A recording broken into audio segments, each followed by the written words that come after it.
back, you guys. Tomorrow morning. We're delivering tomorrow in Lathrop, or Lathrop. I call it Lathrop. Most people call it Lathrop. So we're in Victorville, California right now. Just a mile or so from my house.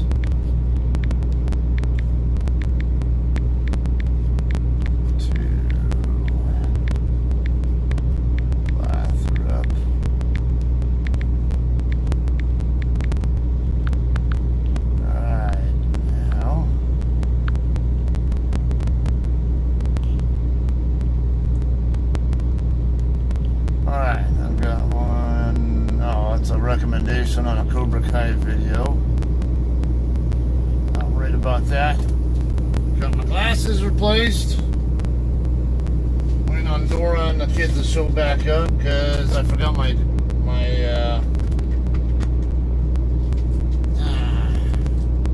toiletry bag and my clipboard at the house.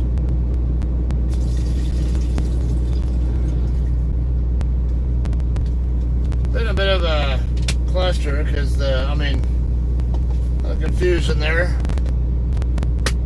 because my room got rearranged since last time I was home, and I was trying to resituate things. Not to mention I had laundry to do. What's up, Sean? And also had to transfer some of my gear over from my backpack, or from my old backpack to my new one. I got a brand new one, actually a JCT 10-year backpack. I'll show you guys. What's up there, Precious? Hey, how you doing, Cheryl?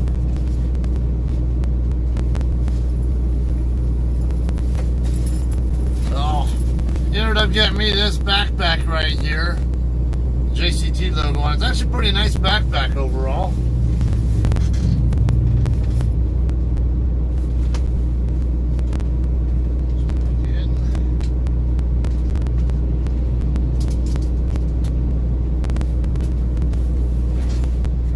Happy that overall. Don't you get a jacket soon? After a 2-year tenure, you do. Hang out here for 2 years, you'll get one. Yeah, Cody saw the picture of the jacket that I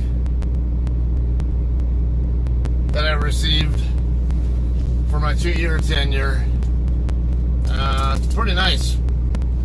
I don't know if I showed you guys previously. I might post it, I don't know. I'll post it a little later on. Show, hey, this is what I got for my 2-year. The backpack was my 1-year, 10-year thing. I just never got it before. Yeah, the 6-month jacket, I think it's a windbreaker if I'm not mistaken. The one that I got for 2 years, it's actually a nice, like a lined jacket. It's not going to be the coldest weather jacket in the world, but it's not like I need it to be anyway, and not like I even tend to wear jackets even when it is cold. So I think it'll be just right for my needs. I'm sure it'll do a good enough job keep me comfy when it's, maybe when I'm up in Wyoming or Nebraska, or somewhere up in the northern states this winter. And we'll see. I'm gonna double check when my load is due. I want to say it's 5 a.m. tomorrow. I want to double check though.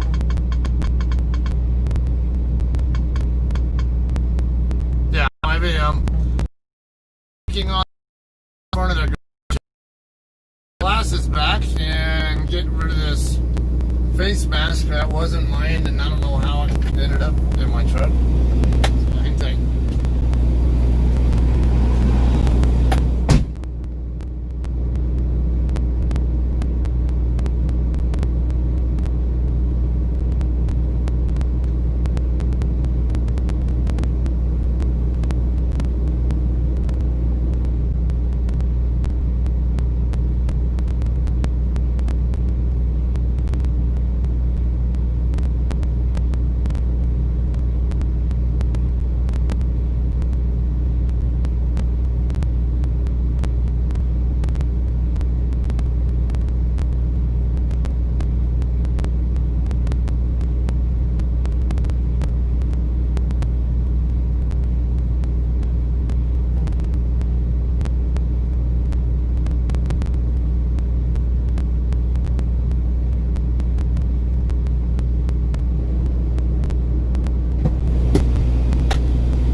down to just under a quarter of a tank, so I'm gonna have to stop at the Pilot and Boron, or yeah, probably that's the most convenient one because I gotta drive right past it anyway. So, morning, Terry. Good afternoon, actually, I think to you. It's still morning for me. I think it's afternoon for you, though. Wash your hands after touching someone else's face mask. Yeah, it's been sitting in here, but it's actually, I think it's my wife's. Lathrop, isn't that far east of San Francisco? Yeah, it's actually right by Stockton, right there in Scotty's neck of the woods.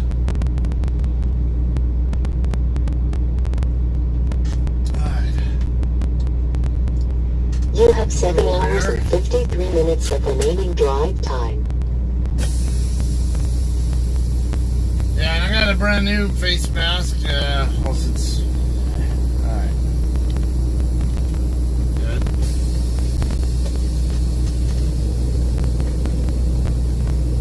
Back up just a tad. So you have an easy time getting around this guy here.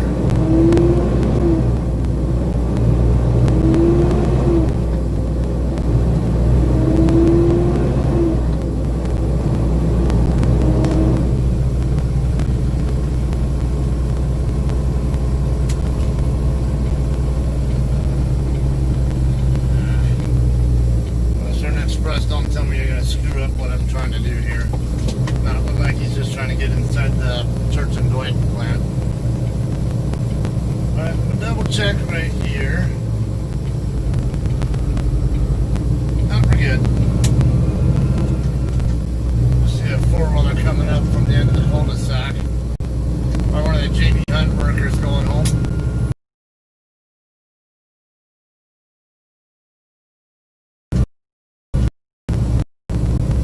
Okay, I'm not a fan of Victorville and Lathrop, so I will be doing my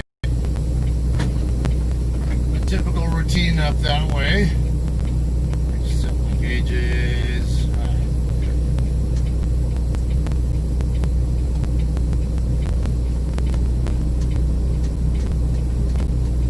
Turning right here onto Hesperia Road.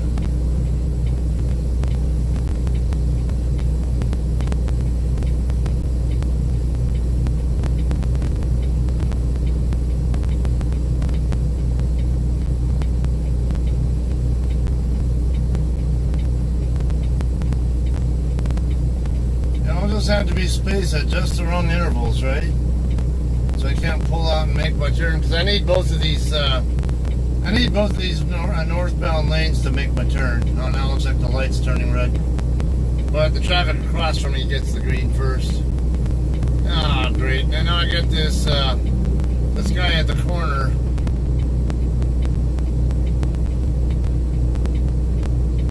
Now he's going to be a factor too. Once this car makes its left turn, I'll be able to go.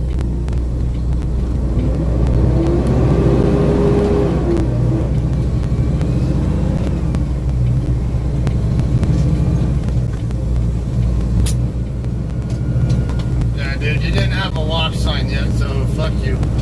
You didn't need to be walking across the street yet anyway. I know you weren't going to get a walk sign until I got a green light, and I never got a green light.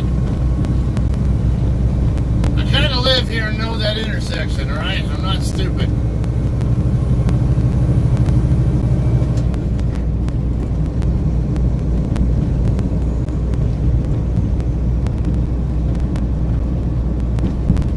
Okay, I'm only leaving now because I want to make sure I get there early enough to get a 10-hour break in by the time I delivery. By the time I'm done delivering, whatever.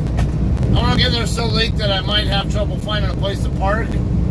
But I don't want to get there. And I also don't want to get there so late that I won't be done with a 10-hour break by the time I'm done delivering. I want to have a 10-hour break done and ready to roll as soon as I'm empty. What are we building here? We got more than one project going on. just passed another one. Building something else right here, looks like. We're getting ready to. Breaking ground on it at least.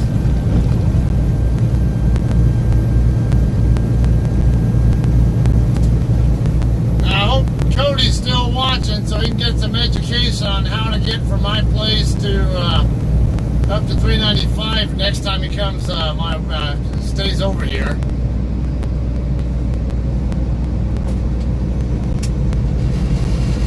Last time you stayed over here, Cody, remember you butchered the route I gave you. You even ended up on a truck restricted street. I ran right down the street from where I used to live.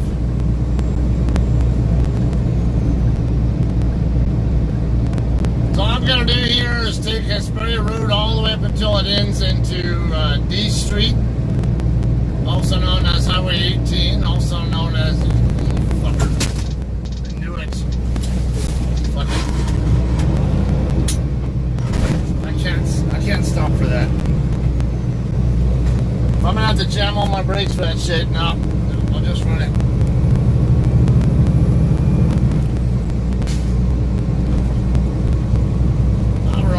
What I really want to be doing, but then again, that's why I usually drive below the speed limit, so I don't have those kind of problems.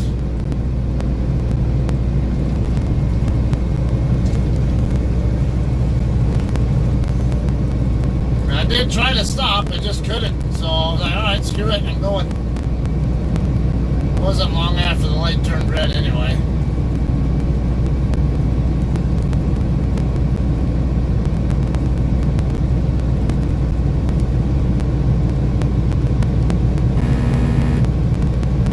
Clueless, or Giles, whoever, I don't know if I missed anybody. Phone started getting hot too, so I'm gonna have a hard time. I won't be able to really read what you guys are saying just yet. Get some heat on here.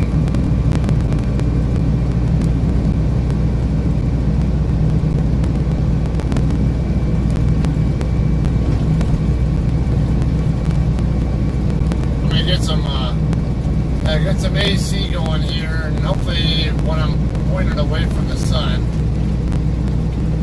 Forgot they changed this lane setup here. Yeah, this used to be 2 through lanes, and then they merged into one on the other side of the intersection, but I forgot they changed it around so the right lane's a right turn only, and you have to be in the lane to go straight.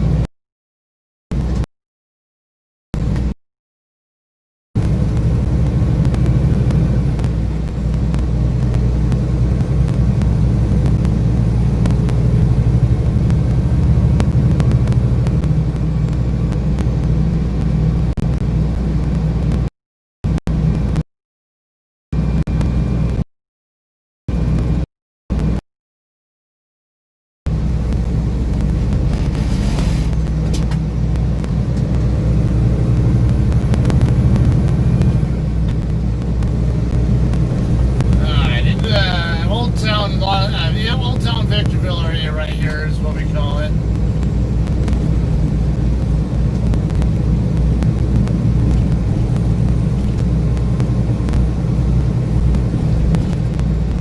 There'll be a left turn here onto D Street or Route 18.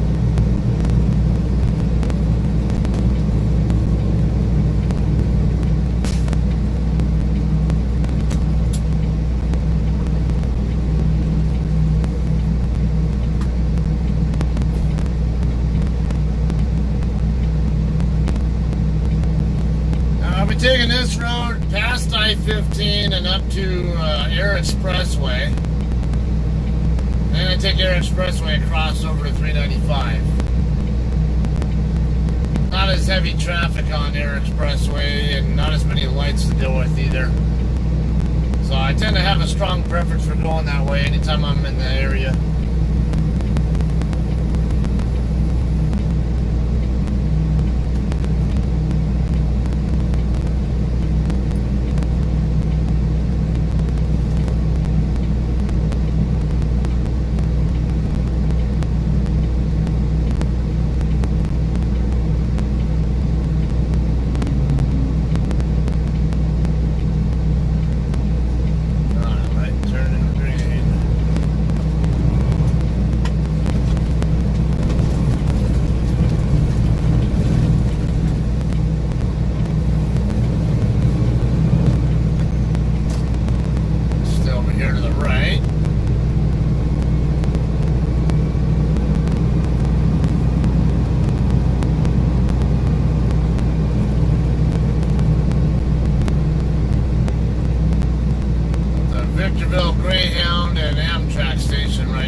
to never ride a Greyhound bus again.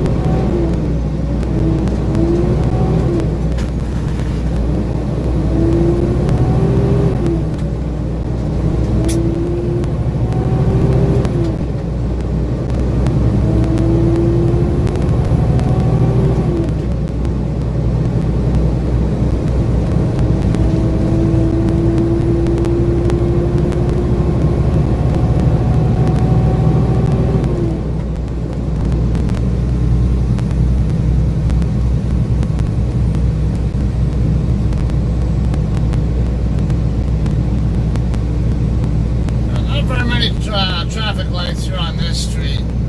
There's a couple there and I just passed, and then the ones over here by I-15, that's it.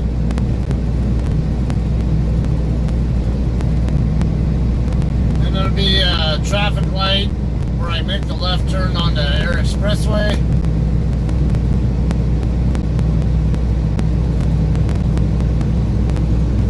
And a light here and a light there or whatever on Air Expressway. Half of which are not too likely to turn red on me.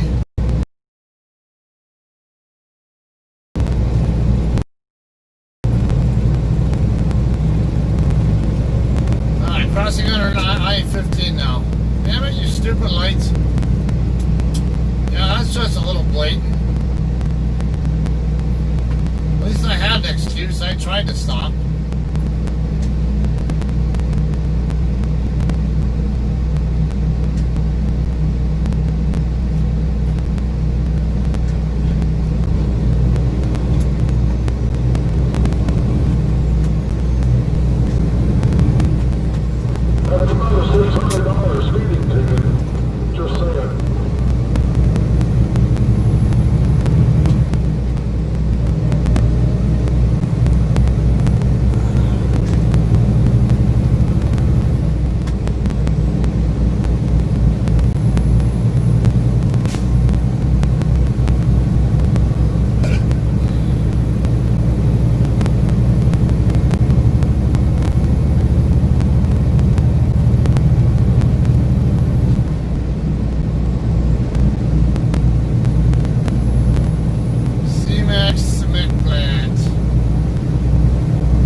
Route 66 that I'm on.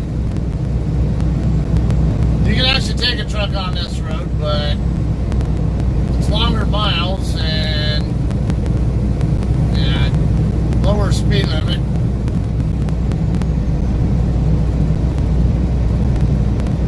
Let's go to the spot here. Right up here, just past where I'm going to be making my left turn is where I hung out and got pictures, a video, whatever, of that big boy steam engine last, several months back.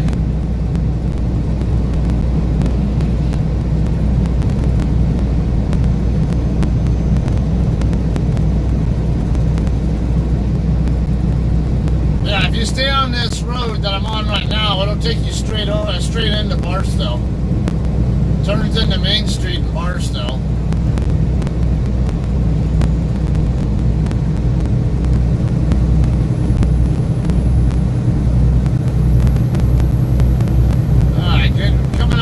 Expressway now. It's this light coming up here.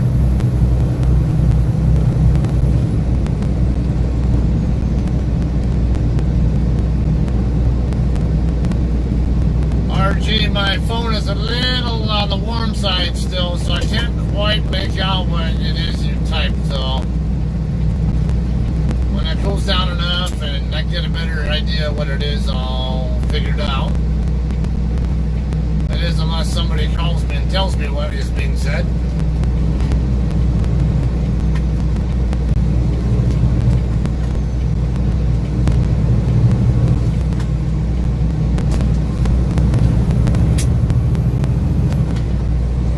Yeah, see, this is a 60 zone here.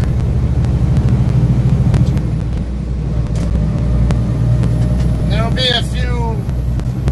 be some traffic lights along the way, but they're not very tightly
just got inside the guard shack right now.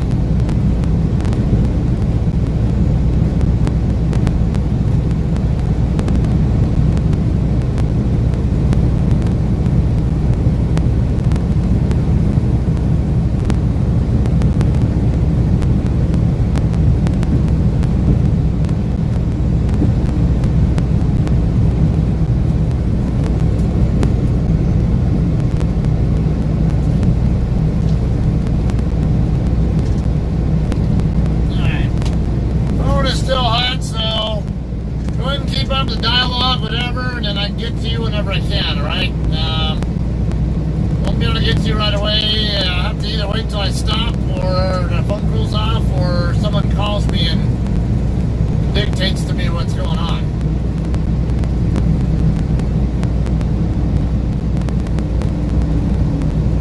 Alright, speed limit dropping down to 40. Passing that Lathrop Road.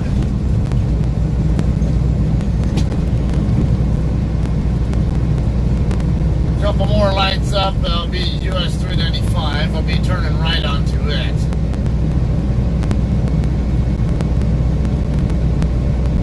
Actually, just one. I thought there was another light here.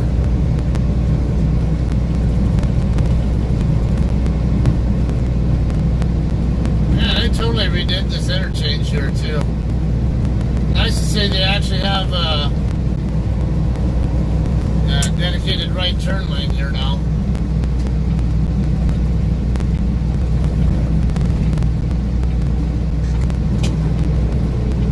Plus, they have 2 lanes on 395 here, too, so it's a hell of a lot easier to make the turn here now than it used to be. That's all good. You don't have to hurry, but appreciate it. I'm going to give him a thank you wave anyway if he looks my way.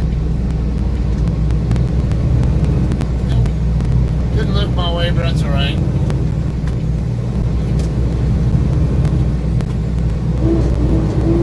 Definitely thank him for expediting his way across the road. I would have waited patiently either way, but nothing wrong with that. I'm the same way as him, right? If I know that someone wants to make a turn, it's the faster I get across, the faster they can make their turn. And a little exercise doesn't kill anybody.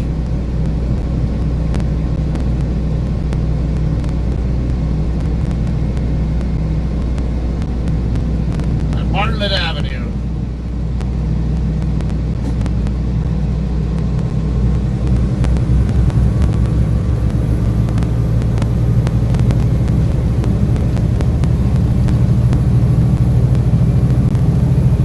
These lights are notorious for always turning red on me, so I expect that these are going to.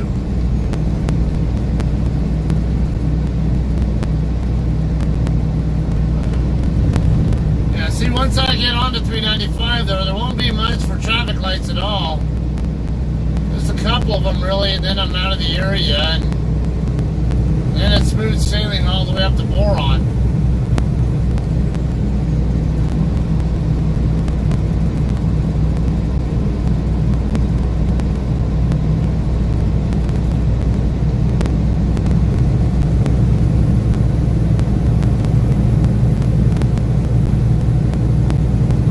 Junction, that's Highway 58, 29 miles away. It's also where the pilot is at, where I'm going to top off my reefer tank. I'm in start-stop mode, but because it's so hot out here, it's not that hot here as it was in Phoenix. It typically is very much as hot here as it is in Phoenix, but right now I only got 94, 95 degrees. I know it's still a scorcher for Lisa and Tom, but this is, for me, 94, 95 in the summertime is cool.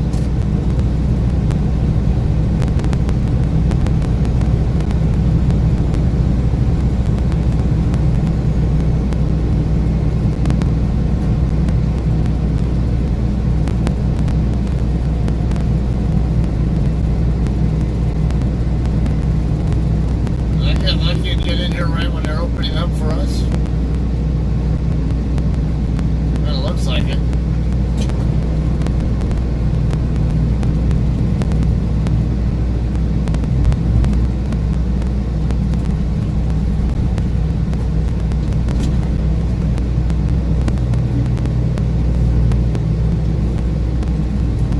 Darn the luck.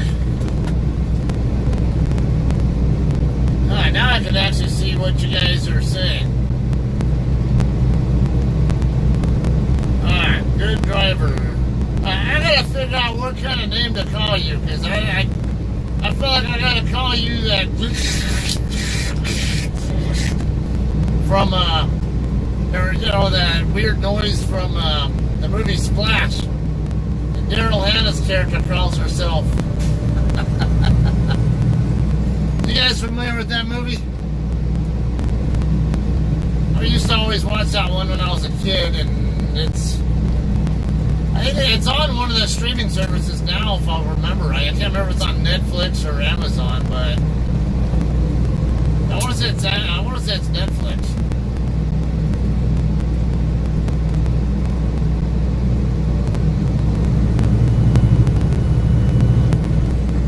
Yeah, George Air Force Base now, it's more of a cargo airport hub and then a storage facility for airlines. So now when the COVID-19 shut down everybody a couple months ago, yeah, there were a ton of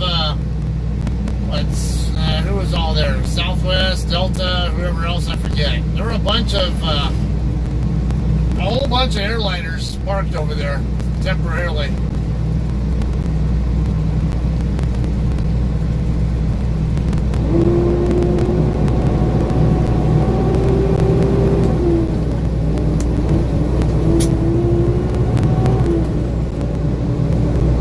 So the person who said good driver, I really don't know how to pronounce your name.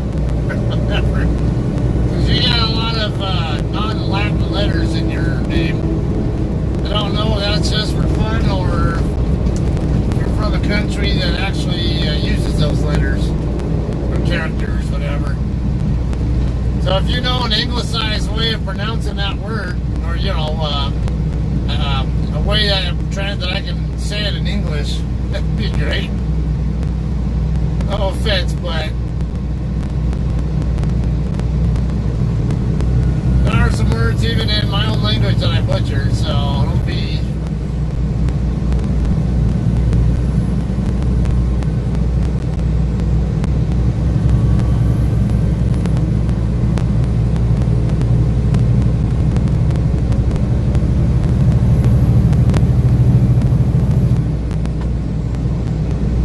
Mahal Brothers Transport, Bakersfield.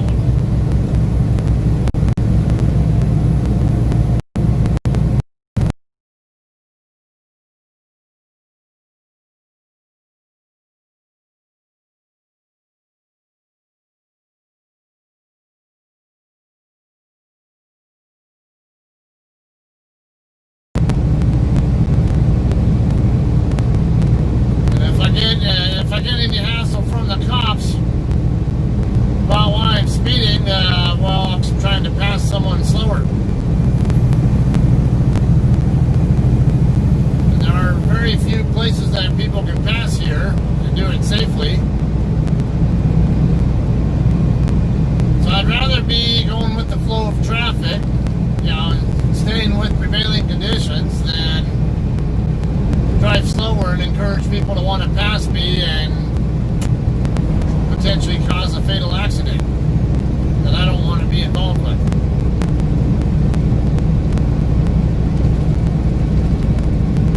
As much as I am okay with driving a speed limit or near it, I'm not okay with creating a traffic environment that encourages dangerous decisions and increases the risk of a fatal accident. I've personally been stuck here behind fatal accidents on this road before, too. Actually, when the first day I was actually training Cody. Cody was on my truck. Or actually, I don't know was my first day, but it was the first week that I was training him. I came back down here to Colton, and then we picked up my previous trainee, and we were taking him back up to Reno because we had a load going up there, and we got arrangements where I could drop that previous trainee off at his home in Reno, since I was by taking a load up there myself. And on the way up, right up here, before we get to Kramer Junction, there was a fatal accident that happened about probably 5-10 minutes before I got there.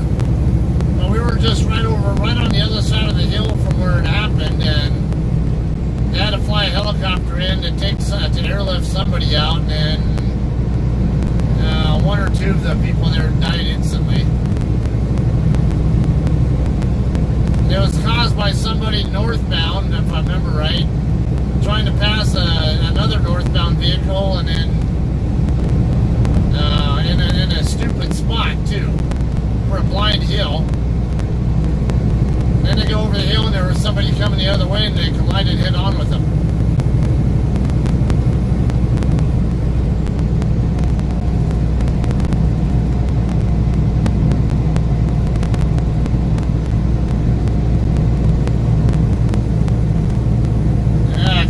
Notice the Joshua trees. Yeah, they're pretty common in my area now. They're not really here in this spot. But yeah, down by where my place is at, they're a little bit more abundant. There's a Joshua tree right over here on the left.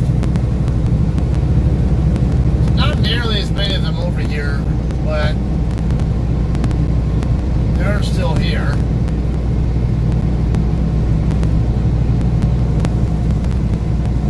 A couple more Joshua trees over here to the right.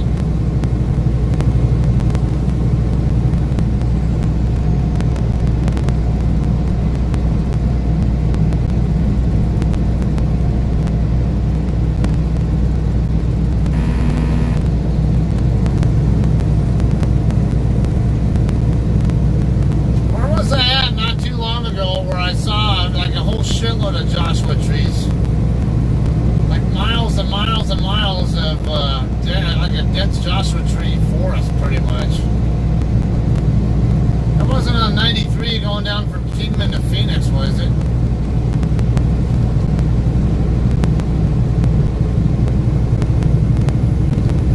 Or was it somewhere else? I don't remember.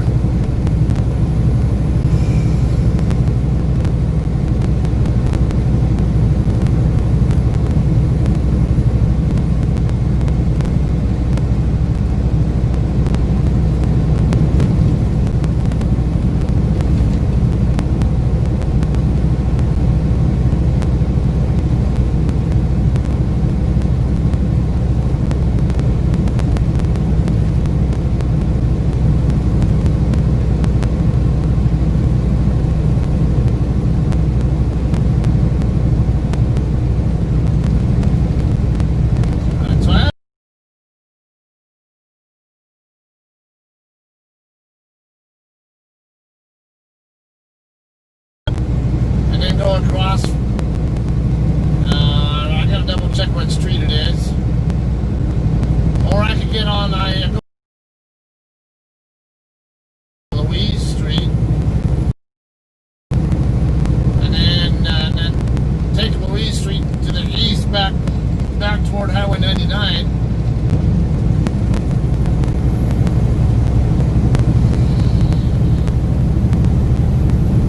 Probably want to go for 99 straight up, and then just cut over.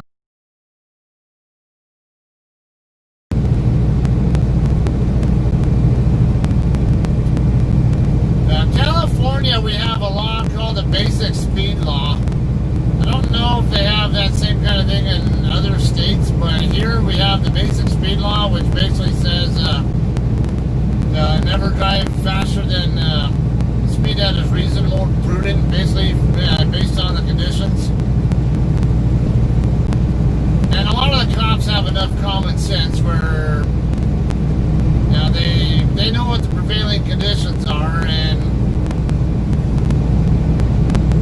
they're more concerned about actual not having to deal with fatal accidents and crap like that.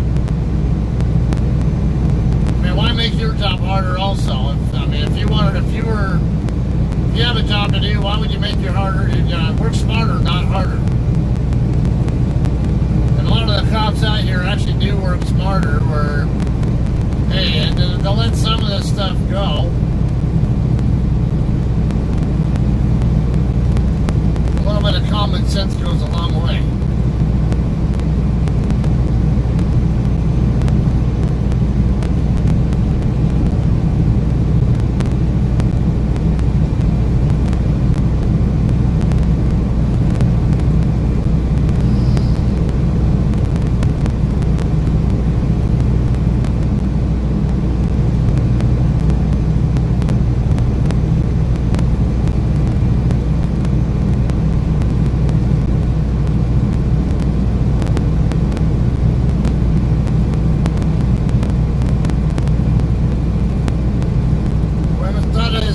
Samuel.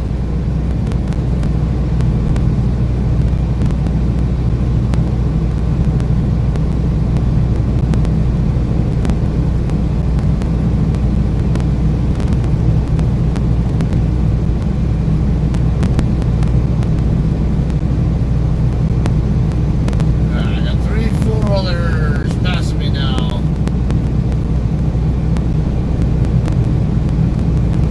White Freightliner probably won't catch me, but I'll go ahead and keep my speed up because it doesn't look like he's dropping back from me, that's for damn sure. If anything, it actually looks like he's gaining on me.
With you.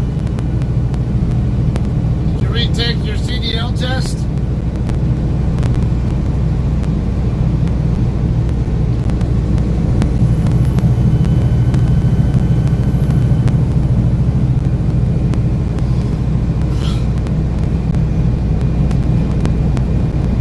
Yeah, Lisa, you're gonna love my new sunglasses too, by the way.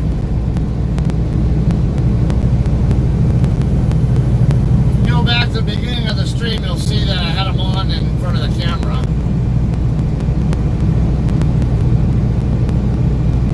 Well, ironically, I usually go for the Mirrored Iridium, which is a yellow color. It's usually what I wore before.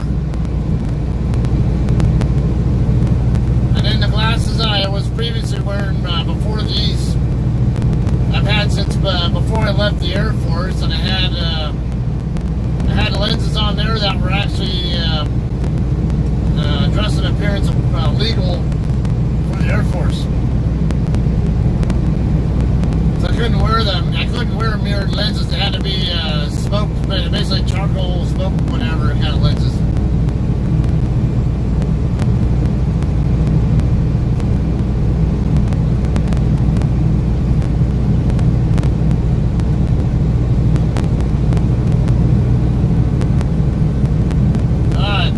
Testing Saturday. Okay, excellent. Keep me informed how that goes. Maybe let me know on Facebook or something after you do it. Let me know what's. Maybe trying to remember what it was you had trouble on. Was it the parallel parking? I don't recall. So I know parallel parking is what James Kelly had problems with too.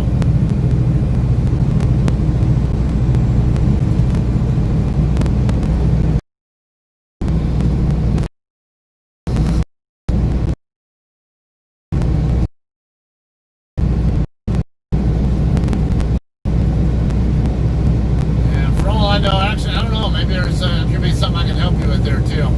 Help make sure you pass it.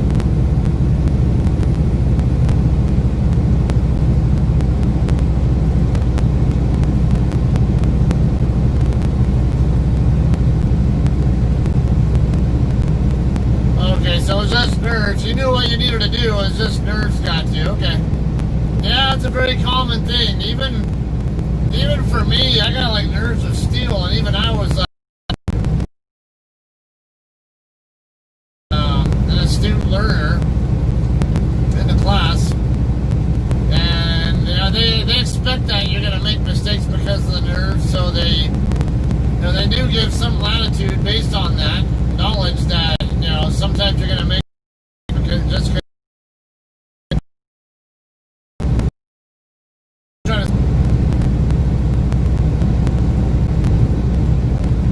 So hope all goes well for you this weekend.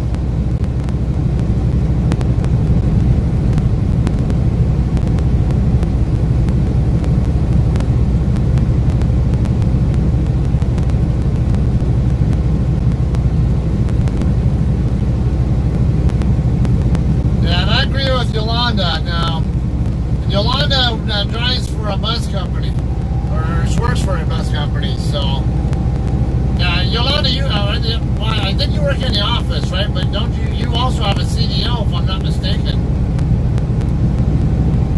You got a Class B, Yolanda?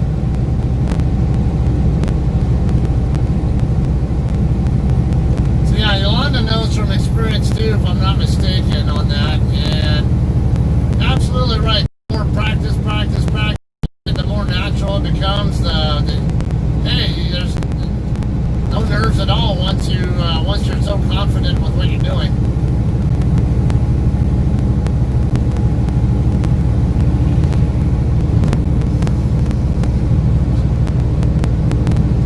All right, traffic's starting to pick up again. Pull away again. Get her speed back up a bit.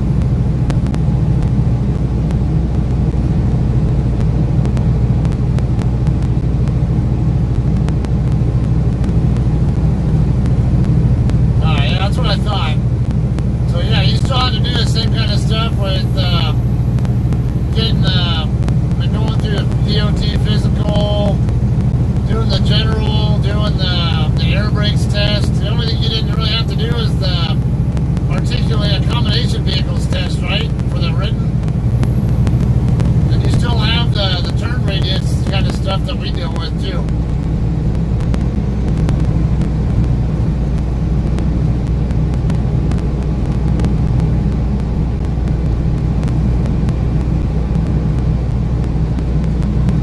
People don't know that. They can say like a 40-foot bus has about the same turn radius as a truck with a 53-foot trailer.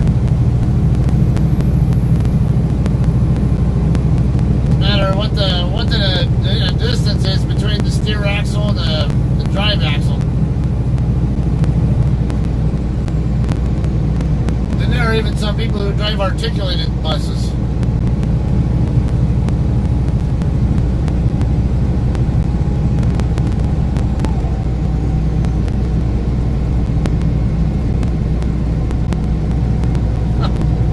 Drive a tank.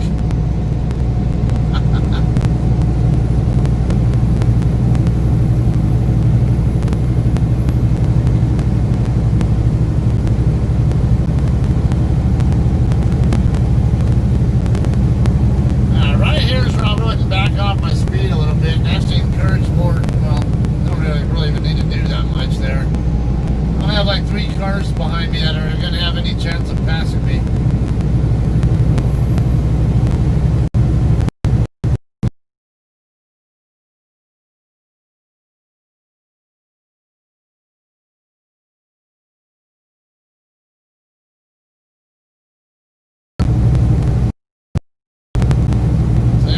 This road here between Atlanto and Boron is in bad need of winding all the way down.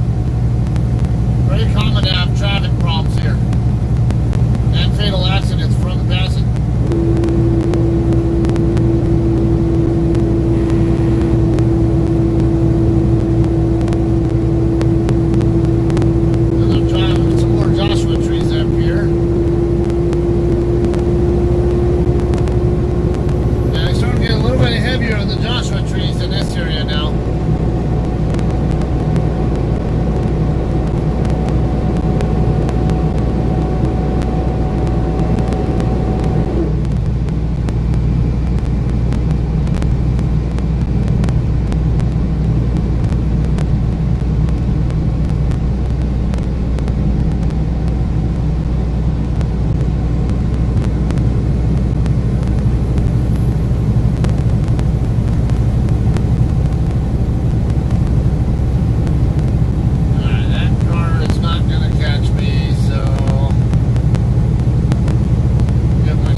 58 up in the distance.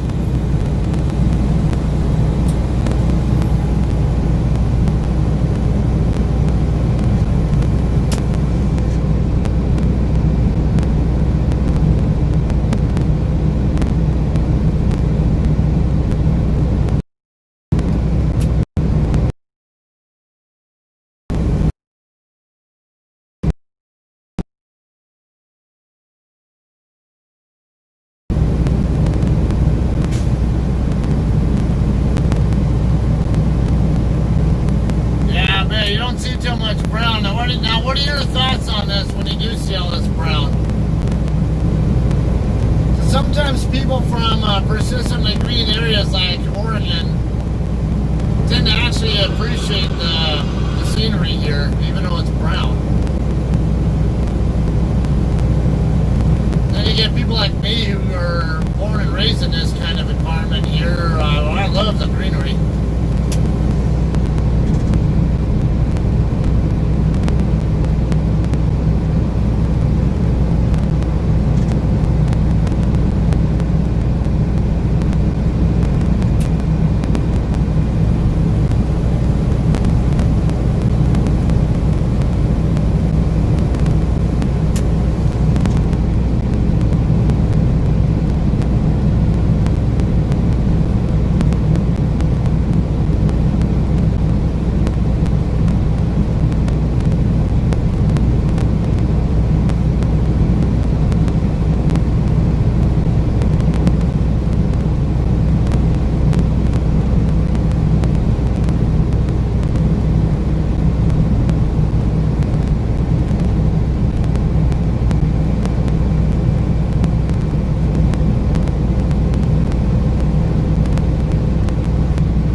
When we get over to Tehachapi.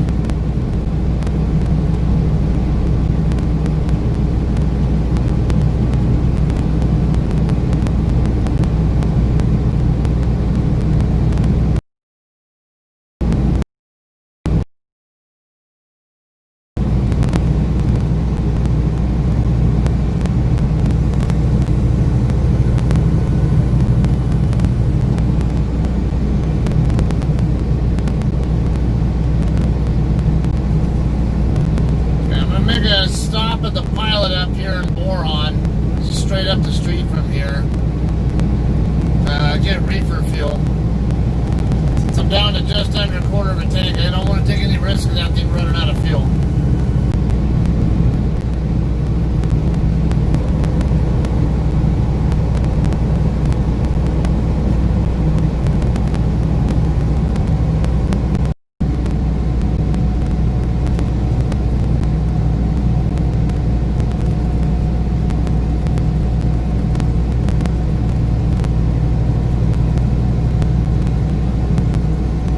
Curious to see if this Love's up here is done being built yet, or if they're still working on it.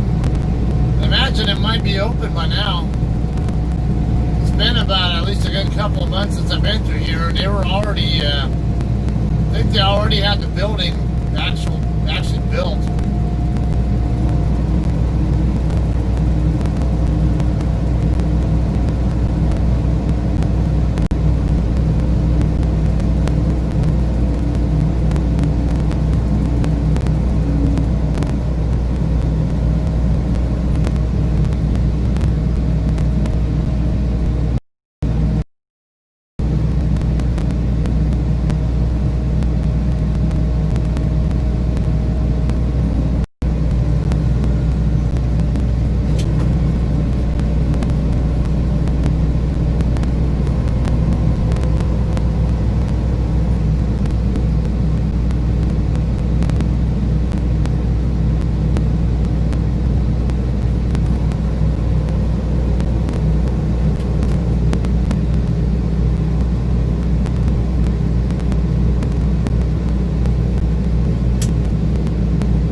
straight ahead and get on an on-ramp up there.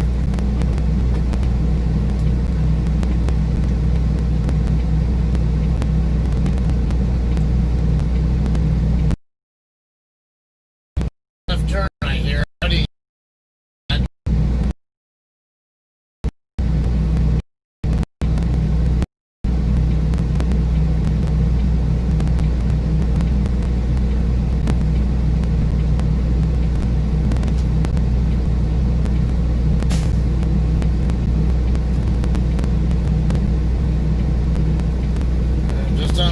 About 55-minute drive from here to from the house to here.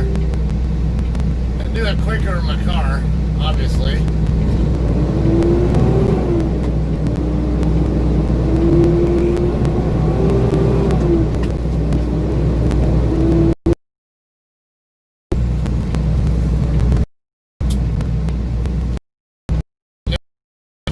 Maybe one to go through Boron. If he goes that way, he'll have to go through Boron.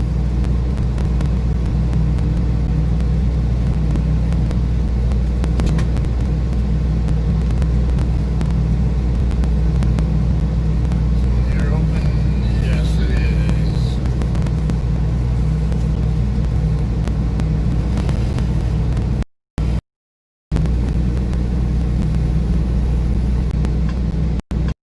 It's on, if you back forward. If I can. Screenshots, so maybe wait the other one. So, oh, there it is. Now I got him. All right. Look, he's doing. He was come back inside for exactly what he wanted to do.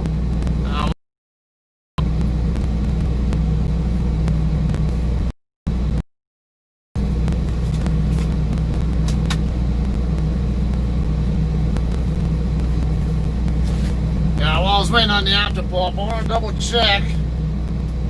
I do decide to take line up street in off the 99 side, or come on.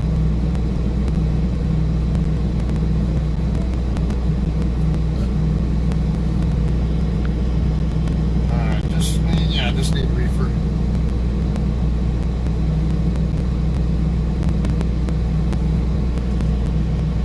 That's the right trip number. Superstore Industries.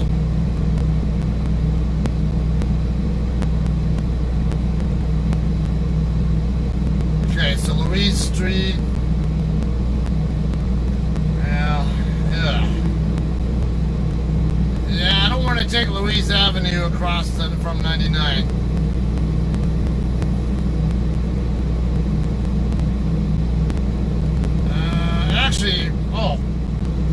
Actually, it looks like I can get on the 120 westbound.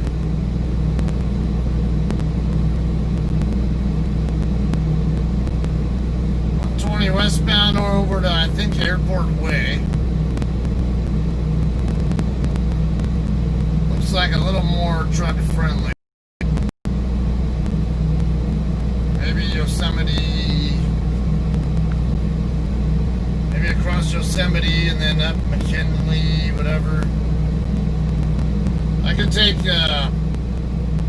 Airport Way straight up to Louise, but I still see stuff over here on the east side of Airport that looks like it could be truck hostile. So,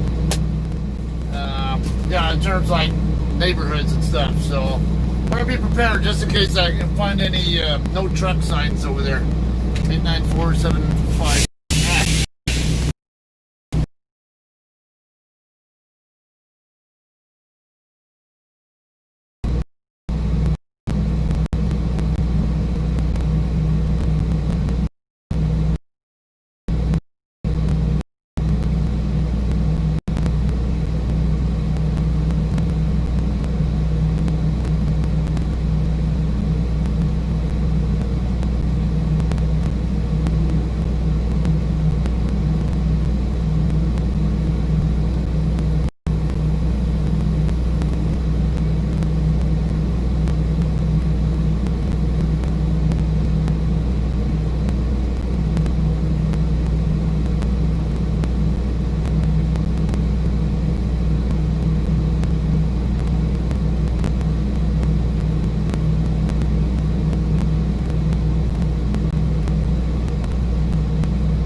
put in my very huge overgrown bottle of sanitizer for something much more manageable for me.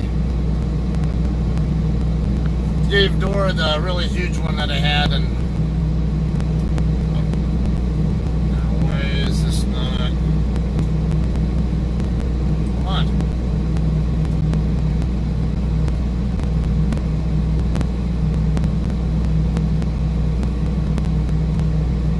Why is this not pumping?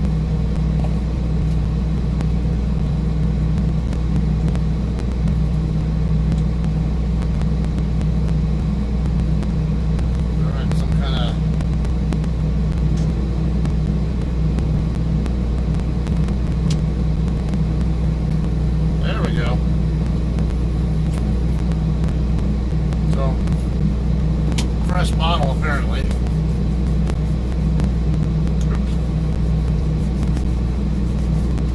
Yeah. Get her over my steering wheel too.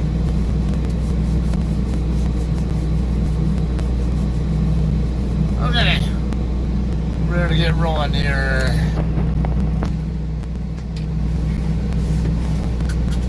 Alright, so where you at, Cody? You still on your 34? Think you're leaving tonight, right? Around 8?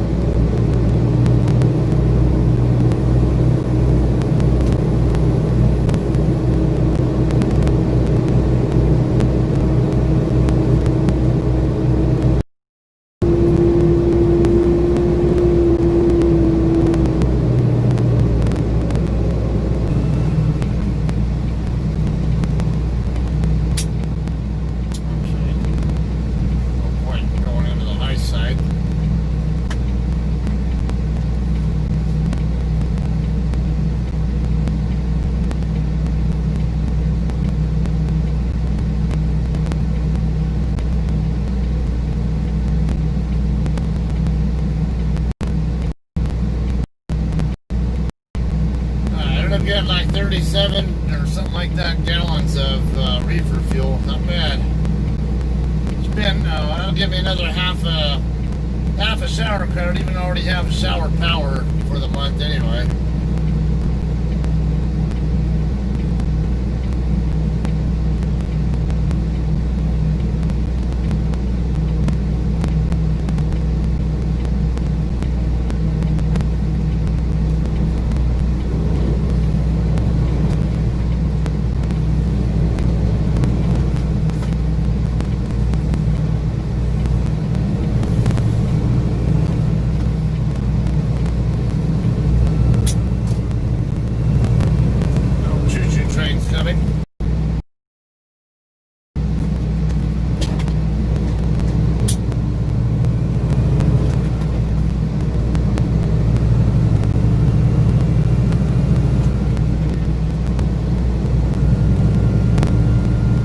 About to get on the Highway 58 westbound.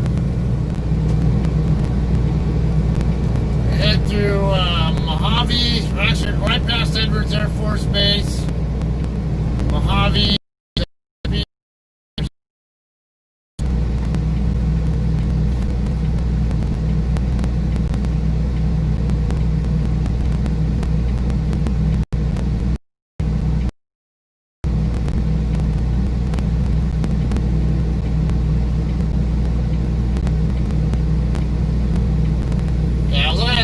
Louise Avenue, Louise Street doesn't even have ramps that connect to 99.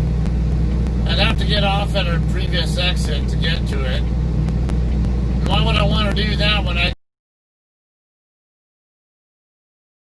west Highway 120 south of where I really would need to be? I don't know what you call that, Lathrop or whatever that area is there, and hit a short way. And if not, I'll take it up to Yosemite at least, then head across from there.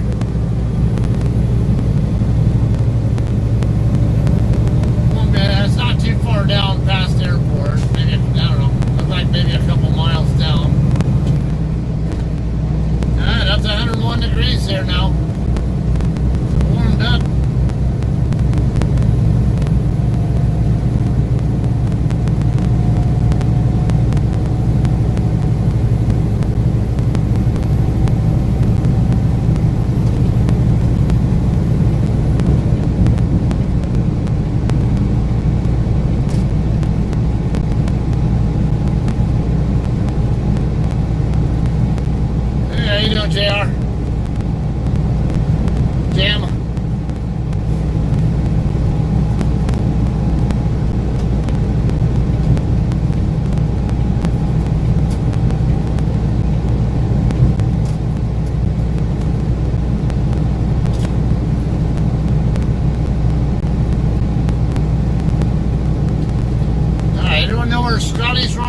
Reno region.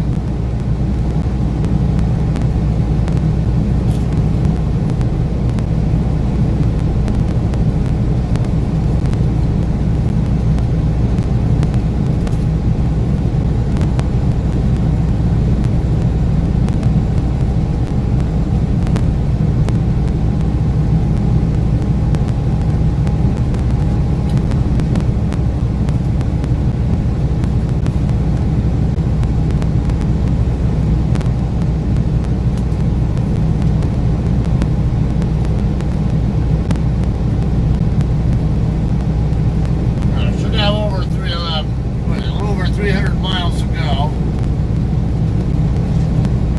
Yeah, at least 320 to go.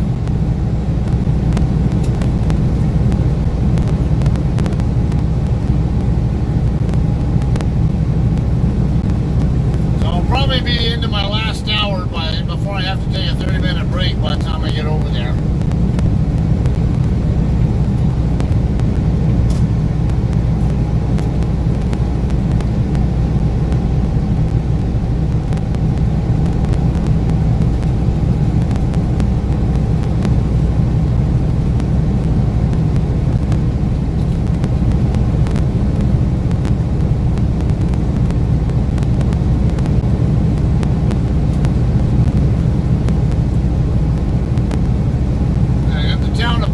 Coming up here pretty soon.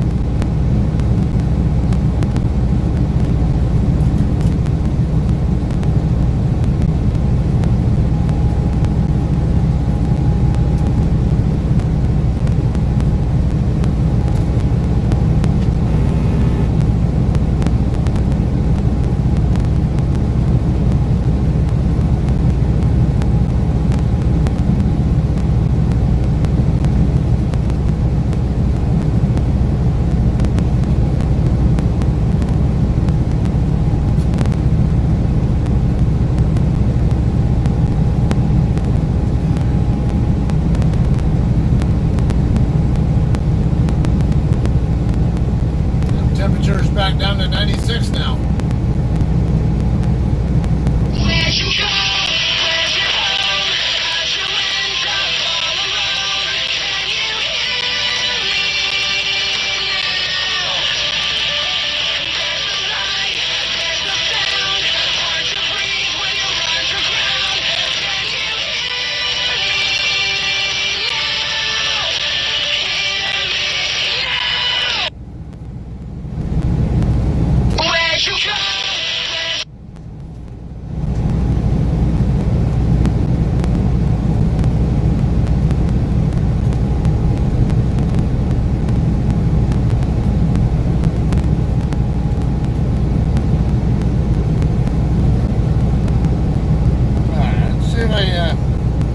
Catch up on a few voice aloud articles and then probably play some music after that.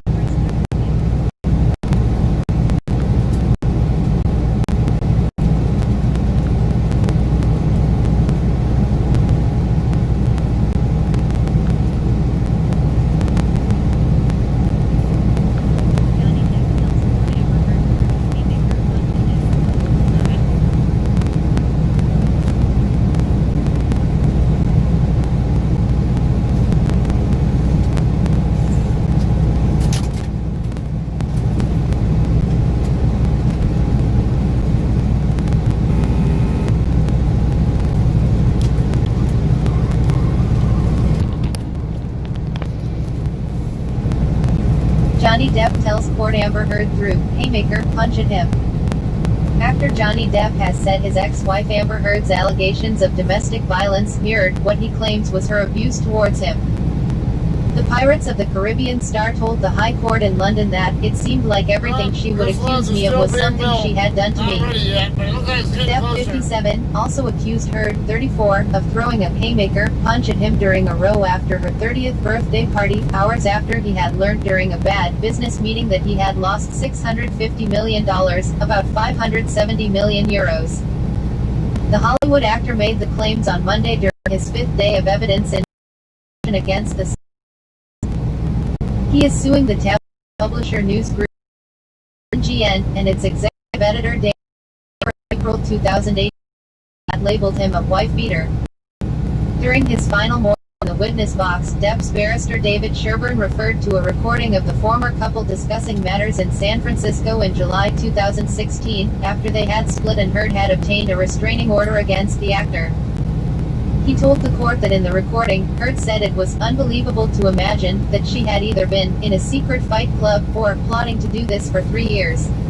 Just saving it up for the right time, when she was not asking for any money, adding, "No one is going to believe that." Depp said he had no idea what secret fight club referred to, as he had never heard the term. "I thought it meant a couple of scenarios. The secret fight club I didn't understand," he said. "I thought it was a very odd alternative to the secret fight club, and it seemed to me in a strange way. It was almost as if it was a reverse confession, if you will. It seemed like everything she would accuse me of was something that she had done to me, so I started to see this kind of pattern, a mirroring, and when she said that, I was real taken aback, for sure." Argument. Mr. Sherburne also asked Depp about an argument after Heard's 30th birthday party at the couple's LA penthouse on April 21, 2016. The actor is accused of throwing a bottle of champagne at Heard, grabbing her by the hair, and pushing her during a row, after he arrived home late for the party. He denies the allegations. Depp previously told the court he went straight to bed and was reading when he arrived home, as he was trying to avoid a confrontation with Heard. On Monday, the court heard that in the secret recording of the couple's San Francisco meeting, Depp can be heard to say, "UF ***** King haymakered me, man." The actor also says to Heard that, "You came around the bed to F***** King start punching on me," the court heard. Mr. Sherburne asked what a haymaker was, to which Depp replied, "It's just a type of wild swinging. Kind of a roundhouse punch, as it were. It's a bit of a wild swing, but effective if it reaches the target." The barrister said it had been suggested to Depp by Sasha Waz's QC, NGN's lead counsel, that by going to bed and reading on her birthday, he had made her angry. Mr. Sherburne asked, "Mr. Depp, did you deserve to be punched because you were reading in bed on her birthday?" Depp replied, "Under the circumstances of being harangued and forced into some argument or altercation, I didn't think that it was the wrong thing to do. I thought it was best to remove myself from the argument because it seemed ridiculous to me." The actor said that at a business meeting on the day of Heard's party, he was in the early stages of finding out from a new business manager that the former business managers had taken quite a lot of my money. Asked how much had been taken, Depp said, "It was put to me this way, because I had no idea about money or amounts of money. Since Pirates of the Caribbean 2 and 3, I had, and this is ludicrous to have to state, it's quite embarrassing, apparently I had made $650 million, and when I sacked them, for the right reasons, I had not only lost $650 million, but I was $100 million in the hole because they, the previous business managers, had not paid the government my taxes for 17 years. Superbug. Depp also told the court he contracted a superbug after severing his finger in an incident in Australia. The Hollywood actor said he ended up getting MRSA after having surgery to put a pin in a broken bone. He denied an alleged incident of domestic violence against his ex-wife in March 2015, saying he would have been unable to attack her because he was wearing a cast with a little dinosaur on it at the time. The actor is suing NGN and Mr. Wooten over the publication of an article on April 27, 2018 with the headline, "Gone Potty, How Can Rowling Be Genuinely Happy?" Peter John was controlling and verbally and physically abusive towards Ms. Heard, particularly when he was under the influence of alcohol and/or drugs. PA. Article 167 of 179. These restaurants have filed for bankruptcy and many more are at risk. In life after COVID-19, the local restaurant scene may be no more than a KFC, McDonald's, Burger King and one or two overpriced craft cocktail bars serving tapas which somehow managed to survive the financial distress from the pandemic. "We have to have a bailout of the restaurant industry," said celebrity chef and owner of restaurant Blue Dragon Ming Tsai on Yahoo Finance's The First Trade. "I don't know if the government understands the severity of this problem. We may be left with just chain restaurants and fast food restaurants if the government doesn't react." With government assistance nowhere in sight, Tsai may not be too far off the mark as seen through a rising number of restaurant bankruptcies. There have been 8 bankruptcies of outright restaurant chains or operators of franchises since early April, graphic below. With each month that has passed, the filings have become prominent as restaurants struggle with weak traffic after being allowed to reopen by states, piles of debt and sky-high rent. The latest 2 high-profile names include children's funhouse Chuck E. Cheese and Wendy's and Pizza Hut franchisee NPC International. Chuck E. Cheese operates 555 locations in the U.S., which hang in the balance as it looks to restructure in courts. NPC International maintains a portfolio of 1,600 locations that also have a questionable post-bankruptcy future. Credit rating agency Fitch has warned more bankruptcies in the restaurant space wait in the wings. Less frequent visits due to shifts in dining to delivery service or to increasingly popular healthier quick service options will put more pressure on traffic at some brands. At the same time, the restaurants face increased competition from ready-to-cook meals available in supermarkets or via home delivery, said Fitch Director Lyle Margolis in a recent report. Fitch warned that Checkers drive-in restaurants and Steak and Shake operations are at risk of default. The Wall Street Journal reported in late June that Checkers had hired. When it's all said and done with the pandemic, some percent of the country's 1 million restaurants may no longer be open. His estimate is in line with others Yahoo Finance has talked with in recent months. All experts agree that fresh dine-in restrictions by states on fears of a second wave of COVID-19 infections would be the final straw for small to mid-size restaurants and even franchisees of well-known chains.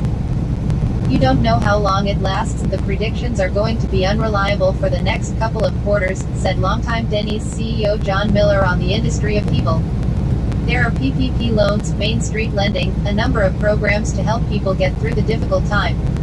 As long as it recovers as fast as the virus is arrested one way or another, then we believe certainly within a year to a year and a half things could be in pretty good shape and not as damaging as people might believe at the moment. There will be some shakeout. Brian Sozzi is an editor-at-large and co-anchor of The First Trade at Yahoo Finance. Follow Sozzi on Twitter at BrianSozzi and on LinkedIn. LL Cool J, what Juneteenth means to me. Magic Johnson, this is my biggest investing regret.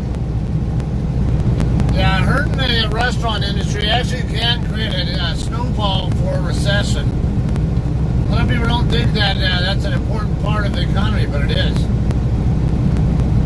California City, 8 miles away. Mojave, 23. Bakersfield, 80. Alright, Terry, I got your info about Scotty. Forget, I think he picks up poles and brings them back to California, does he? Article 168 of 179. One sure sign you've already had coronavirus, says Dr. Fauci MSN.com 7 hours ago. One sure sign you've already had coronavirus, says Dr. Fauci. The idea that COVID-19 is just a flu that passes in time was never true, we now know. So-called long haulers are suffering effects of the disease months later, with no cure in sight. If you look anecdotally, there is no question that there are a considerable number of individuals who have a post-viral syndrome that really in many respects can incapacitate them for weeks and weeks following so-called recovery and clearing of the virus, said Dr. Anthony Fauci, director of the National Institute of Allergy and Infectious Diseases and member of the White House Coronavirus Task Force at the International AIDS Society COVID-19 press conference last week. You can see people who've recovered who really do not get back to normal, that they have things that are highly suggestive of myalgic encephalomyelitis and chronic fatigue syndrome. Brain fog, fatigue, and difficulty in concentrating, so this is something we really need to seriously look at because it very well might be a post-viral syndrome associated with COVID-19. Here are 10 other symptoms that could last forever. Article 169 of 179. Look how the article got cut off. Star Naya Rivera's body found at Lake Piru in California. Star Naya Rivera's body was found Monday after she went missing while boating on a California lake last week, Ventura County Sheriff Bill Ayub confirmed. The 33-year-old had rented a boat with her 4-year-old son, Josie Hollis Dorsey, on Lake Piru in Los Padres National Forest on Wednesday and was last seen around 1 p.m., according to local news affiliate Fox 11 Los Angeles.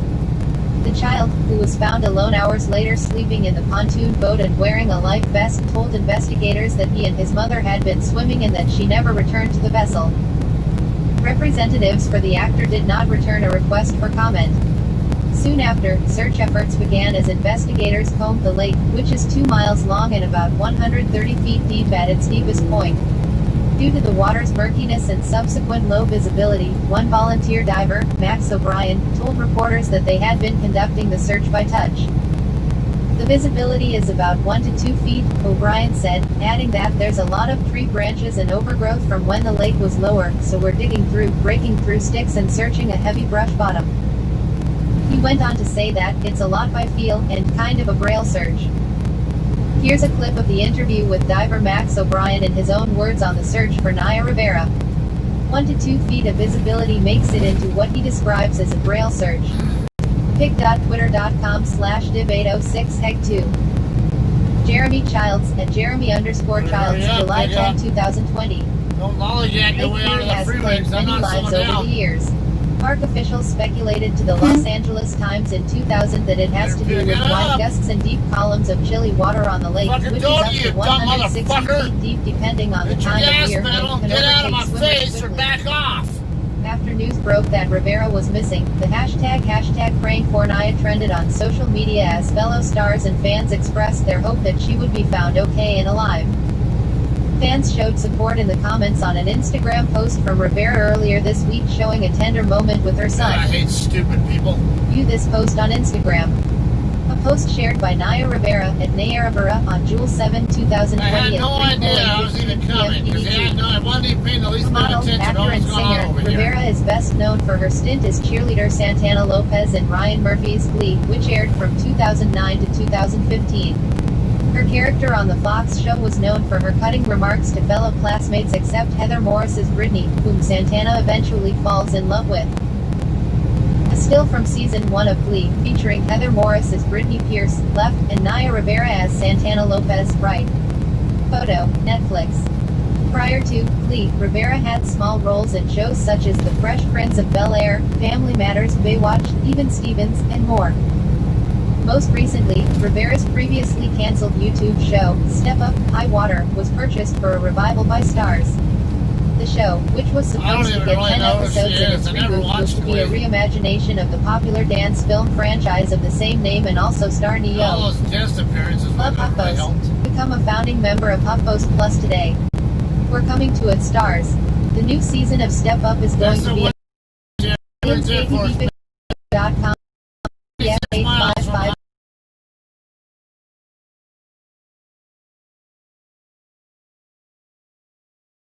on from 2013 to 2014. In 2014, soon after her breakup with Big Sean, she married actor Ryan Dorsey. They had their first and only child together, Josie, in September Why 2015. does Ryan Dorsey sound Though Rivera familiar? filed for divorce from The name Dorsey in sounds familiar. I can't 2016, put a the face pair to it. called off the separation in late 2017. Not long after, Rivera was charged with domestic battery after Dorsey claimed she struck him on the lip and head while the two were walking in West Virginia with their son. The charges were later dismissed at Dorsey's request. Weeks after that incident, Rivera refiled for divorce and it was finalized in June 2018. Rivera's death adds another tragic chapter to a dark history involving the cast of Glee. Drug toxicity, involving heroin and alcohol, at age 31. Many fans expressed surprise on social media when they realized that Rivera's body was recovered on the 7th anniversary of the day Monteith died. Another lead male actor on the show, Mark Salling, died by suicide in 2018.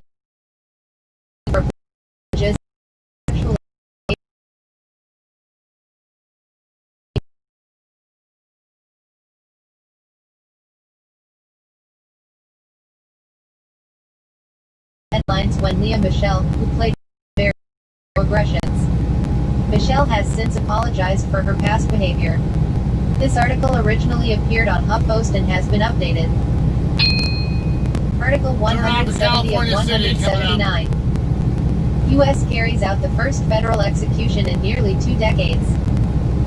Terre Haute, Ind. AP, the U.S. government on Tuesday carried out the first federal execution in almost 2 decades, putting to death a man who killed an Arkansas family in the 1990s in a plot to build a whites-only nation in the Pacific Northwest. The execution came over the objection of the victim's family. Daniel Lewis Lee, 47, of Yukon, Oklahoma, died by lethal injection at the federal prison in Terre Haute, Oklahoma, that's on Indiana. the west side of Oklahoma I City. didn't do it, Lee said just before he was executed. I've made a lot of mistakes in my life, but I'm not a murderer. You're killing an innocent man. The decision to move forward with the execution, the first by the Bureau of Prisons since 2003, drew scrutiny from civil rights groups and the relatives of Lee's victims, who had sued to try to halt it, citing concerns about the coronavirus pandemic. Critics argued that the government was creating an unnecessary and manufactured urgency for political gain. The government has been trying to plow forward with these executions despite many unanswered questions about the legality of its new execution protocol, said Sean Nolan, one of the attorneys for the men facing federal execution. The developments are likely to add a new front to the national conversation about criminal justice reform in the lead-up to the 2020 elections. The execution of Lee, who was pronounced dead at 8:07 EDT, went off after a series of legal volleys that ended when the Supreme Court stepped in early Tuesday in a 5-4 ruling and allowed it to move forward. Attorney General William Barr has said the Justice Department has a duty to carry out the sentences imposed by the courts, including the death penalty, and to bring a sense of closure to the victims and those in the communities where the killings happened. But relatives of those killed by Lee in 1996 strongly opposed that idea and long argued that Lee deserved a sentence of life in prison. They wanted to be present to counter any contention that the execution was being done on their behalf. For us it is a matter of being there and saying, quote, "This is not being done in our name, we do not want this," relative Monica Vailette said. They noted that Lee's co-defendant and the reputed ringleader, Chevy Keogh, received a life sentence. Keogh, of Colville, Washington, recruited Lee in 1995 to join his white supremacist organization, known as the Aryan People's Republic. 2 years later, they were arrested for the killings of gun dealer William Muller, his wife, Nancy, and her 8-year-old daughter, Sarah Powell, in Tilly, Arkansas, about 75 miles, 120 kilometers, northwest of Little Rock. At their 1999 trial, prosecutors said Keogh and Lee stole guns and $50,000 in cash from the Mullers as part of their plan to establish a whites-only nation. Prosecutors said Lee and Keogh incapacitated the Mullers and questioned Sarah about where they could find money and ammunition. Then, they used stun guns on the victims, sealed trash bags with duct tape on their heads to suffocate them, taped rocks to their bodies and dumped them in a nearby district. That delay came after an appeals court on Sunday overturned a hold that had been put in place last week after the victims' relatives argued they would be put at high risk for the coronavirus if they had to travel to attend the execution.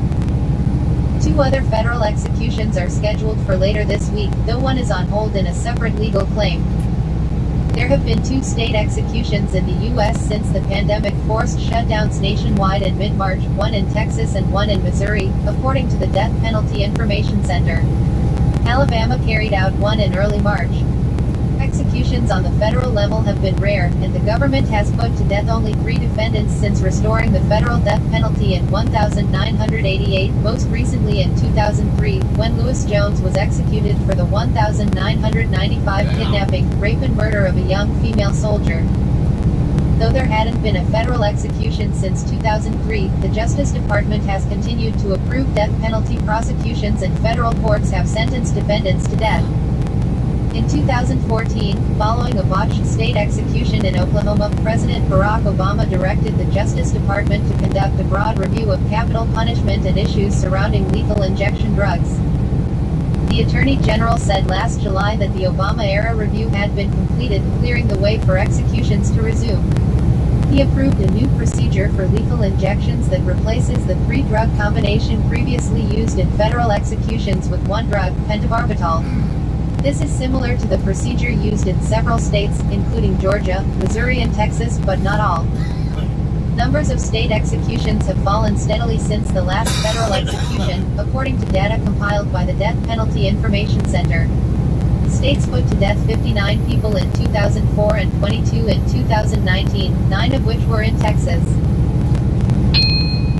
Article 171 of 179. Hare plead not guilty to allegedly killing woman to prevent her from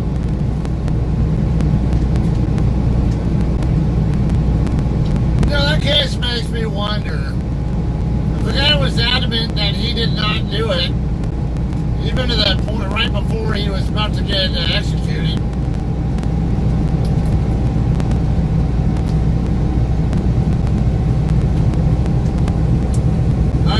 I would have to think maybe he really did not do it. So then if he's being executed, then maybe it's only because he knows who did do it, but won't talk.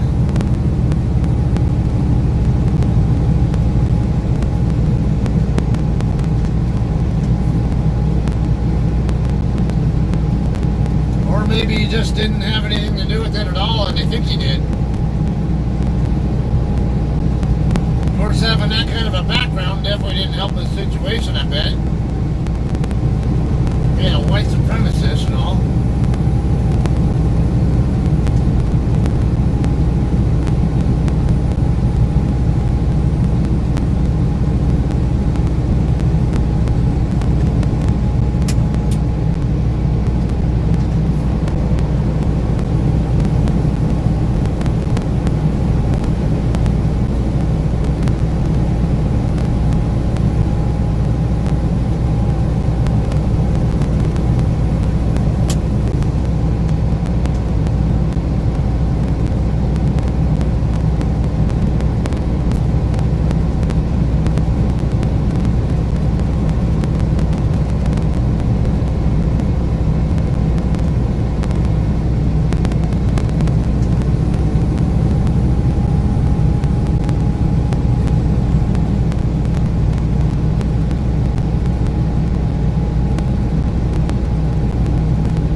Speed 29, Bakersfield 67.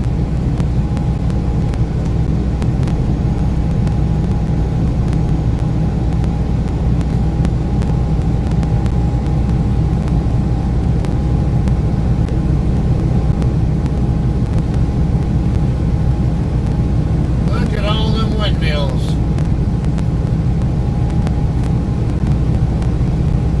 I guess it's called wind turbines.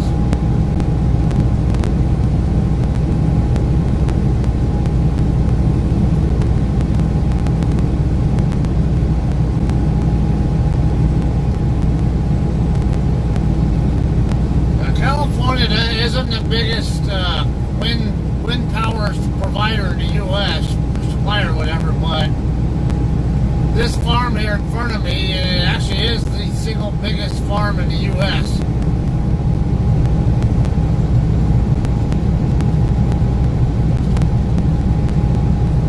I believe it's second only to a plant in Russia, I think, if I remember right.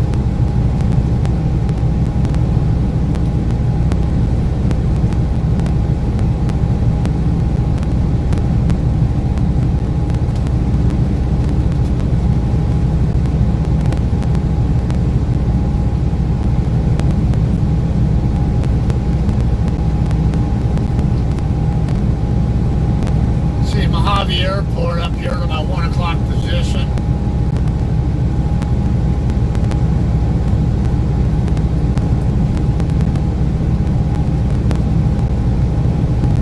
Definitely not as many airplanes here right now as there was last time I came to. Still a good number there.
over an hour drive to 99.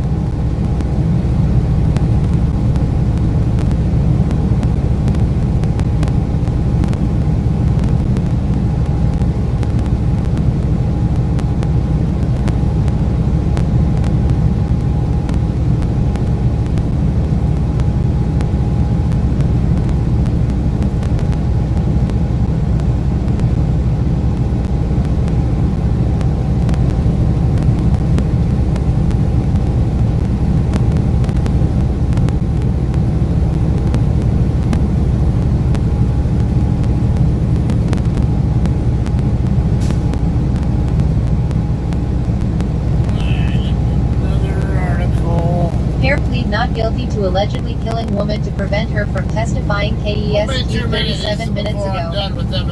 A man and woman accused in the murder of an 18-year-old Victorville resident who was dumped on a Coachella roadside, allegedly to keep her from testifying in a criminal case, entered not guilty pleas today to a slate of charges for which they must now stand trial. Alexis Daniel Roses of San Diego and Maury Duarte of Indio were arrested on June 30, 2019, in connection with the shooting death of Michaela Jean Massey, whose body was discovered 5 days earlier on the shoulder of Avenue 53 between Monroe Street and Jackson Street. Riverside County Superior Court Judge Burke Strunsky accepted the defendants' pleas and scheduled a trial readiness conference for October 13. They were ordered to stand trial last month following a preliminary hearing in which Judge John Monteroso found that prosecutors had presented sufficient evidence to proceed with the case. Roses, 24, is accused of shooting Massey, and Duarte, 29, is accused of harboring and aiding Roses. Both defendants are charged with murder.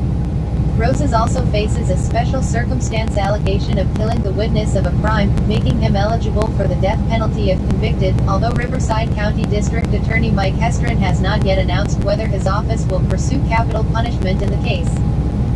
Roses is additionally charged with the attempted murder of a man identified only by his first name in the complaint, which does not list the date or any other details of that alleged crime. Court records show Roses is also currently facing misdemeanor charges of obstructing an officer, making counterfeit money and identity theft. Roses remains jailed at the Southwest Detention Center in Murrieta without bail, and Duarte is being held at the Smith Correctional Facility in Banning in lieu of $1 million bail. Article 172 of 179. North Carolina woman captured at viral racist rant struck by fire truck, in critical condition. MSN.com 4 hours ago. A white woman known for her racist rants reported in viral videos was fighting for her life in Asheville, NC, Tuesday after being struck by a fire department pickup truck, officials said. Rachel Dawn Root, 41, was found suffering from life-threatening injuries after she was involved in a traffic accident at 1:30 p.m. Monday in the 800 block of Patton Ave, Asheville police spokeswoman Christina Hallings told the Daily News. She is currently at Mission Hospital in critical condition, Hallings said. The investigation into this crash is ongoing. We can confirm that an Asheville Fire Department vehicle was involved in the crash, she wrote in an email. Local resident Jonathan Rowell said in a Facebook post that he witnessed Root accidentally step out into traffic on Patton Avenue with traffic coming from behind her shortly before she was struck. Root was reported screaming racial slurs and other obscenities at Black Lives Matter demonstrators and a family visiting Asheville from Charlotte last month. The Charlotte family shared the video with WLOS, leading police to identify Root. Root was arrested July 4 after she allegedly attacked a woman wearing a hijab head covering and assaulted a black teenage girl. Less than 2 hours ago, #white supremacist, #Rachel Root ripped my #hijab off, bit my face and beat a black teen girl after yelling racial slurs, Nala Karima posted on Twitter. Thank Allah for the decent ally who stepped in and saved me and the girl, she tweeted. Root was charged with simple assault, disorderly conduct and second-degree trespassing after the incident near Roger McGuire Green, police said. Karima previously posted video of Root spewing racist language from a park bench. After this video was reported, this violent, racist pedophile pulled out a knife. Teenage child. At Asheville police were called at least 6 times, but never responded. At Asheville at Blouse, #Asheville, #BLMBIC, Twitter.com/Eunice4L. Nala Karima and Nala Karima, July 2, 2027. 57 miles Nashville resident Sonia Lynn posted on Facebook that she once had to slam on her brakes after Ruth walked out in front of my company vehicle while I'm driving 45 mph. Lynn said her tires squealed as she frantically averted a collision, leading Ruth to flip her off. She needs help, Lynn commented on the police post about Ruth's July 4 arrest. Article 173 of 179. Yasiel Puig agrees to deal with Braves, source, MLB.com. Free agent outfielder Yasiel Puig has agreed to a deal with the Atlanta Braves, a source told MLB.com's Mark Vincent on Tuesday afternoon. The reported deal is pending a physical, as well as a negative test for COVID-19 before Puig could join the club at camp. The club has not confirmed. Free agent outfielder Yasiel Puig has agreed to a deal with the Atlanta Braves, a source told MLB.com's Mark Vincent on Tuesday afternoon. The reported deal is pending a physical, as well as a negative test for COVID-19 before Puig could join the club at camp. The club has not confirmed the signing. Puig, a 29-year-old outfielder, played for both Ohio teams last season, hitting .252 with 22 homers and 61 RBIs in 100 games for the Reds before being dealt to the Indians in a three-team trade at the trade deadline. He hit .297 over 49 games for Cleveland, with a couple of home runs and 23 RBIs over 100. He hit .297 over 49 games for Cleveland, with a couple of home runs and 23 RBIs over 182 at-bats.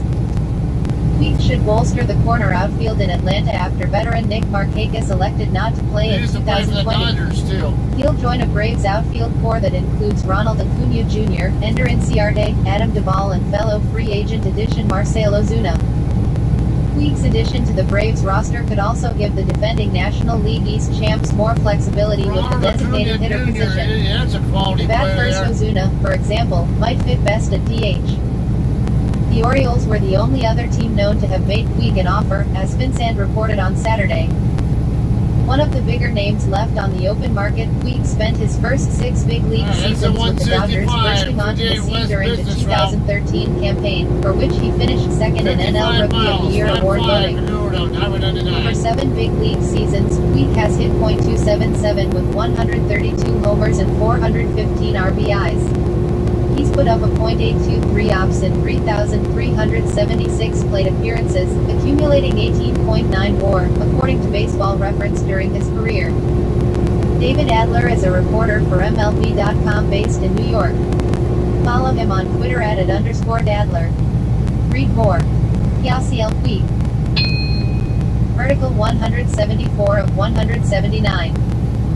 Around the NFL. Tuesday, June 14, 2020 02:56 p.m. Myles Garrett, Browns closing in on 5-year, $125 million extension. Kevin Patra around the NFL writer. Pelicero, Garrett set to become highest paid defensive player in NFL history. Myles Garrett is set to become the newest $100 million NFL player. NFL Network insider Ian Rapoport reported the Cleveland Browns and Garrett are closing in on a 5-year extension worth $125 million, per sources informed of the situation. Rapoport added Garrett's deal includes $50 million fully guaranteed at signing and $100 million in total guarantees. With 2 years remaining,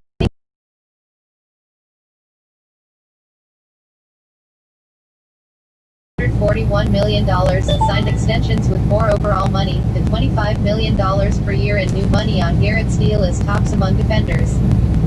Garrett missed the final 6 games of the 2019 season, but will be sticking around tests to come. NFL reinstated the pass rusher in the an brawl with the Pittsburgh Steelers and swung a helmet at quarterback Mason Rudolph. The number 1 overall pick in 2017, Garrett's combination of size, speed and athleticism makes him a menace off the edge when on the field. Injuries during his rookie campaign and the suspension, however, have wiped out 11 games in 3 seasons. In 37 tilts, Garrett has compiled 30.5 sacks, 65 QB hits, 104 tackles and 32 tackles for loss. Last year, he earned 10 games. Not seen the peak for the ultra-athletic edge rusher, who has grown each year in the league. NFL teams pay players for what they project to do down the road, not what they've already done. Garrett's new deal demonstrates the Browns' belief that big things are ahead for Garrett. Article 175 of 179. Around the NFL. Tuesday, June 14, 2020, 01:43 p.m. Chris Jones, Chiefs agree on 4 years, $85 million contract. Kevin Patra around the NFL writer. Pelicero, how Mahomes' deal left room for Chiefs to pay Chris Jones. The Kansas City Chiefs have handed out another bag of cash. NFL Network insider Ian Rapoport reported Tuesday that the Chiefs and star defensive tackle Chris Jones agreed to a 4-year contract worth $85 million for the player's agents. The deal includes $60 million in total guarantees upon signing. Sides had until Wednesday at 4 p.m. ET to get a multi-year deal done, otherwise Jones would be restricted to playing on the $16.1 million franchise tag. They got the deal done with a day to spare. A game-wrecking interior defender, Jones viewed himself as a $20 million per year player given the current market. Last month he suggested he could sit out if a long-term contract wasn't done before the deadline. The Chiefs appeased the star DT and avoided any animosity moving forward. The $21.25 million per year on the 4-year extension puts him behind only Aaron Donald among interior pass rushers and ahead of DeForest Buckner, 4 years, $84 million, who signed his new deal in Indianapolis this offseason, on a per-year basis. There was speculation that the Chiefs would struggle to find salary cap space to give Jones a gigantic deal, already having Frank Clark on the books for $20 million per year. In the end, Patrick Mahomes' massive new 10-year extension, which wound up providing the Chiefs a team-friendly solution, helped KC keep Jones on a mega multi-year deal. The structure of Mahomes' deal kept the salary cap impact flat for the next 2 years, allowing KC flexibility. Upon inking his $500 million deal, Mahomes cited the desire to keep good players around him as a reason for not seeking the most amount of money possible. The Chiefs turned around and immediately honored that commitment. Keeping Jones around long-term is a massive boon for KC's defense. The past 2 seasons, Jones has impacted the passer as much as any interior defender not named Aaron Donald. Pild's new 4-year deal keeps the main pieces on both sides of the ball together the next several years. The window for the Chiefs to become the next dynasty in the AFC is wide open. Article 176 of 179. Around the NFL. Tuesday, June 14, 2020, 10:11 a.m. Jason Peters returns to Eagles on 1-year deal to play guard. Kevin Patra around the NFL writer. Rapoport, Jason Peters, Eagles agree to terms on 1-year deal. The Philadelphia Eagles never closed the door on re-signing Jason Peters. Now the perennial Pro Bowler is back, but at a different position. NFL Network insider Ian Rapoport reported the Eagles agreed to terms with Peters on a 1-year contract, per a source informed of the deal. The team later confirmed the agreement. NFL Network's Mike Garofalo added that Peters' deal is worth up to $6 million, with $3 million in guarantees. The plan is for Peters to play right guard and help replace Brandon Brooks, who suffered a season-ending Achilles tear. The Eagles plan to move on from Peters, a potential Hall of Fame left tackle, with Andre Dillard, a former first-round pick, ready to move into the starting lineup. General Manager Howie Roseman, however, never slammed the door shut on bringing Peters back if the situation was right. Lack of a big deal on the open market for the veteran, coupled with Brooks's injury, opened the gate to a reunion. Peters is one of the best left tackles of his era but has never played inside full-time. It's possible that the Eagles could slide Isaac Sumalo from left guard to right to keep Peters on his more familiar left side. Either way, the plan is for Peters to play guard, keeping Dillard at left tackle. Entering his 17th NFL season, the 38-year-old will tackle a new challenge, moving to guard and likely swapping sides of the line. If it works out, Philly's O-line, already one of the best blocking units in the league, got better. A right side of Lane Johnson, Peters and Jason Kelsey could be bonkers. At the very least, if injury strikes the Philly O-line, Peters brings potent depth as a potential swing tackle who can move back outside during any reshuffle. Article 177 of 179. Johnny Depp's housekeeper, horrified after finding 46 feces in miles bed, to go to Highway 99. MSN.com, yesterday. Johnny Depp's housekeeper was horrified and disgusted after finding human feces in a bed at the Star's penthouse in Los Angeles, the High Court has been told. Hilda Vargas appeared as a witness at the actor's libel action trial against The Sun and its publishers via video link on Tuesday, following other members of his staff, security guard Malcolm Connolly, stylist Samantha McMillan and Tara Roberts, the estate manager on his island in the Bahamas, who gave evidence earlier in the day. Answering questions through a translator, Ms. Vargas, who was speaking in Spanish, gave her account of cleaning Depp's home in April 2016, the day after it is alleged the Pirates of the Caribbean star was violent towards her on the night of her 30th birthday party. The court has previously heard about the feces being found, with Depp claiming Heard or one of her friends defecated in the bed, and saying his then-wife described the incident as a harmless prank. In her witness statement, Ms. Vargas said she pulled back the top sheet on the bed and saw a large pile of feces. She continued, "I did not know what to think of what I had discovered. I was completely shocked." The housekeeper said she took photos and that the feces showed a lack of respect. Ms. Vargas also said she knew the feces could not have come from either of the couple's two dogs, saying she had cleaned up after those dogs many times and their feces are much smaller. Heard denies the claim, with a spokesperson for the actress saying in a statement sent to Sky News following today's hearing that Depp's team is trying to grab headlines.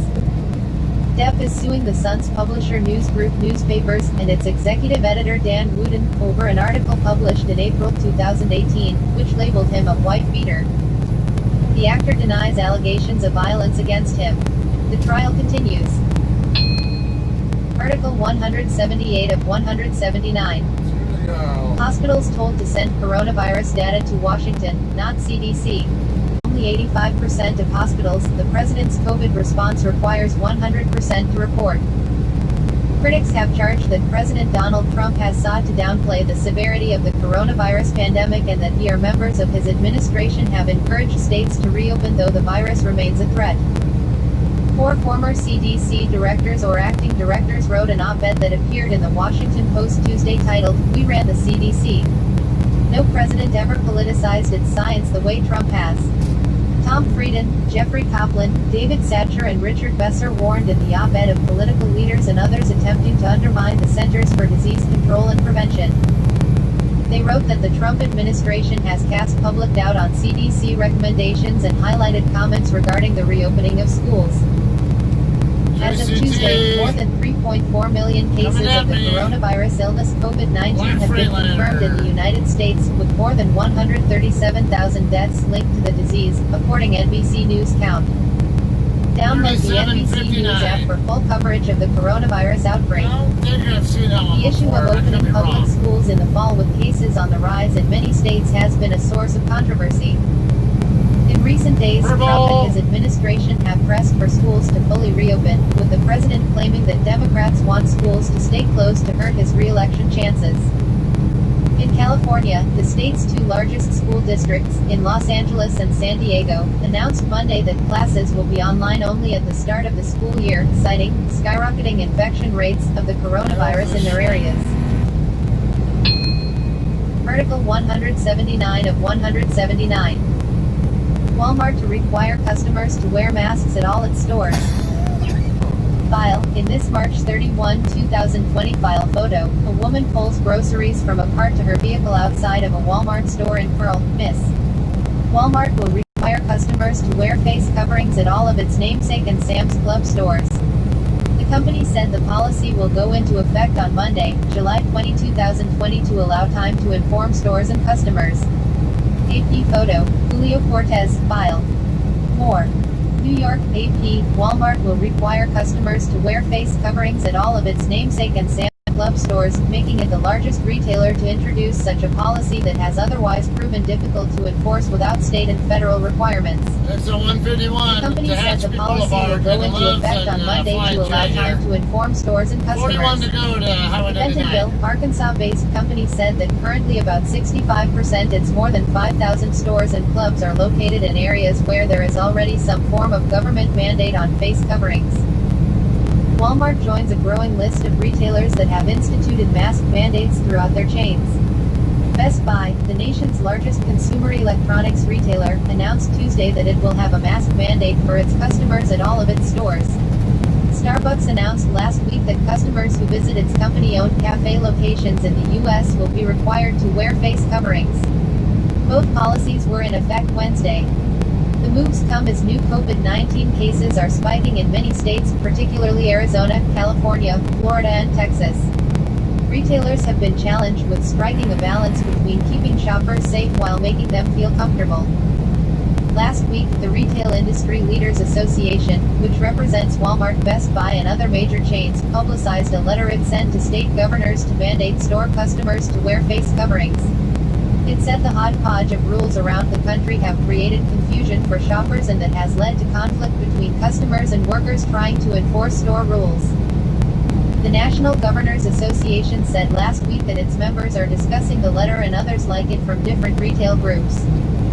Social media is full of videos capturing clashes between those who are asked to wear masks and employees who are under orders to make sure people wear them. Fewer than half of U.S. states require masks in public places, according to the RILA. And only a handful of major retailers, including teen clothing chain American Eagle Outfitters, has a mask mandate for customers for all of its stores. Wholesale Club. The Centers for Disease Control and Prevention recommends people cover their mouth and nose when around other people to help reduce the spread of the virus that causes COVID-19. We know some people have differing opinions on this topic, wrote Dakota Smith, Chief Operating Officer at Walmart US, and Lance De La Rosa, Chief Operating Officer at Sam's Club, in a blog posted Wednesday. We also recognize the role we can play to help protect the health and well-being of the communities we serve by following the evolving guidance of health officials like the CDC. AP retail writer Joseph Pisani in New York contributed to this report. There are no more articles to read.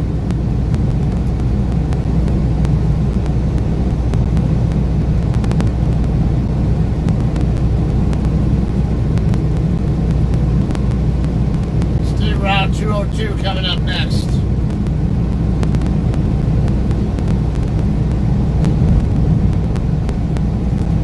about 39 to go to 99.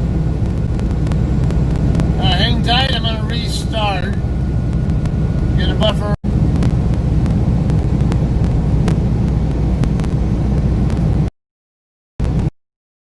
FK means away from keyboard.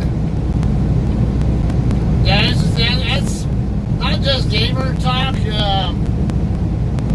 Back in the day when AOL was still like the big name in the internet. All the chat rooms people always said that. AFK, away from keyboard, I put BBIAF, be back in a few.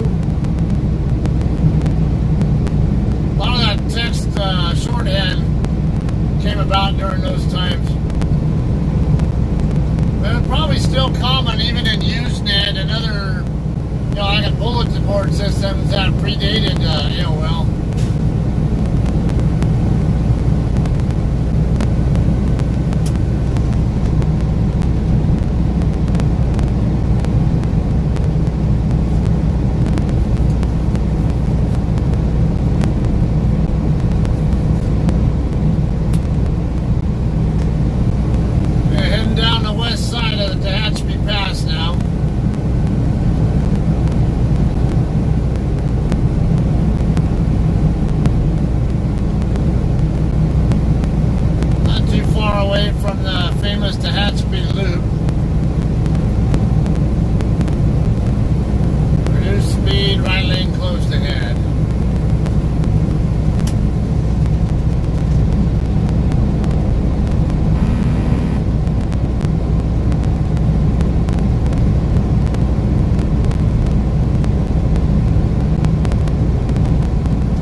resurfaced, not just patched.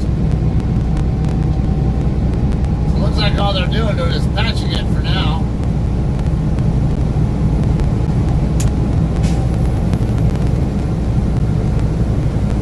Broome Road exit 142.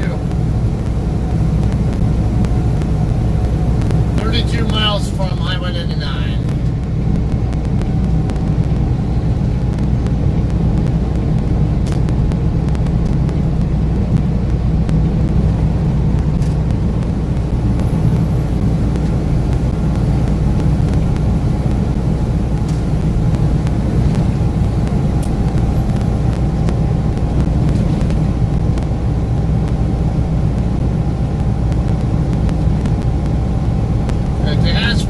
Over here on the left pretty soon.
What's up, James?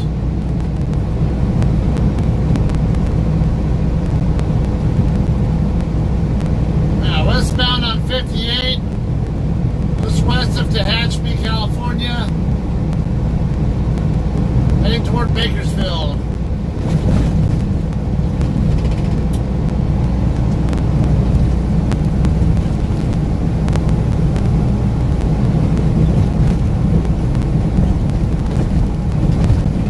Exit 139, 1 mile.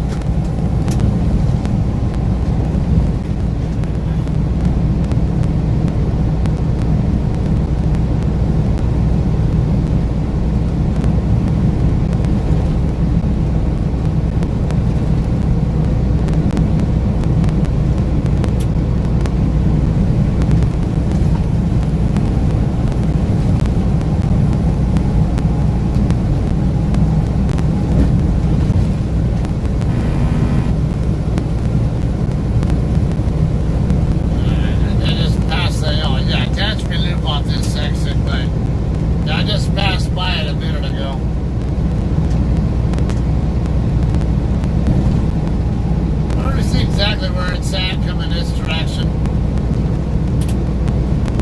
Particularly when I had curves and other traffic to watch and stuff. And see if this eastbound Highway 58 and way station is open. I've been hearing people say it's been open recently, but I've never seen it open.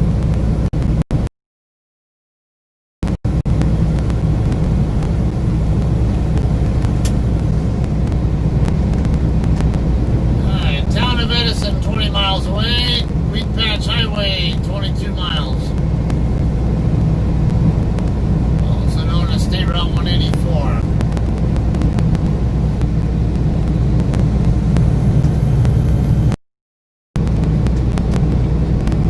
That'd be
423 to Arvin, coming up a mile.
Salmon too.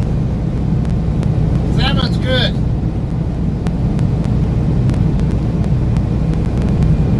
Or halibut too. Yeah, halibut's really good fish.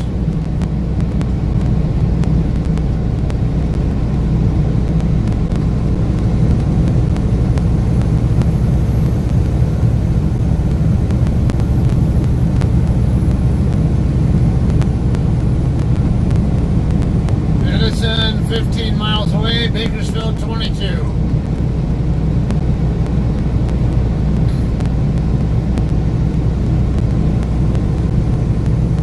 Hey, salmon life don't matter when it comes to me getting fed.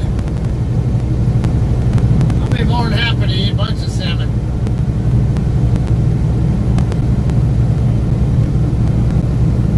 Blackened salmon, cedar plain salmon, put it in sushi, whatever.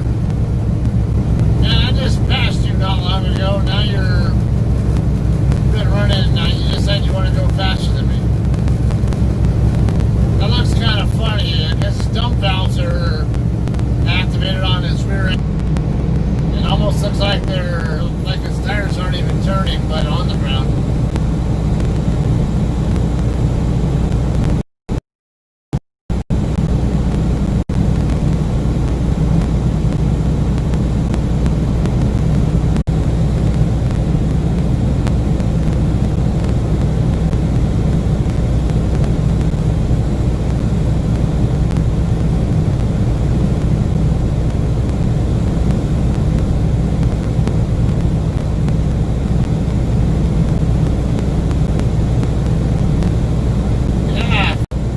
Fish lives do matter, especially when you make.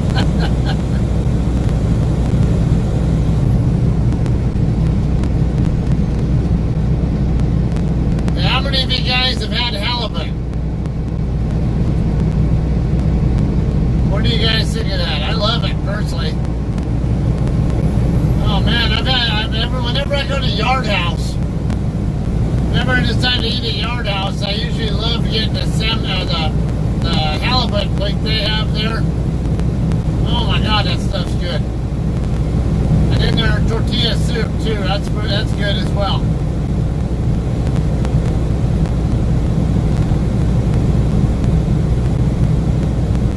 What the hell's my ancestry app keep opening up? Whatever that is.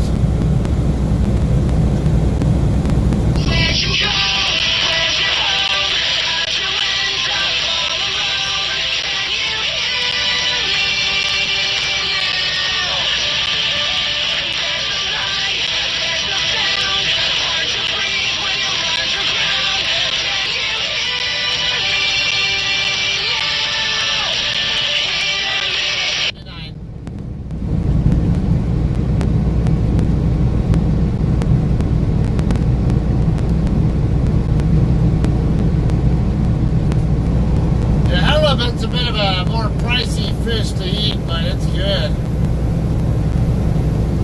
That's the one you want to have if you're not a seafood fan and you want to at least try something that doesn't taste so fishy. What's up, Corey?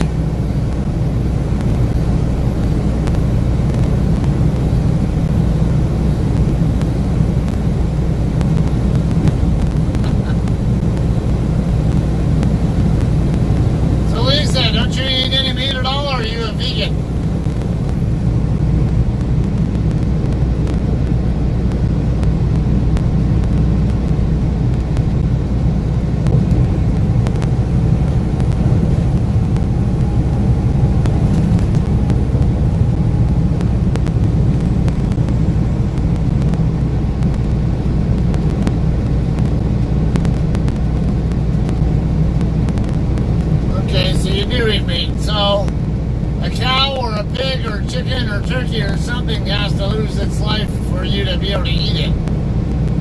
Same thing, but I'm just saying, no. Now everybody has their own story to tell, and it's none of our concern whether you eat seafood or not, but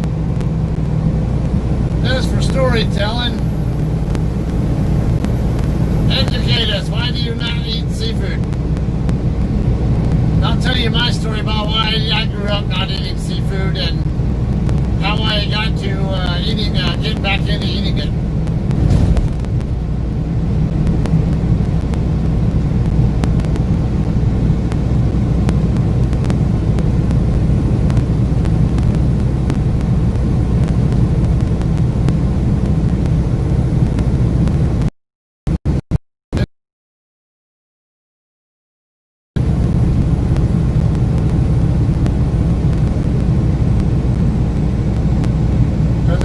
Like fishy piss. Alright, I can respect that because that's one of the biggest concerns I had with eating seafood for a long time as well, is the smell. And it has a weird taste too, depending on, well, if it's prepared if it's prepared well, it shouldn't be that. It shouldn't be like that.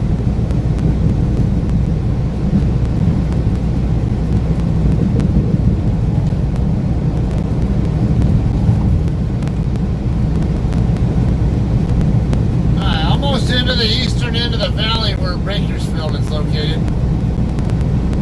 It's pretty shredded a tire over here.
From the ocean and has legs that can run around your plate. So no crab or lobster for you, huh?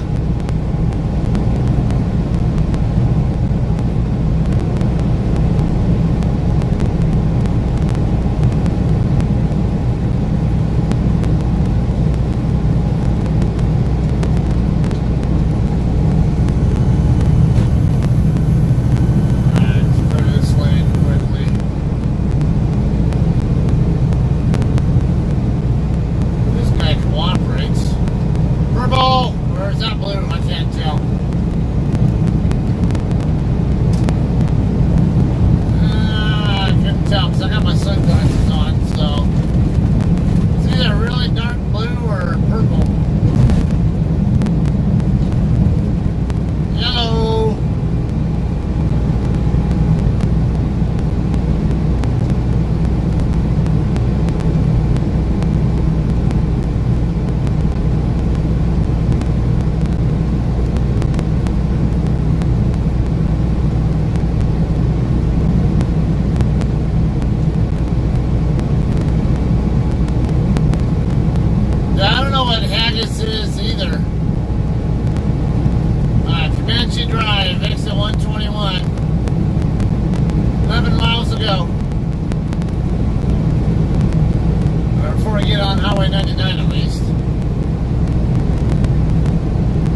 weird shit there, Lisa. And you talk about seafood. Okay.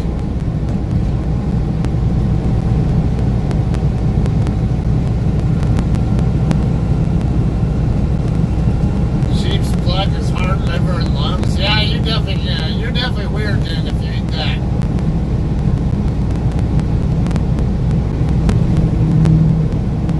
Edison Road coming up.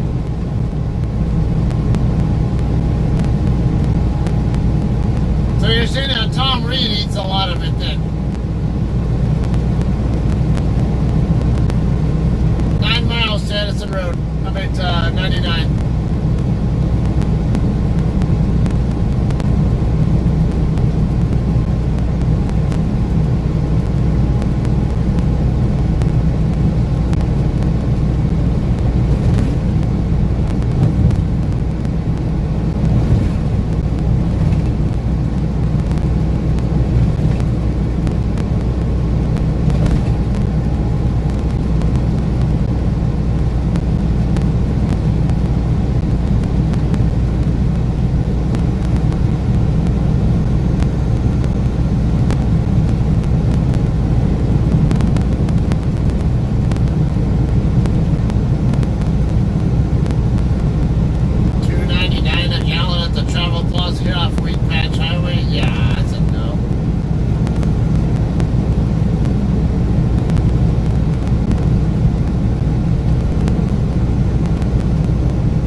She's been eating gizzard.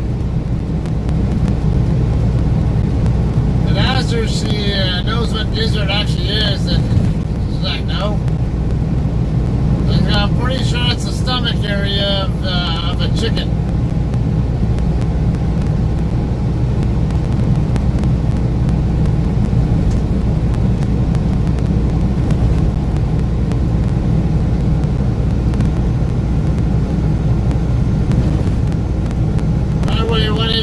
Coming up next to Lamont. That's Wheat Patch Highway.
fish sticks as a kid, and then my parents would always like to make shark and swordfish, whatever. But I wasn't a fan of the way it was prepared or the way it tasted. And it kind of soured my taste. Between that and the smell, it soured my taste for seafood. And I ended up avoiding seafood like the plague for many years. And then I went to Alaska back in 2000, I think it was, with for basically active, I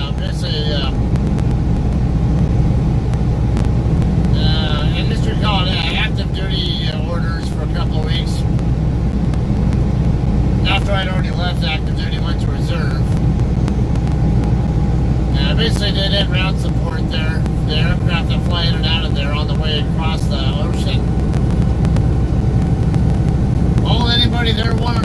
guys go salmon fishing or halibut fishing, among other things. And we only had 2 vehicles to get around, and it's if I wanted to have 2 options, either sit around on base and do nothing in particular, or go with everybody to the river and one or more rivers, whatever, and go salmon fishing. And I didn't do any of the fishing myself, but I went out there with them just to at least hang out. Anyway, somebody told me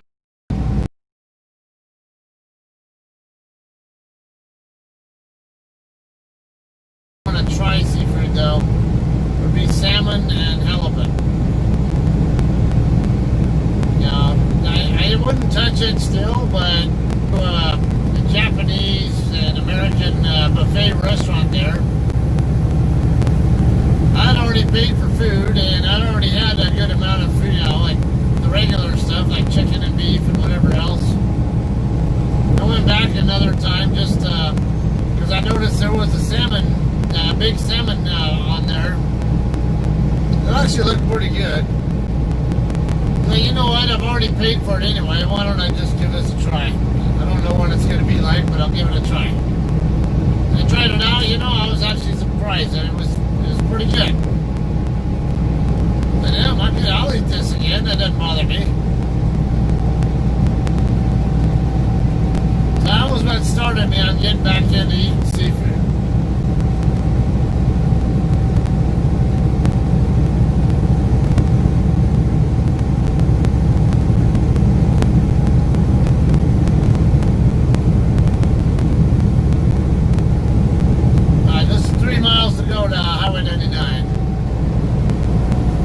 Route 204 coming up next.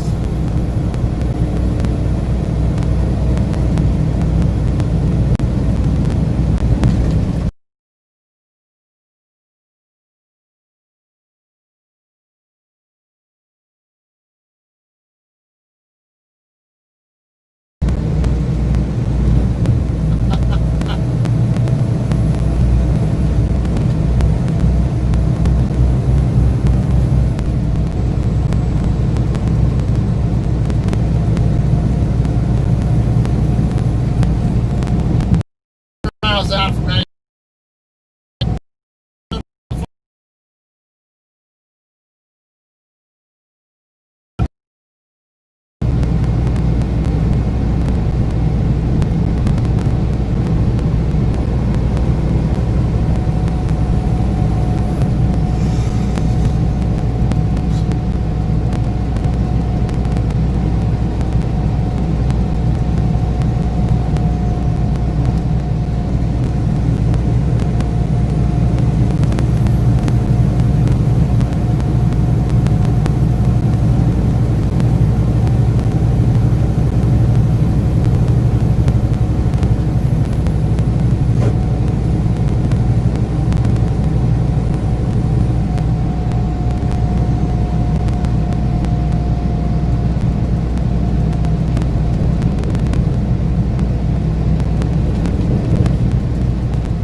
people who don't know how to put your damn, throw your trash away?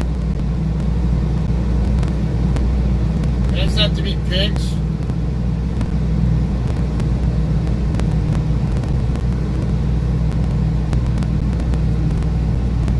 I got roadwork here on 99 as well, which adds to the problem here.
Cement down there on that section.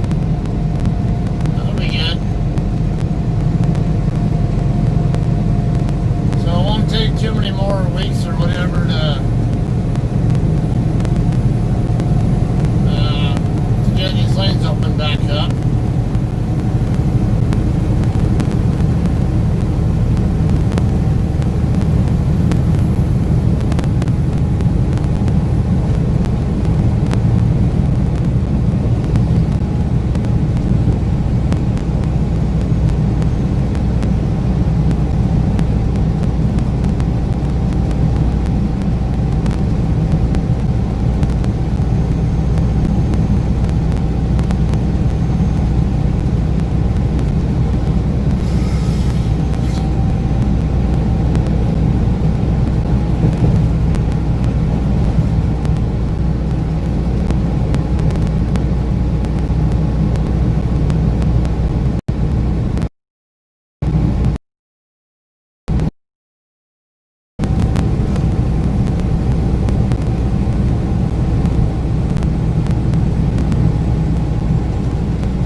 over 200.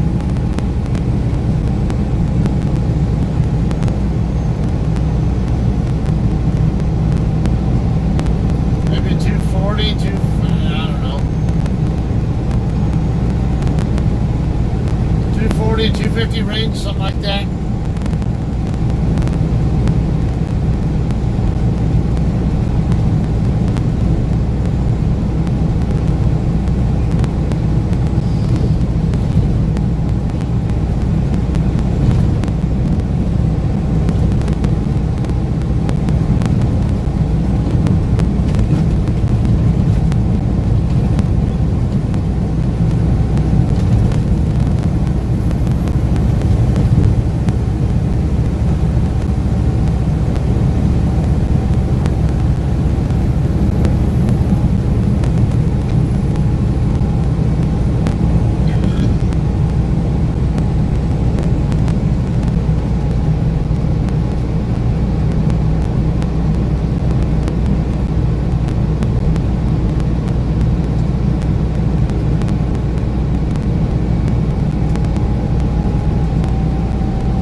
State Route 65 coming up. Hang tight for a second, guys. You're going to get a short bit of buffering.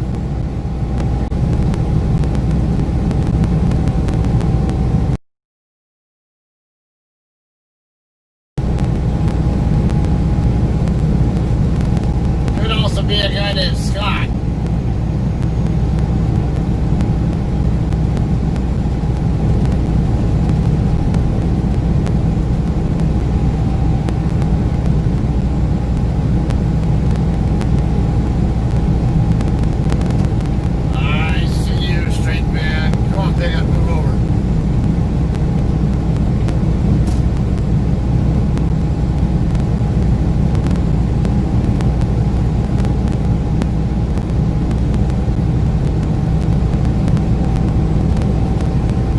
Sound like a bullfrog.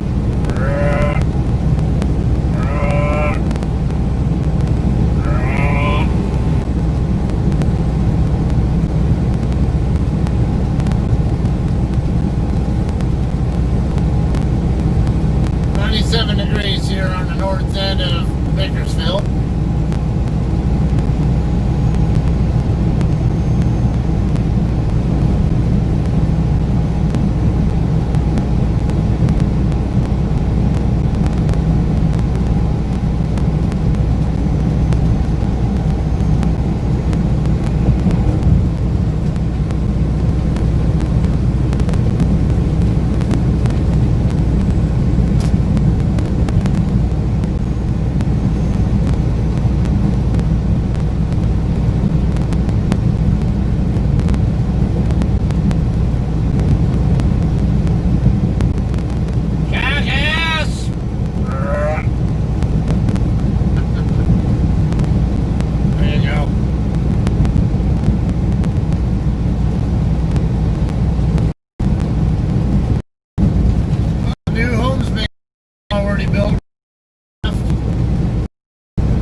Exit 241. I did not see that earlier, but appreciate you repeating it.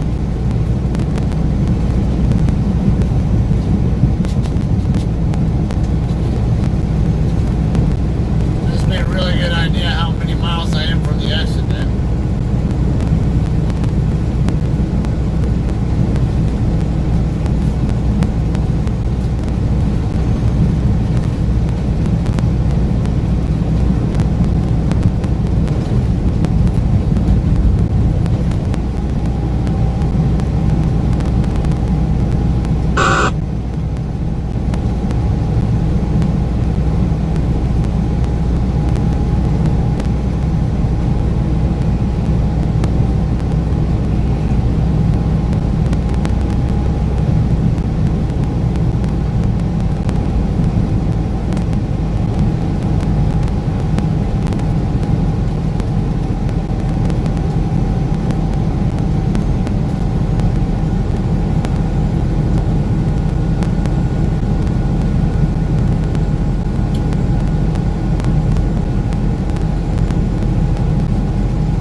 1815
local time by the time you get to State Route 120.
just to mess with you guys.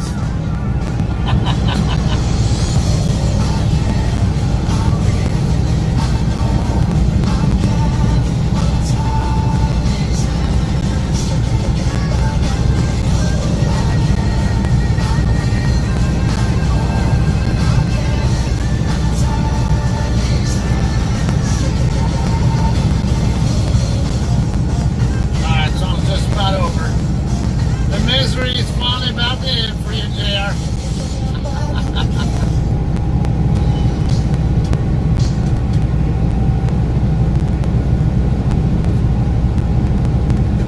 That can make it even more miserable though with some of that music. Some of Dora's Spanish language music. Stay around 46 coming up.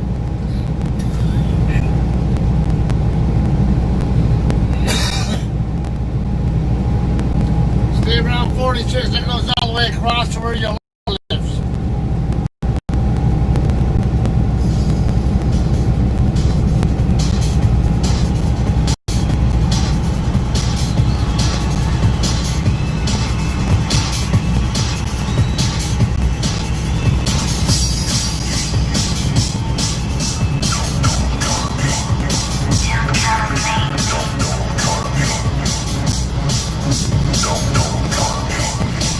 I engineered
movie too if you haven't seen it before.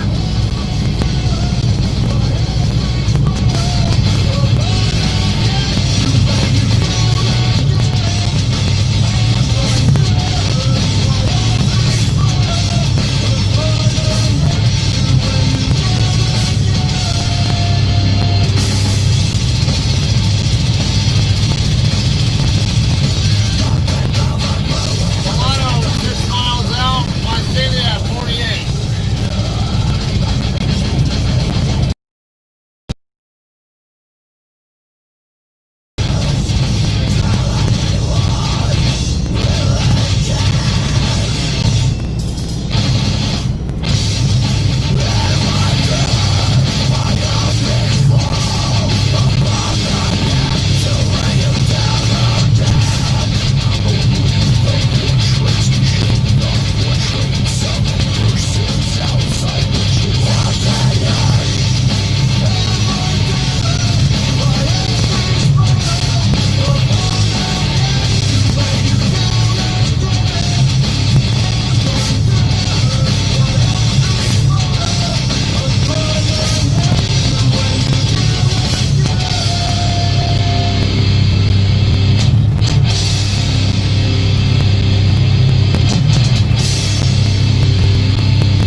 Hmm.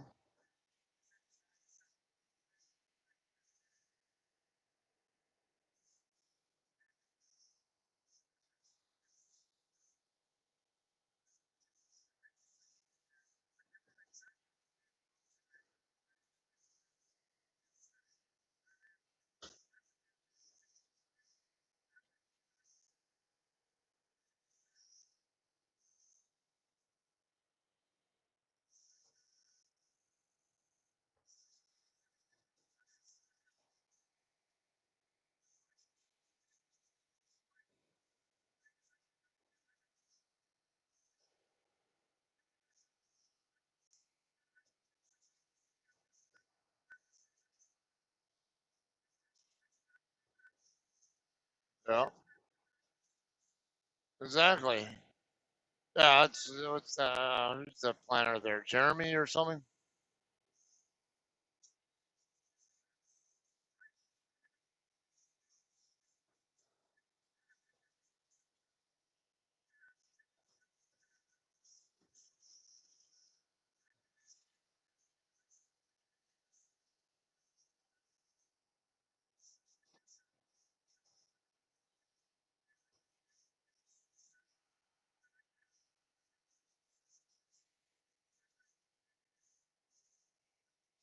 Yeah.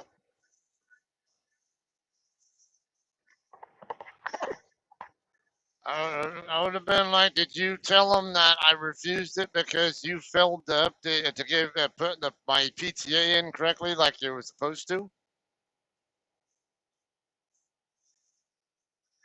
I would have like, hey, if you're gonna get people mad at me, then I'm gonna be mad at you for screwing up and dropping the ball and causing them to get mad at me. That's not on me. You need to frickin' tell. You need to come clean and tell the planner that you're the one who screwed up.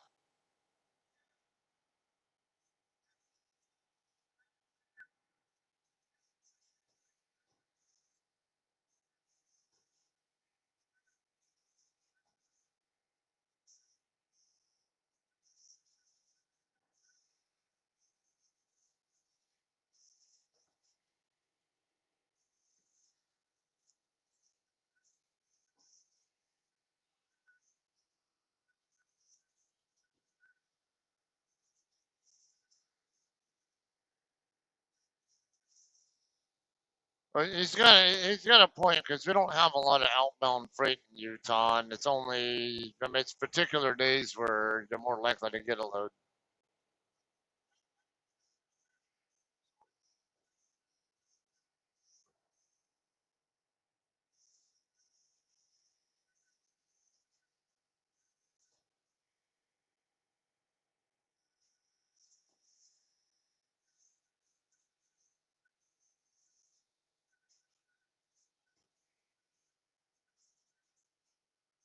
Yeah, I'd be like, give me the planner's email address then, and I'll tell him that my DM screwed up. If either you tell him or you give me his email address, and I'll tell him myself.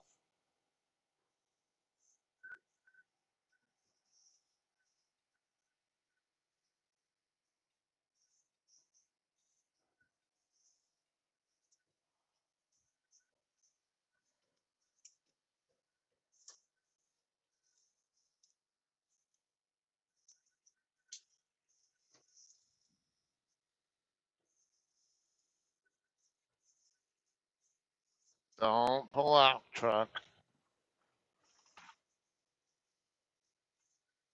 Yeah, I literally just getting off the freeway right now to get a piss and drink break and put my deer guard back up and full air.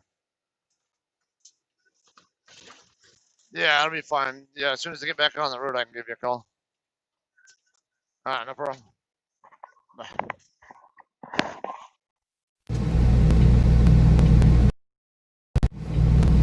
All right.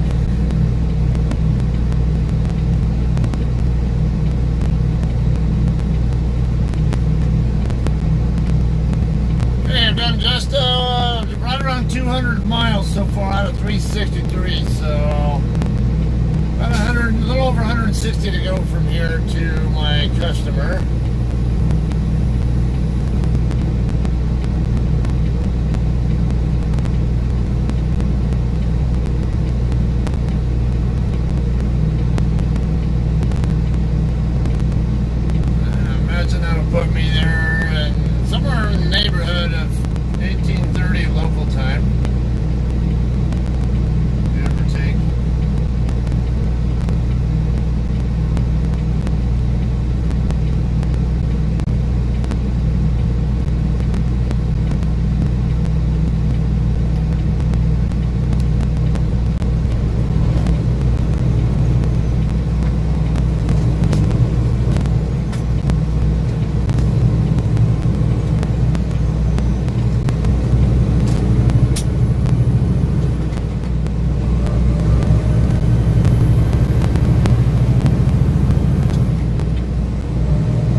into here. It's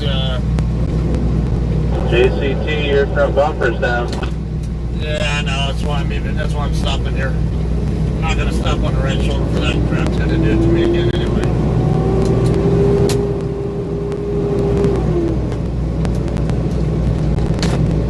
Appreciate the heads up though. Yeah, no problem. You have a good one.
get back on the road here.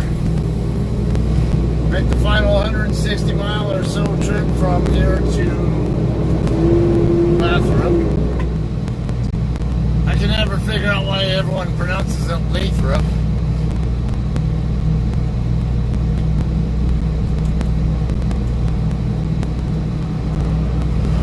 What the hell are you doing there, Golden Hill? Alright, let's get back, right back over to the exit.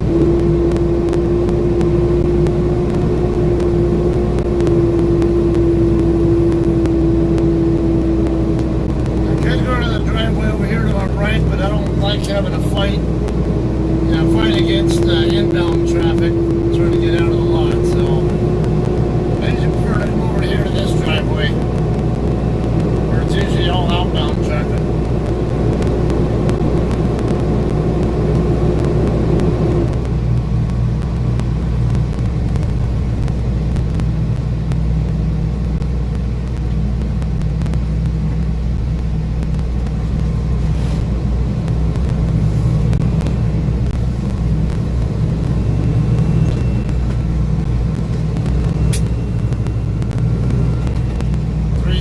A gallon at Flying J. Ish.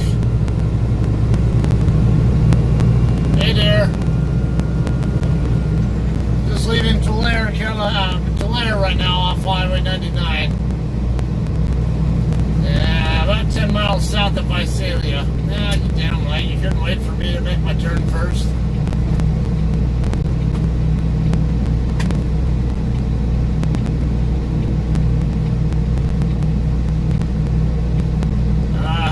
Still go.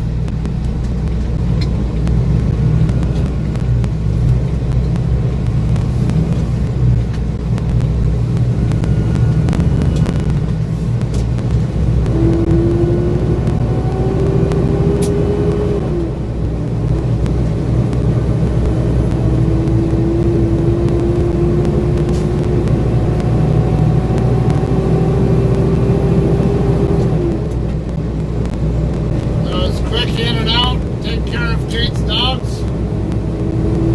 Where's Kate staying anyway with her arm like that? Is she going to her mom's over in Texas or wherever it is, or is she staying somewhere else, or what?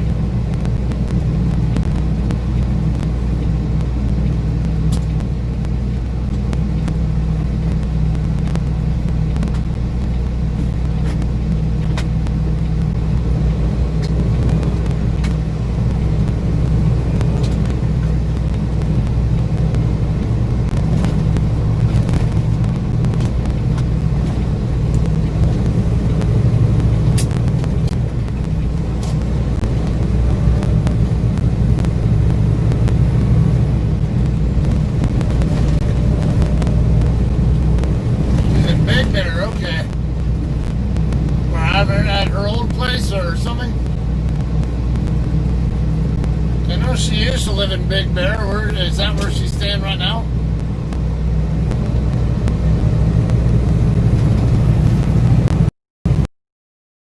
Get State Route 198. I won't be getting on 198. Just give it a visual. I'm gonna give you an idea for if you follow along on a map. You have kind of an idea where I'm at.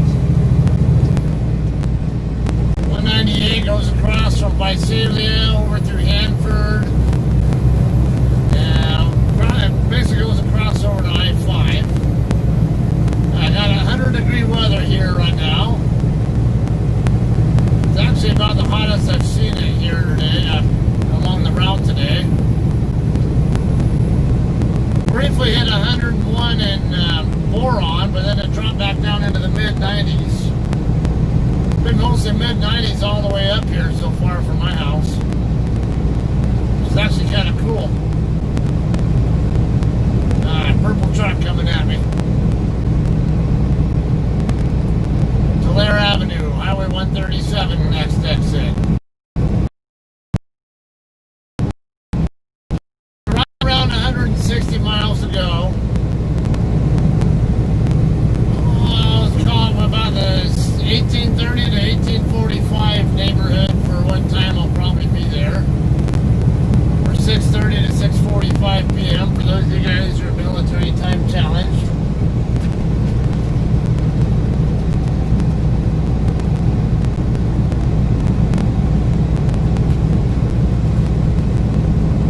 And that'll of course be Pacific time.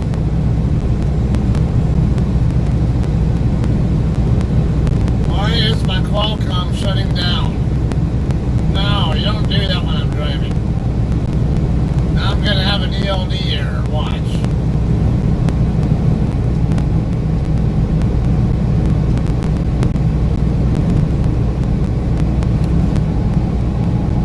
Saw 2 JCTs. All right. Did you happen to get their truck numbers?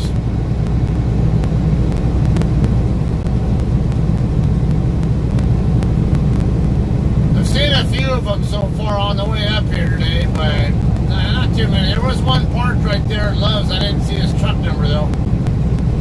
I only know there was one there because I saw the back of I saw the trailer, actually the whole truck when I was still on the freeway, not quite getting off of it.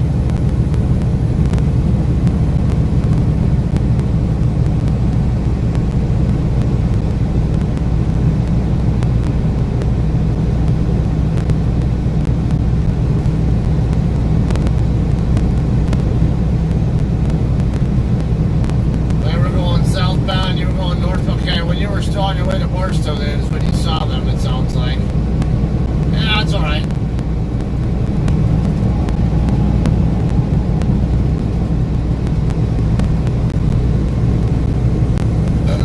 Alright, so I'm going to give Cody a call back.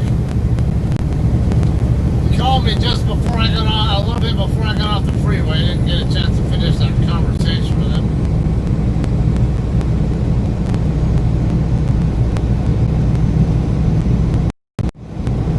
I know he's not happy with his DM right now, though, because I guess his DM was supposed to send his PTA, push his PTA out for home time, and either failed to do it or did not do it properly, so it didn't actually update correctly. So then the planner sees that he was ready, it looked like he was ready for a reload, and, for reload after he empties it. Home time plan. Maybe when they have overall. Stinks like a skunk here. Oh, come on.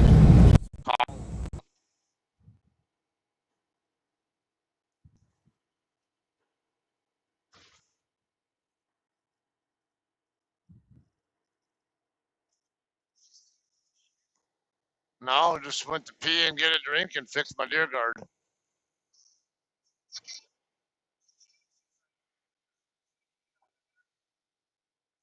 Huh?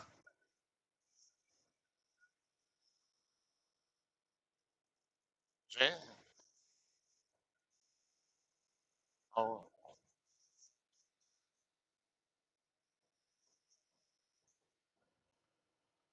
he peed on an animal?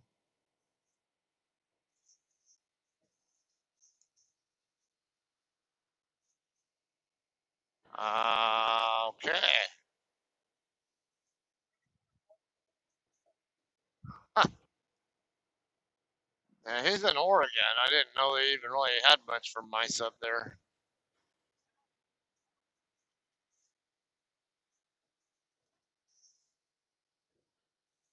Yeah.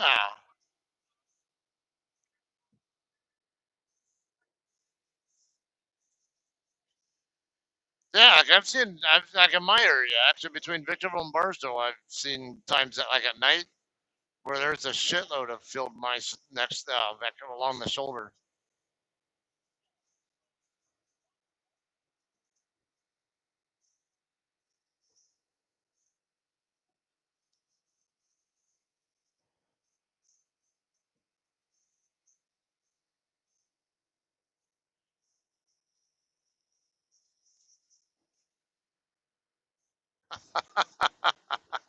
Yeah, maybe.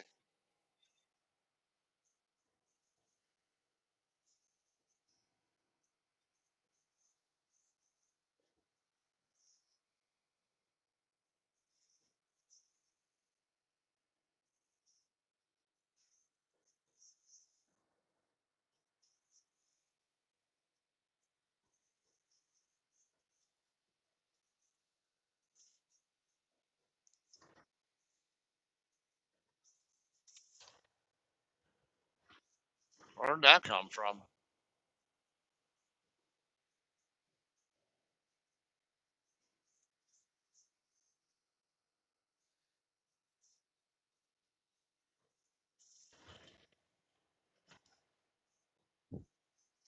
Yeah, that comment came out of left field.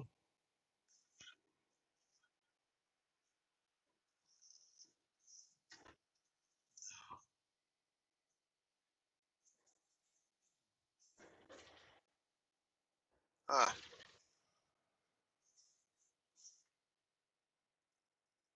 All right.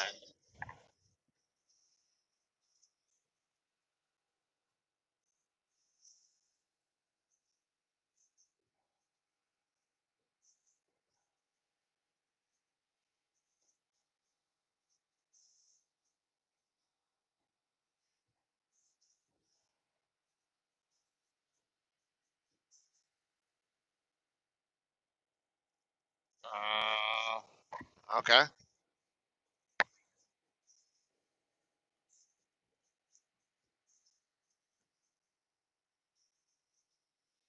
It's like, have you not ever been a driver before?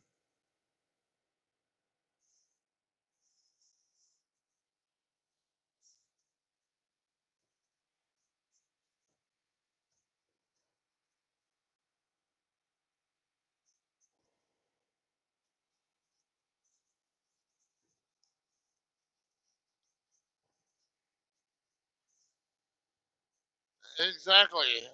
I'm gonna tell him, do you even have a freaking CDL? Do you even have a clue what it's like to be out here and doing and spending 34 hours in the middle of nowhere at a fucking Circle K? Maybe you might want to do something like you're saying, do laundry or see friends or something or family or whatever. That's what home time is for. Like, hey, I'm only doing a 34 here because I can. It's more advantageous for me to go ahead and do it.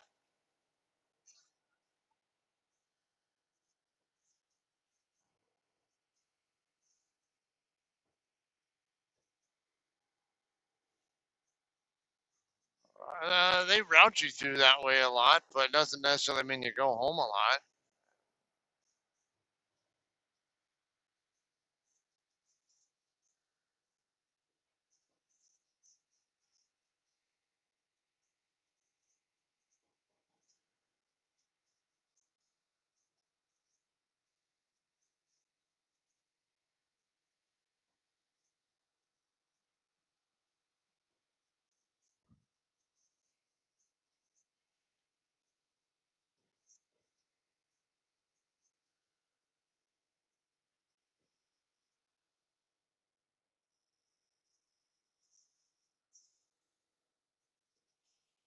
Sounds like he's starting to micromanage whatever and question why you do what you do, whatever, even though you're productive. Have one unread message.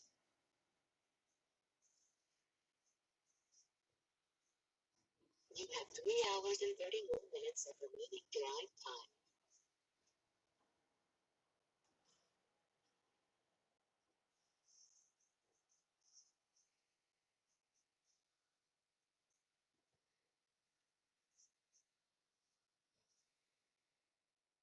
Uh,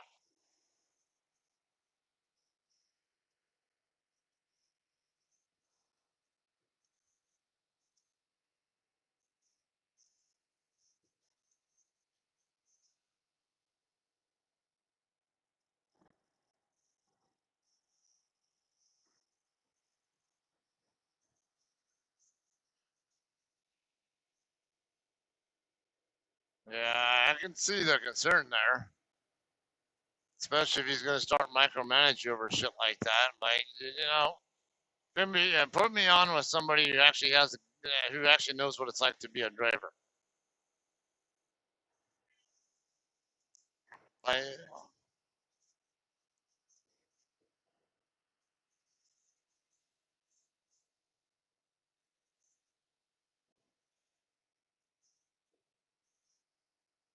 Well, see, that's one of the cool things about the fact that I'm with Scott now. Dude, do not try to freaking pass me on the right when your lane's gonna end, dumb motherfucker. I was about ready to start cock blocking him just to make sure he wouldn't do it. Yeah, dipshit.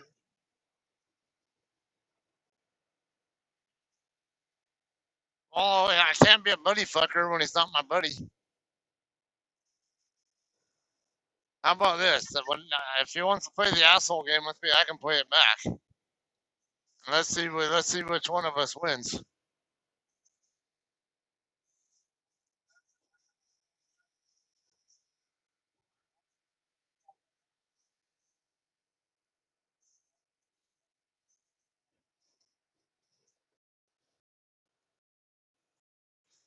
Yeah, I don't necessarily have to until it's you're or something. It's just make sure you're getting it at the right price, no matter where you're getting it from and for how much.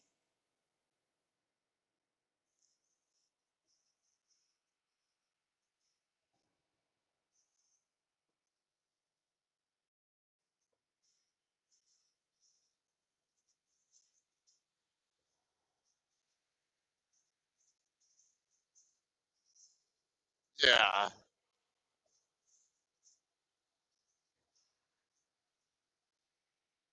you can, or just go ahead and fill up over at Space Age Travel Center on your way out of the area, and I mean, you might get more gallons of fuel than you need, but it'll still probably be under budget, or yeah, probably just you can get it for a good price there. And then, I mean, yeah, you'll be able to get fuel in your area, like at Maverick or somewhere, for a good price too. So it's not like you really need it right now. End up reloading in Hiram, right? Okay, yeah, and you can even reload at the Maverick, right? Refuel at the Maverick right there down the road from JBS, and because they're at 215 or so a gallon, whatever it is, I forget. It's a good price.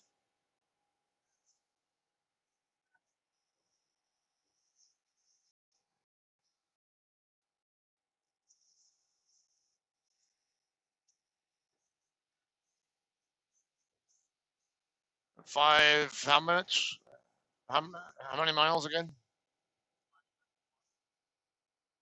Okay, so nearest multiple of 7 is 56, 560. That would be 80 gallons. So then the next multiple of 7 would be 790 times 7, which is 630. So about 85 gallons, somewhere in that ballpark. Should be enough. Um,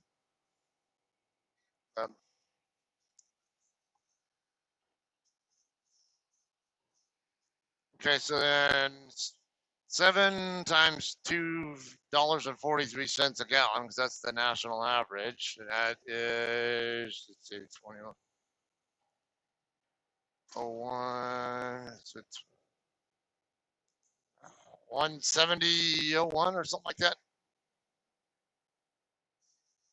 170.01, I think. If I multiplied that right. 240 gallon times 7 miles per gallon. How much is that? Or no, 80, sorry. Um, 85 gallons. I used the wrong number there. 85 gallons times 2.43 per gallon.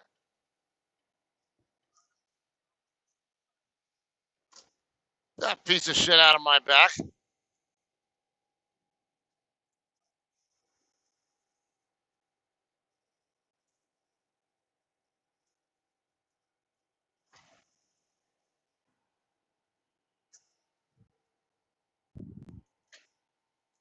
Do I look like a fucking dog to you, road dogs?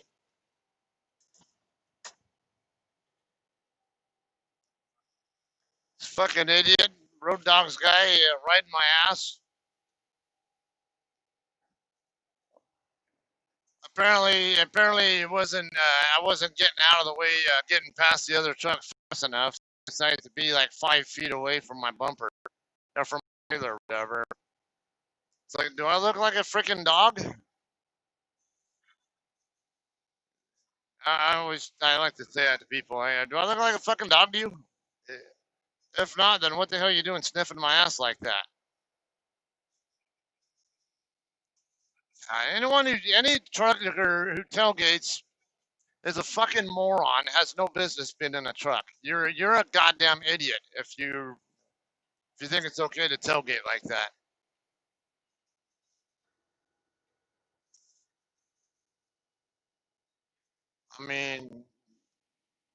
I got a little bit closer to this CNI truck, the CNA truck, than I really wanted to be, but trying to minimize that and kind of bad anticipation of how fast that black car there ahead of me would get by. But come on, when there's nobody, when we're both in the middle lane already, and I'm trying to get around a slower truck, a swift truck, then just get your ass back. You don't need to be on my ass. You want to go ahead and do that? I'll go back off my throttle and sit here and go side by side with a guy. You want to be a piece of shit? I don't care. No, I'm in the middle lane right now, but I'm passing a CNA truck, and I mean, I do have like a pickup and look like a cab over truck or something catching up to me, but they weren't right behind me.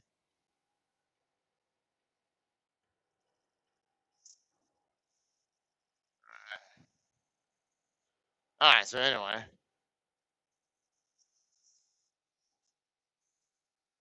okay, so budget yourself for 208. So try not to buy more than $208 worth of fuel, and then if you know how much, if you can find out what the price per gallon is at Space Age right now, you can actually figure out how many gallons you can get for that price. It's in Hermiston. When you get on I-84 from I-82, um, which you don't even necessarily have to get on 82 at all. Because from Wallula, if you just go straight down Highway 12 from where you're at, yeah, like go to the south from on there. You head west along the Columbia River on what's that other highway there? That one that goes right into Umatilla.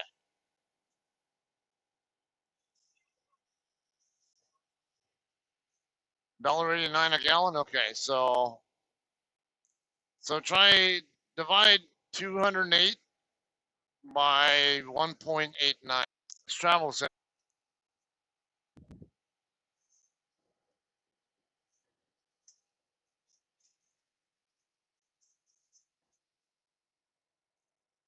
Exactly. So that ends up saving you $47 if you buy 85 gallons. But if you go ahead and buy $208 worth, you get extra 25 gallons, and it means 25 fewer gallons you have to buy at a higher price. So let's just say if you go over to Maverick and Hiram later on, and you end up wanting to buy fuel, you might not have to. You won't have to buy as much as. If you end up deciding to just go ahead and get 110 gallons instead of 85 at Space Age. All right, cab over truck passing me.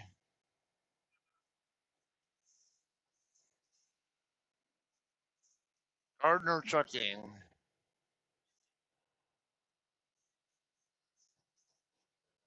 Man, that's a day cab too. You don't really see too many. Cab overs as a whole are not very common to see, and then even less common to see day cab overs like this one here. Gardner Trucking. Oh, I see them all the time. They're based out of Chino.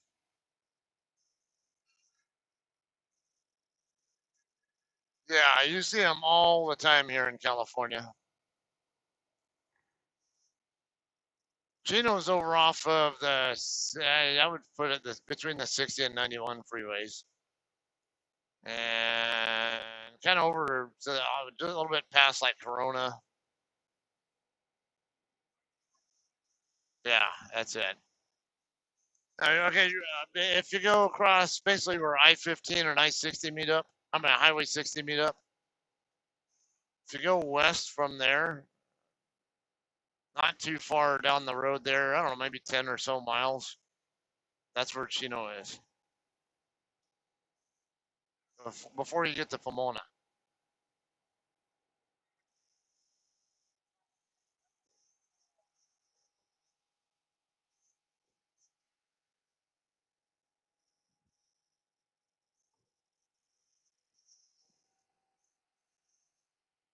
Yep, and then you deliver at what time? Okay, so you're gonna get like a full 11-hour break then at that rate. Well, let's see, it's 20, 30. Yeah, it probably would be right around 7 a.m. Because yeah, I would expect it to take about 10 hours total, and then you got a time zone change. So yeah, right around 7 a.m. Or if you take a nap, might end up getting there a little bit later, but still, like you can, I mean, if you really wanted to, like, of course not, you will because you live right in that area anyway. I mean, they got parking on the street right there in front of their DC anyway.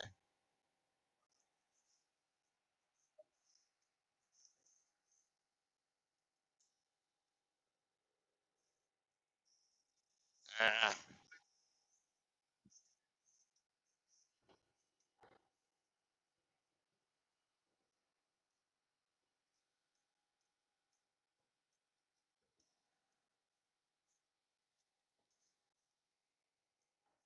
yeah,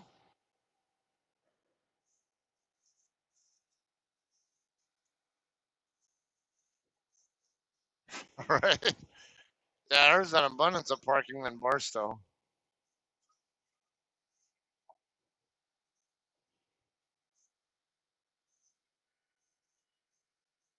Yeah, yeah, Barstow's pretty much a trucker haven.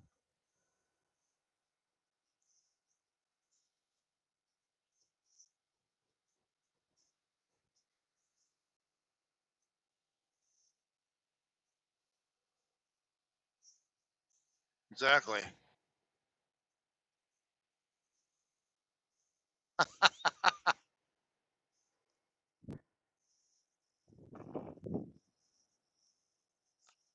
Yeah, there's a jail at the county sheriff's office there.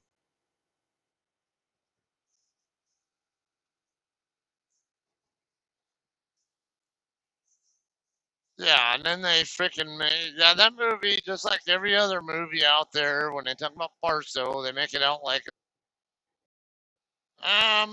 the size of the population there is on some form of government assistance, but they make it out like everybody's a bunch of fucking redneck hillbilly ranchers and stuff, and that's not even close to the truth.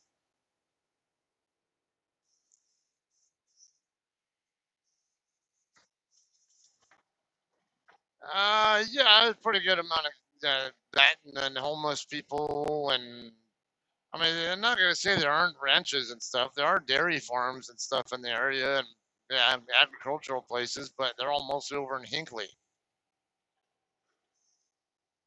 There's JCT coming at me. 3608. No, they just like to portray because everyone has their little stereotype that they think, and so they just automatically think that Barstow's nothing but that kind of. Yeah, I just think it's just a bunch of rednecks who live on ranches and stuff. Who's this? 4220 Charlie.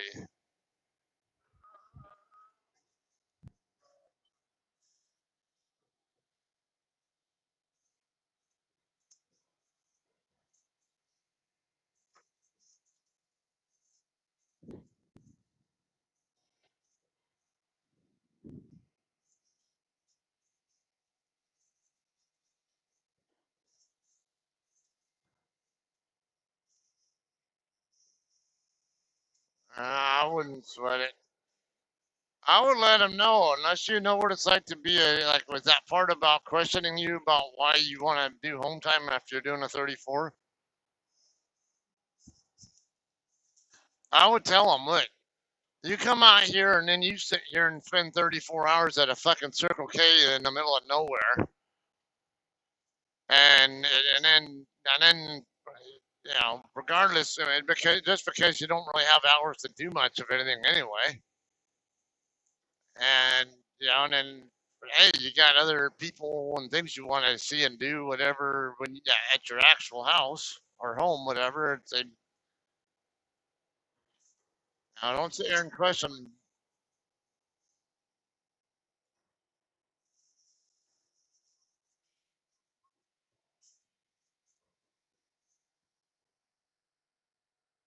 All you gotta keep in mind, I live in California, so getting home is like easy. Yeah, it's easy as pie where I live for me.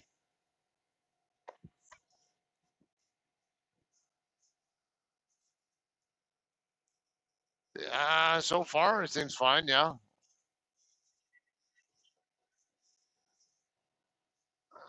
I'm not gonna say keep me busy, but it's sometimes it's a matter of like just you gotta understand. It's just because you don't get miles doesn't mean that the DM's trying. It could like okay, what got me going that load going from Hiram over to New York. It wasn't exactly a fast-paced load, but then I had to deal with what hours I have to work with for one, and I was in an area where there's just not much freight available at all. I had an option: either take that load or sit an extra day and wait for the loads that the abundance of Friday pickups over there to become available. And it's like I don't have a problem with going to New York, and I get the hours to work with to get it there on time. Let's just do it. So, and that's the only trip that paid this week.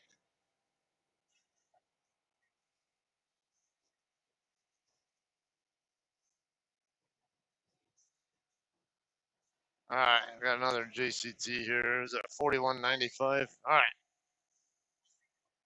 okay, bye bye.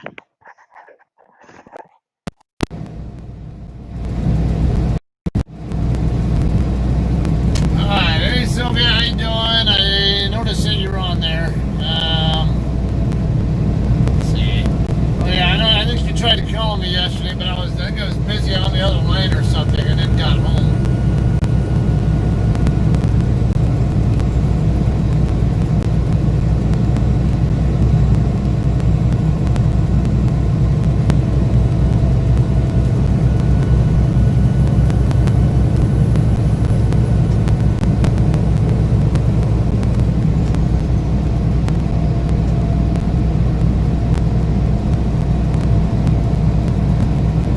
Still got a little over 120 miles to go to my turn on to Highway 120. So a bit over 2 hours.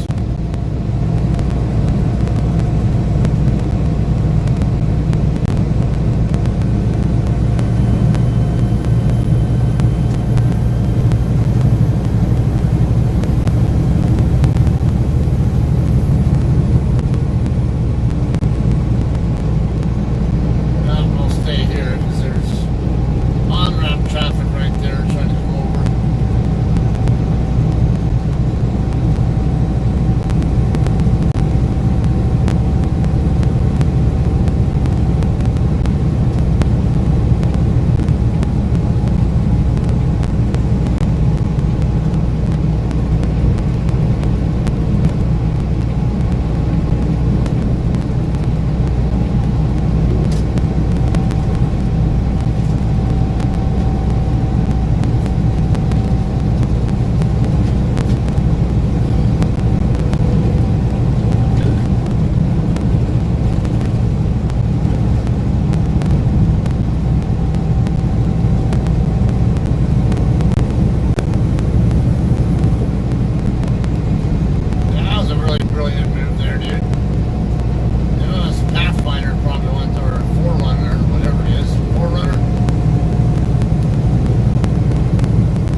when a passer's already a few hundred feet in front of you before you decide to move over?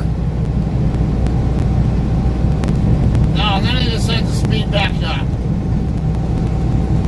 You gotta be kidding me.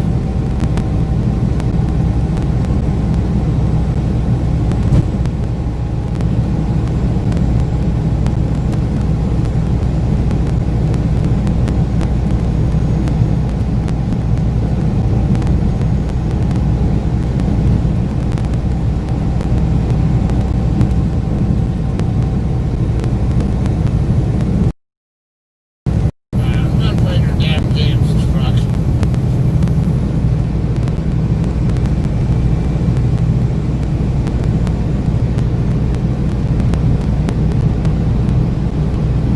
I'm pick a speed and stick with it.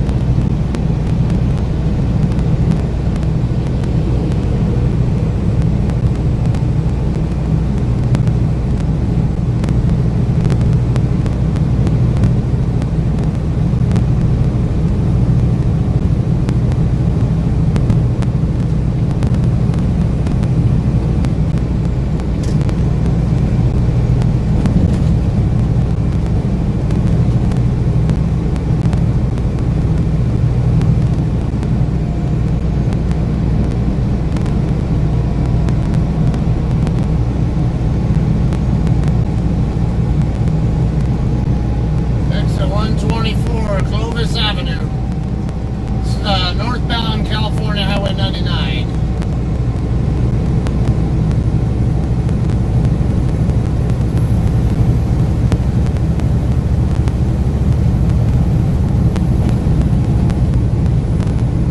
Just a little bit south of Fresno. Almost to Fresno, actually. Just about 5 more miles. Did I get another bird? Might have got me a pigeon there. Not sure, I didn't hear it, but kind of based on where he was at, I wouldn't be surprised if I hit him.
parking.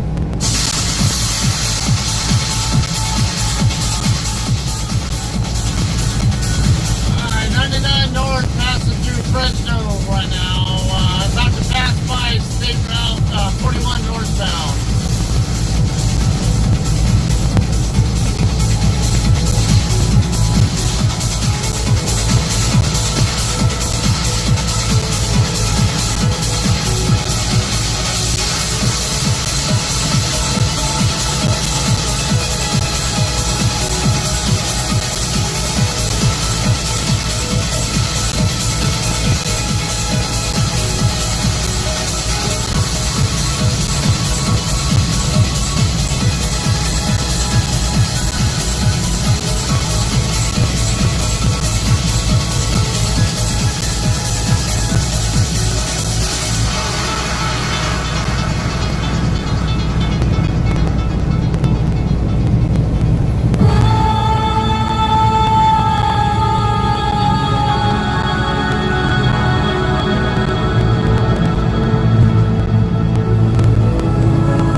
patience to get through this area. It's not, I mean, it's moving fine, but it's a little slower. Doing 50 to 55 right now. What do you expect from a city with 500,000 people in it?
nice collection of uplifting. Just over 100 miles out now from the turn on to 120 westbound.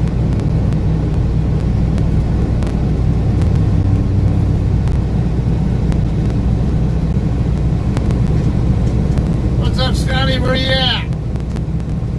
You coming this way? Someone told me you might have been loading up with poles over in Silver Spring earlier.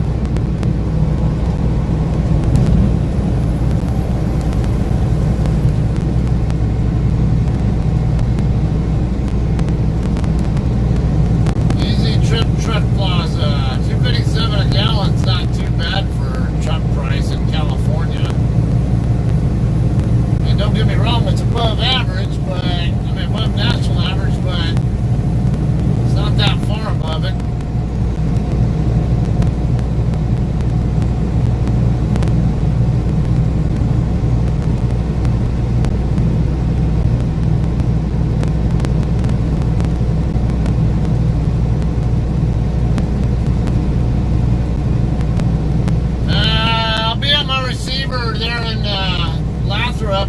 Lathrop, however you want to pronounce it. I call it Lathrop, but everyone else calls it Lathrop. I'll be there probably around 1845. Delivering to Superstore Industries. Over off Louise Avenue, Louise Road, whatever, and I forget what the name of that other street is.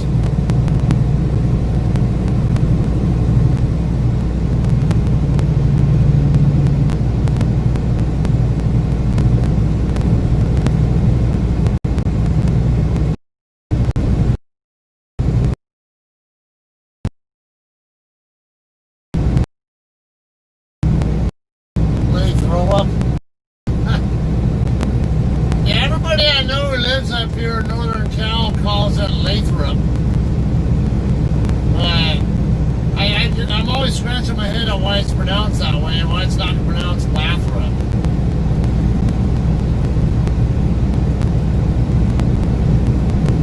Kind of makes me curious how the pronunciation came to be.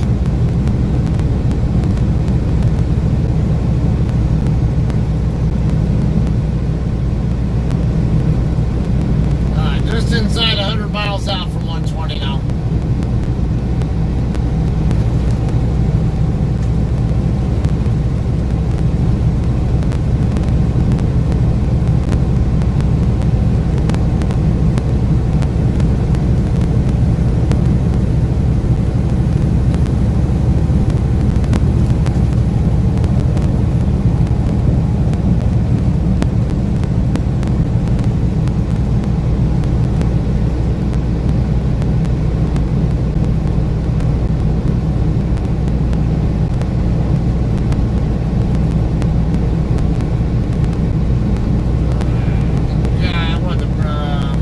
County line coming up soon. Is it Madera? I want to say it's Madera.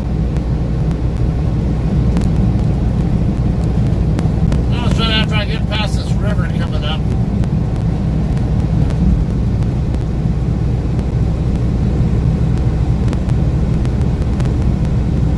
Oh, you're stuck there? Alright.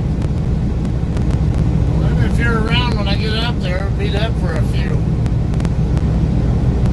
I deliver tomorrow morning at 5 a.m. I'm going to end up parking on the street right there in front of the receiver. Just to have an actual truck parking spots right there along both sides of the street and even in the middle of the street. Man, they're under construction with this bridge and some asshole already put graffiti on the bridge. Wow. I don't remember that graffiti being there last time I came through here.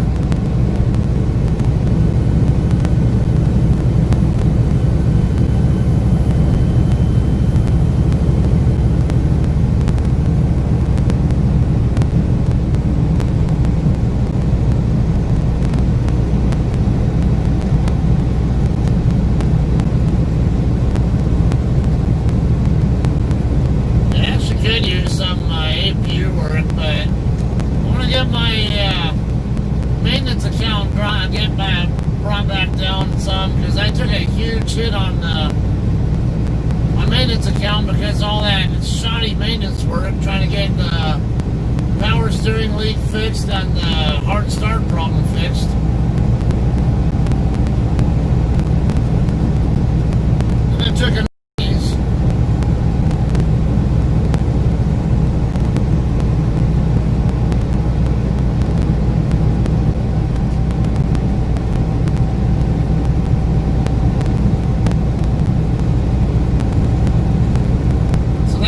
there is actually for the high-speed rail project. I didn't know that. I didn't know that. Interesting.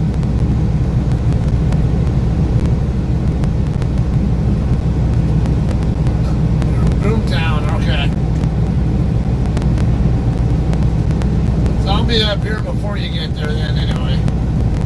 Yeah, I'll be in the area. Let me know. Give me a call, whatever, if you get in the area and we'll meet up for a few.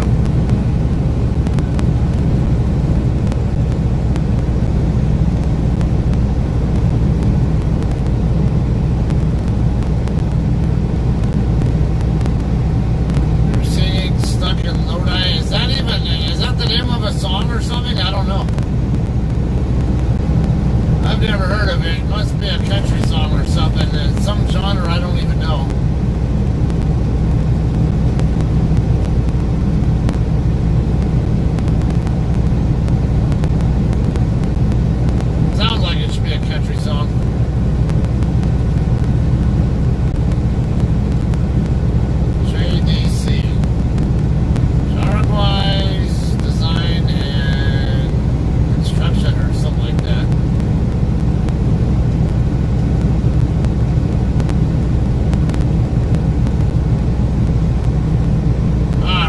Fresno in the morning. Okay.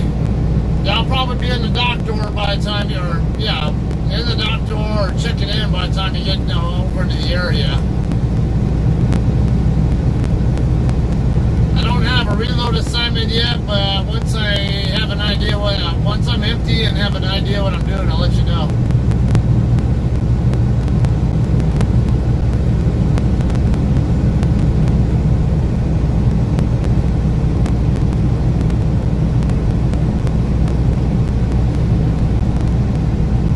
Probably be staying in the general area the next few days because I got home time planned for Tuesday, so I can take Dora to her medical appointment.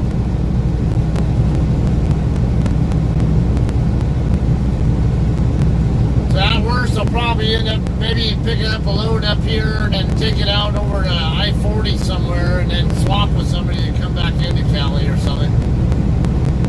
So I'm okay with doing that as long as I can get a swap.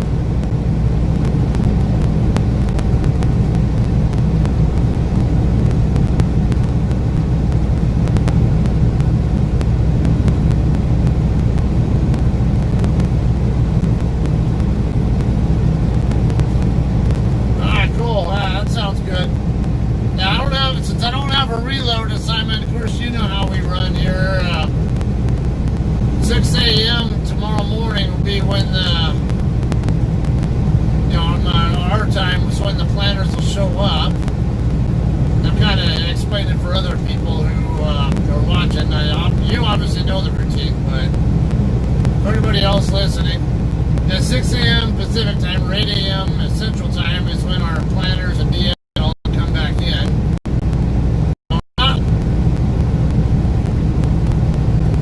I'd likely get a reload before then is if somebody is already assigned to a load and drops off it for whatever reason, either their truck breaks down or they get held up by another customer and lose the load or something. There's the reload. Something along that line. Usually, but normally in the middle of the night, I'm not going to get a reload assignment.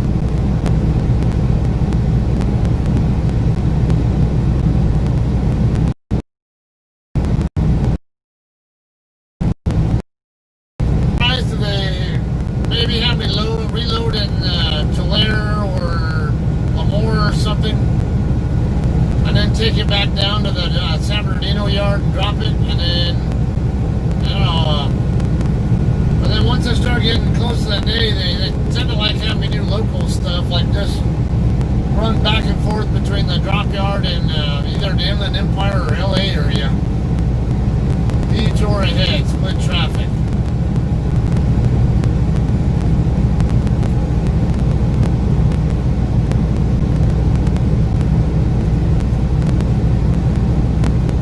I was thinking Salinas too, because I know we've had drivers doing pickups in Salinas lately.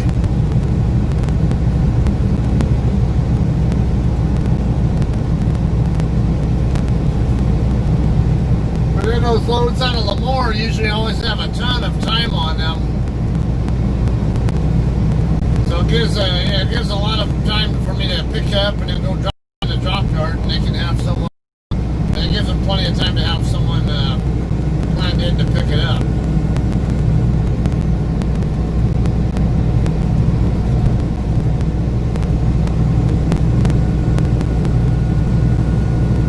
As long as I can keep getting miles, I'm not too picky about where I go pick up from, though.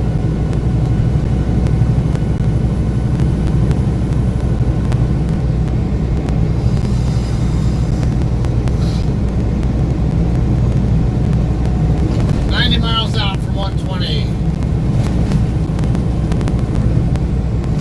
Mabetta Avenue, that's Highway 145 coming up in a couple miles. Dude, are you that stupid? These are both through lanes. Just stay in the fucking lane you're in. God, why are people that dumb?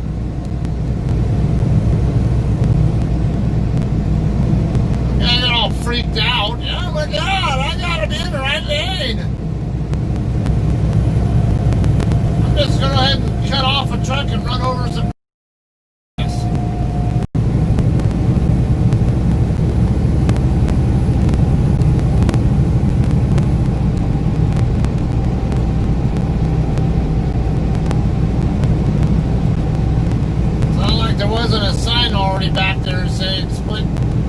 split lanes. Split lanes ahead. Amazing the things you can find out when you pay attention.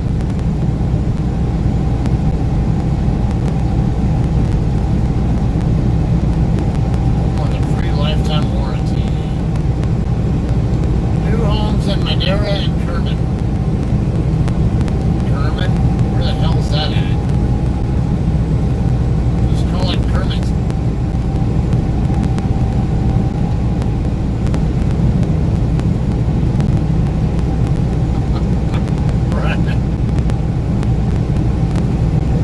Off-duty CR England or Swift trucker, right?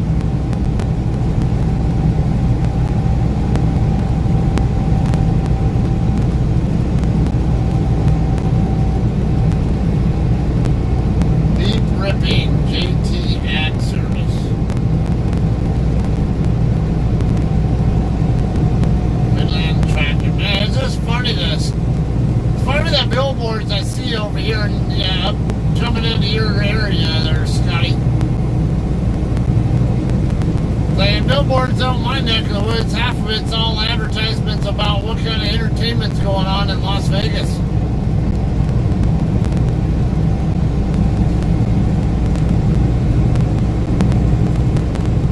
Here it's all like farm and whatever other kind of stuff. But it's really not a bad thing either because I think billboards are actually a great way to promote local businesses.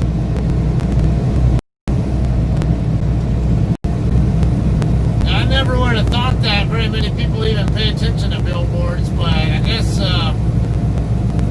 what was I? There was some source I was looking at once. It said I think there was a poll that was done to figure out how many people actually pay attention to billboards or how many get business,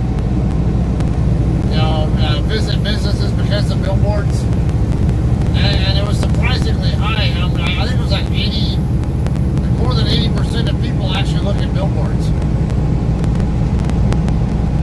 Like unreal.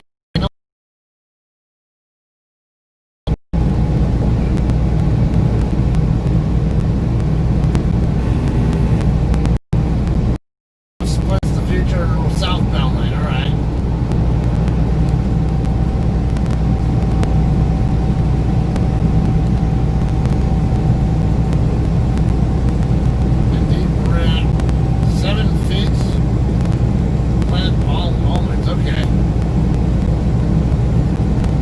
The name Ag Services, alright.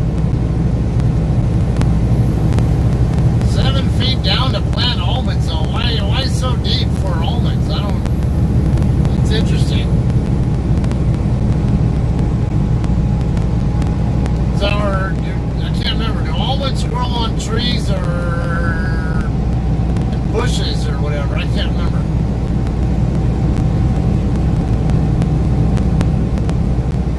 I know they gotta get down to a science.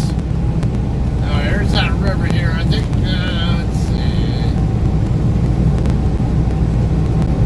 I didn't pay attention if I already got into Madera County yet. Yeah, I should be in Madera County because I'm in Madera right now.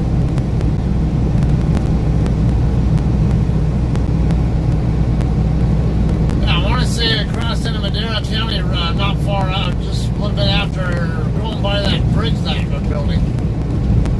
I guess a high-speed rail bridge is what you're saying.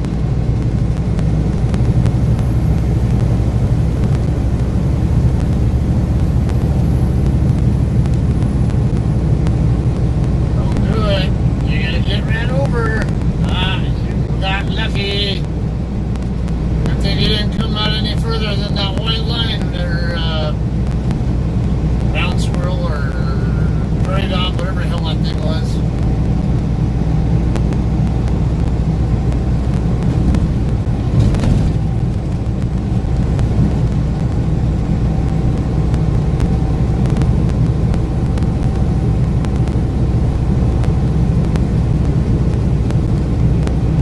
So, Scotty, how familiar are you with?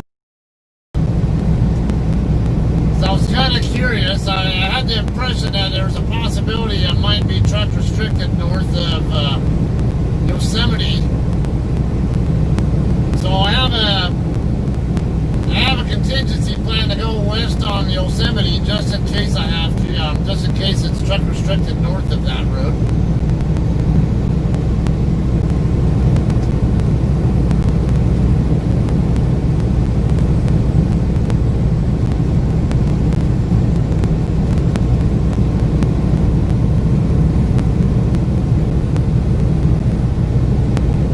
Avenue 17, there's that new Love's here.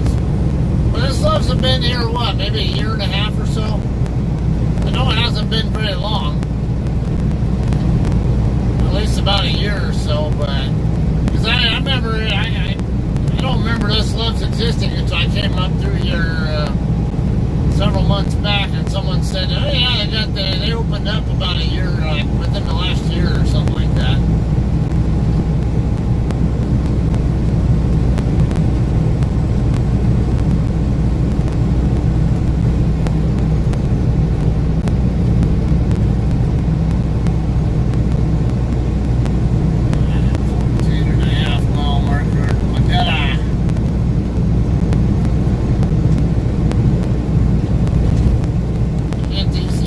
Mixed up with which ones are what. I know Madera is just north of Fresno, and then I'm trying to remember if it's Stanislaus next or there's something else in between.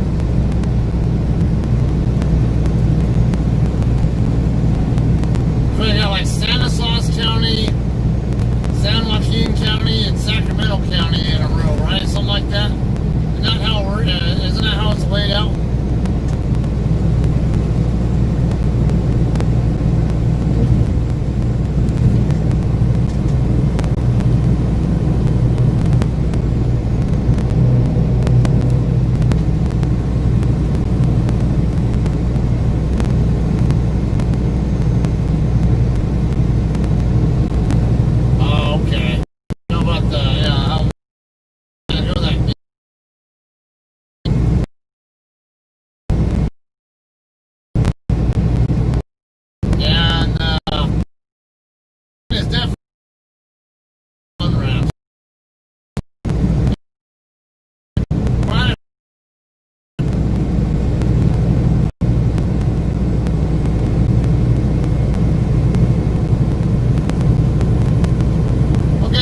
The counties from here, the question was, because I did mix up a little bit which counties are next to what. Because I know Madera County's just north of Fresno.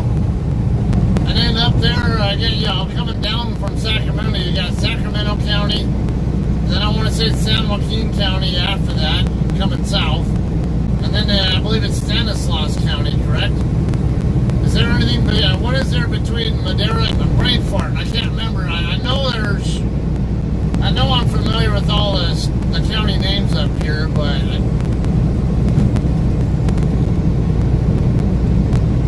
I'm not up here enough to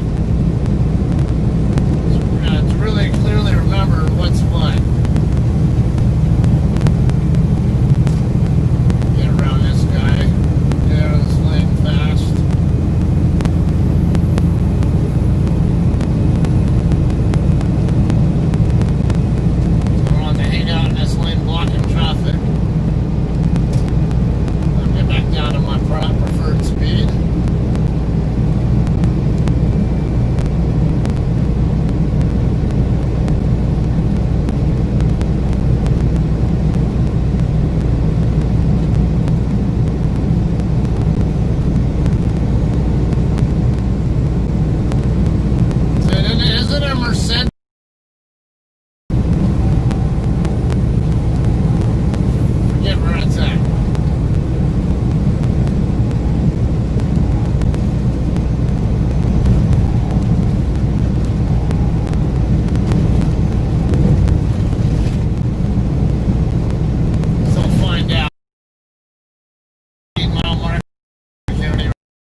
Coast County, west of San Joaquin. Okay, yeah.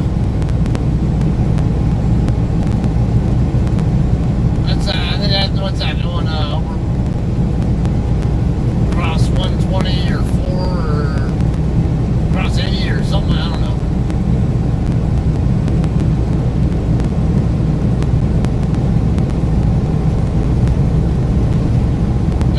Between Madera County and Stanislaus counties, we're not quite sure on what's there.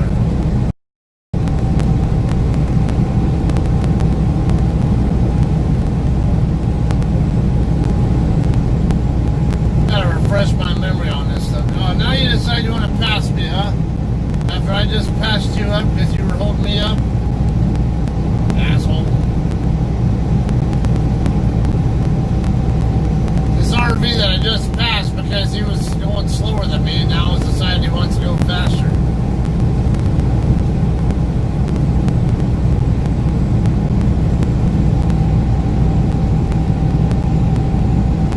Biggest speed to stick with it. Yeah, don't sit there and look at me, woman. Just smack your husband for driving or being an idiot, not making up his mind what speed to drive.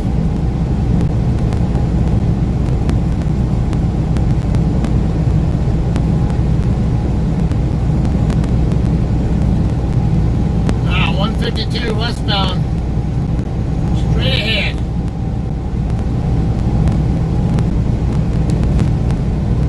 Yeah, I thought Merced was over here off 99. I want to say Merced is the county also.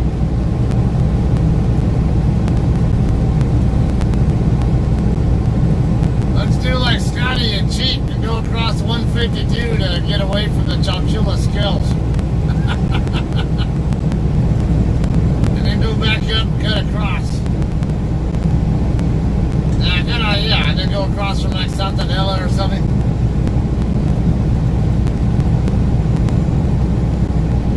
No, I'm not worried about those Chowchillas. You get pulled into there all the time. I never seem to. Now, most of the time I come through Chowchilla, that scale's closed. I've been getting a lot of bypass signals lately too, thankfully. Or even if DriveWise tells me I have to go in, I sometimes still get the roadside signs telling me I can go ahead and bypass. Go straight to the sandwich.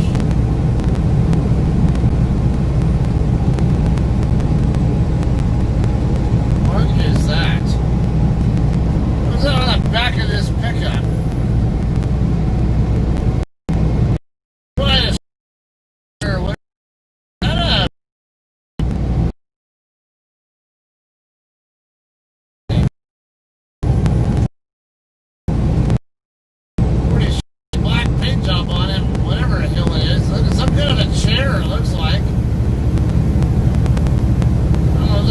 Or some snazzy shitter or what?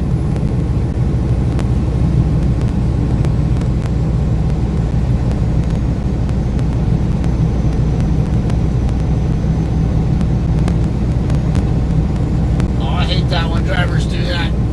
Pass you and slow down in front of you. It's maddening. I also hate it when truckers tailgate. I know that you and I both have a huge pet peeve of that, with that.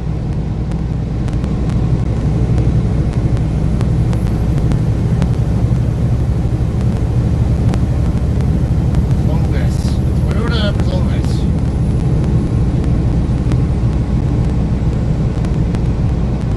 Don't slow down in front of me, Prius.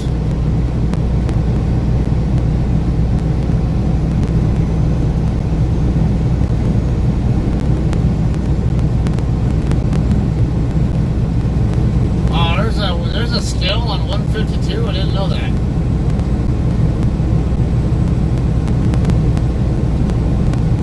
Yeah.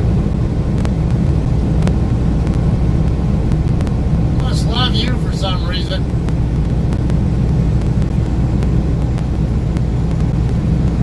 So last time I got inspected was in June of last year over at the Wendover scales heading westbound.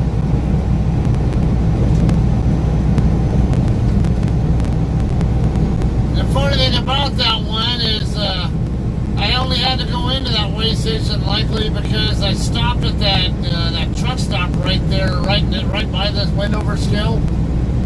And because I got off the freeway there, I wasn't able to go through the weigh in motion system, and so because I didn't use I couldn't go through the pre-pass system there, and I had to go in. But thankfully I got no violations there. Stay around 233, 8 mile away.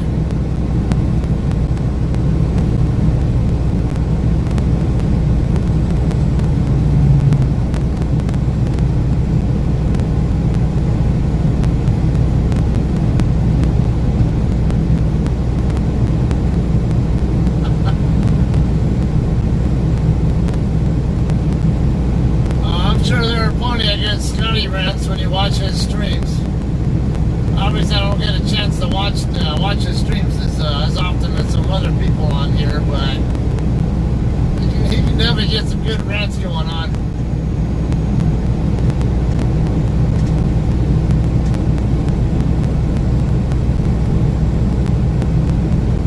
An L-Ken strapped to the back of a Honda. Interesting.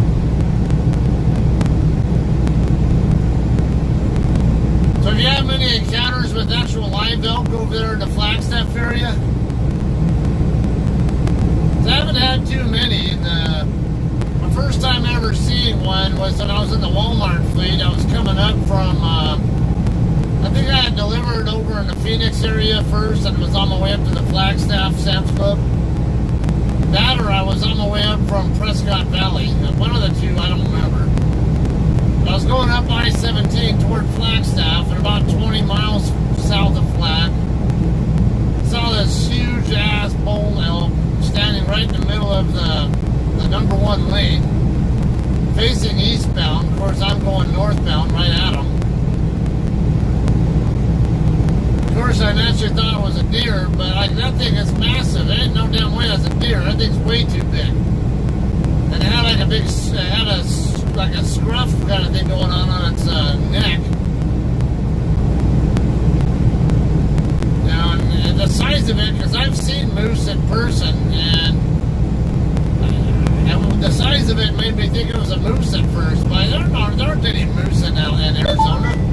Alright, Chowchilla Skills, 2 mile away.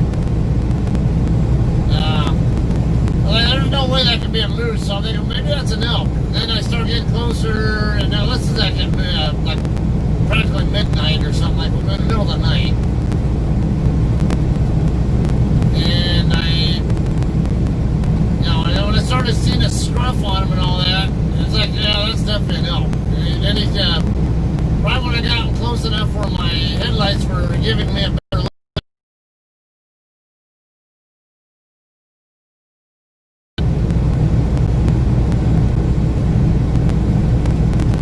just a few months ago, a couple of months, I don't know, 2-3 months ago, whatever it was, I saw 2 cow elks just on the east side of Flagstaff on I-40.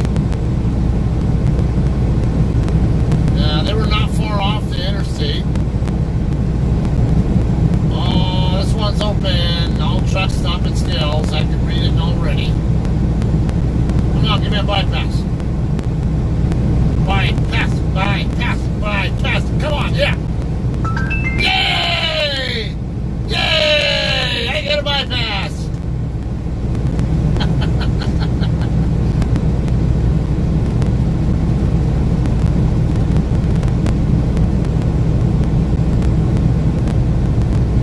And then only like a couple of weeks later or something like that, I was going back to the west through Flag again.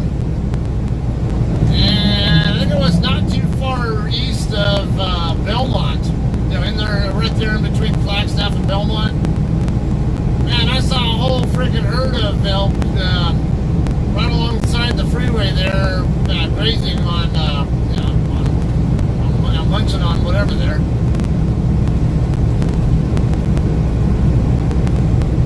Other than those 3 times, and 4+ years of driving, those are the only 3 times I've had elk encounters, surprisingly. Now, I've also, I've had it a few times, like when I was in the Walmart fleet, I'd go up to, I'd do loads up to Reno, to the Sam's Club up there. And, up there between, what is that? I think south of Bishop. South of Bishop, I got the wildlife viewing areas over there on 395. There have been a few times where I see those Thule elk, or whatever you want to call it, T-U-L-E elk. Thule elk, I don't know how you pronounce that word. I always just call them Thule elk, though, which are basically a smaller kind of elk. Bigger than a deer, but smaller than the regular mountain elk that people like to hunt. They actually look a lot like a kind of a cross between a deer and an antelope, I guess, but bigger, a little bit bigger. But yeah, every so often I'd see those over there. I've also seen Thule elk over in where is it? Wyoming. Where have I seen them? Wyoming or eastern Utah or something like that, over in that ballpark. Once in a blue moon I see them over there, but they're more common to see along, over in the Sierra Nevada area, here in Cali.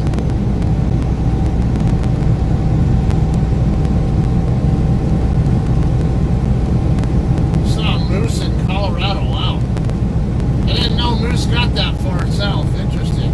Well, I guess it makes some sense.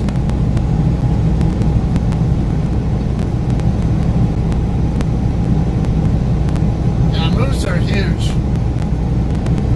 Almost every time I saw a moose when I was in Alaska, it was almost always a cow with a calf, which is especially bad. You don't want to be anywhere near those things. But of course, crazy me, we're driving around base there at Elmendorf Air Force Base up there in Anchorage, and then every time we go around, I'd see this particular cow moose there with her calf. I remember the first time I saw it, it was grazing not too far away from where the maintenance complex is we were working out of.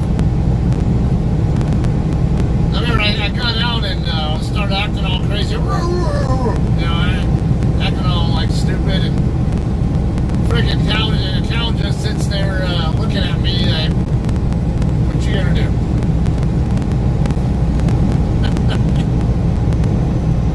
But man, other times over there, as soon as they see us stopping and getting out to check them out or whatever, I get pictures, whatever. They'll sometimes go scrambling into the trees and then just stay a little bit out of range and sit there and watch us. And it's all good, man. We're not going to come near you.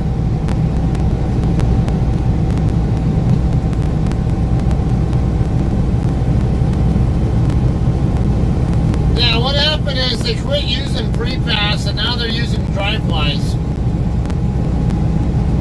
So basically everybody pass transponder and now they're using drive-bys going through the bulk unit.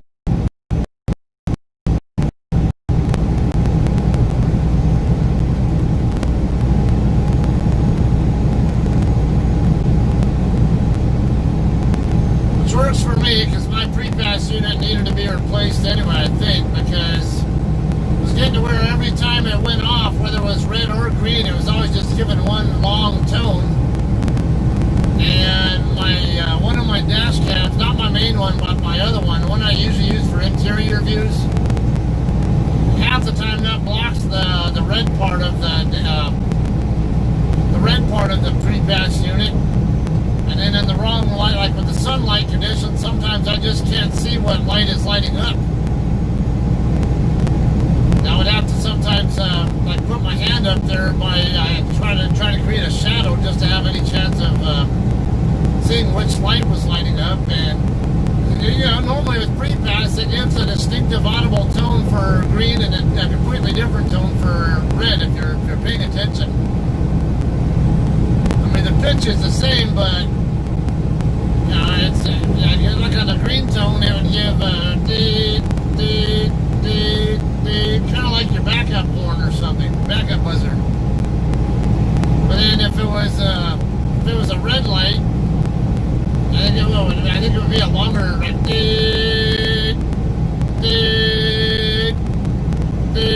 like a longer tone. always the big clue to me which light was lighting up, even if I couldn't see it or wasn't looking at it. Yeah, usually I can see out of the corner of my eye what's going on with it, but yeah, certain light conditions, whatever, it just can't. I'm even red one is blocked by my dash cam. Yeah, I can see the red glowing off of the. Yeah, even with the corner of my eye, while I'm still looking at the road, I can see that reflecting off the dash cam and onto the side of the pre-pass unit.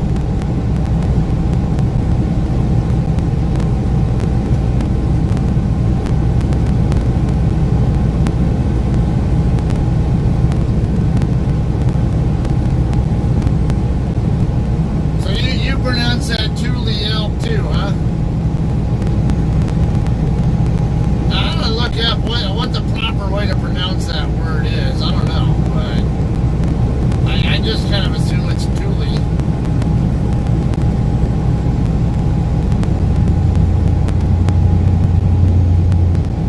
Tool, I don't know.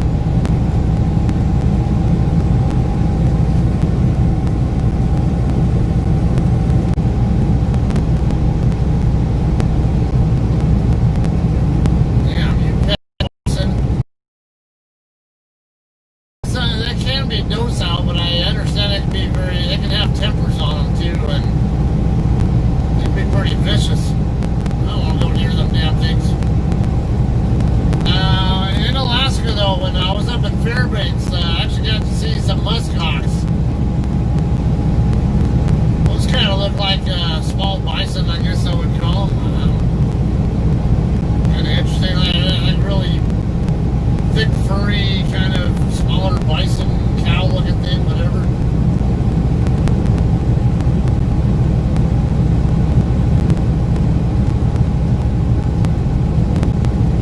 Damn, you saw a moose in Utah? Shit. Now, I think I saw a moose once outside of Alaska. Actually, when I was still on my trainer's truck, we had picked up a load from, where was it? I think Jerome or Twin Falls, Idaho. And I think that load was going to Oshkosh, Wisconsin. Believe it or not, it was a cheese load coming out of Idaho going to Wisconsin. It was cheese. And we were delivering cheese to the king of Cheeseland. But anyway, the route we took, we basically went across I-84 and I-86 over to Pocatello, and up I-15 over to Idaho Falls area. And then it was what was it, US 20 or 26 or whatever that highway was. Basically over to West Yellowstone. And then whatever that other highway is from there up to what's that town in there? They got too many damn towns there with the letter B. I don't remember if it's Bozeman. Maybe Bozeman. Bozeman, Billings, Butte, whatever. I don't know. Well, one that where that highway from West Yellowstone goes up and runs into one of those B towns up there in Montana. Anyway, I was driving and we're going up that route, and I got to see a number of things. There was one spot where it had a bunch of deer grazing. They took off up the hill and scrambled when we came around the curve and saw them. Got up a little further up the road and saw some those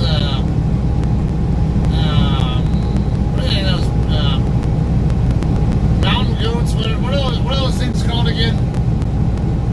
Bighorn sheep? Yeah, bighorn sheep. Saw a group of those eating over there. They just kind of just did their thing, didn't even mind us at all. And then there was another spot over there. I swore I saw a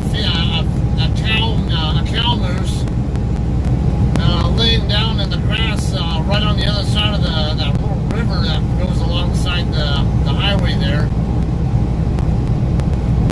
It was getting kind of late daytime. I'm kind of in the dusk, around dusk time, so it was kind of hard to tell if that's what I was actually looking at, but I was pretty certain what I saw was a moose. It was just kind of, yeah, I didn't notice it at first until I was already about passing by it.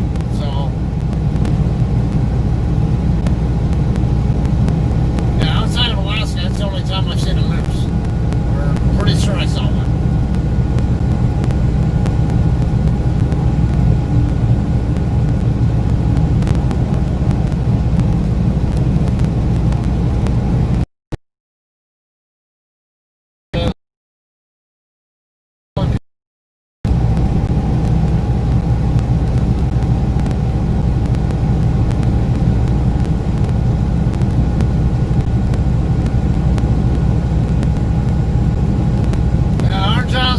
About the town there in Utah, yeah, it's Tooele, I know that, but there's a type of elk called a Tule elk or whatever, T-U-L-E. It's not spelled the same way as Tooele, Utah. Because Tooele, Utah is spelled T-O-O-E-L-E or something like that. I first learned about how to pronounce Tooele correctly when they were doing a brack round back in the 90s. Scotty, you might remember this, especially with you being in the Marines. What, around that time or something? Because they were talking about either closing the Tooele. I think that's Army Depot though, or something. I can't remember. Some kind of military facility in Tooele. And then there was basically a battle between whether to close Tooele or to close Barstow, the Marine Corps base. Come on, you hit your gas. Come on. Yeah, there you go. Thank you.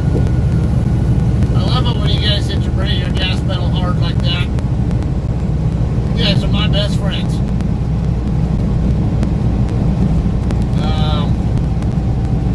Yeah, I remember they were talking about wanting to leave Barstow open, but they were considering closing Tooele, and then Tooele was trying to raise a fuss and say that they should stay open and that Barstow should close for a while. You know, of course, everyone tried to preserve themselves. But I remember the article I read, they had said that it's in there that it was pronounced Tooele. Even, and I see everybody call it Tool or something. Yeah, T-U-L-E for the elk, the ones that are found more common to the Sierra Nevada range. That one, I don't know if that's pronounced Thule or something else, whatever. Come on, there you go. Yeah. I love it. I love it when I see guys accelerating hard like that and not being a problem for me. It's always guys in their 20s and 30s, whatever, who are not afraid to smash the gas pedal, and hey, I'm perfectly fine with that. As long as I don't have to worry about you, like the guy I did earlier today, nonchalantly coming onto the freeway. Hey, dude, I'm looking right at you for so many seconds, and I see you paralleling me at the same speed as me, and you're coming to my lane. Get your damn gas, get on your gas pedal, or back off. The fact that he was already right next to me by the time he figured out that he had to do something tells me right there they don't pay attention. Alright, 59 northbound, 140 westbound.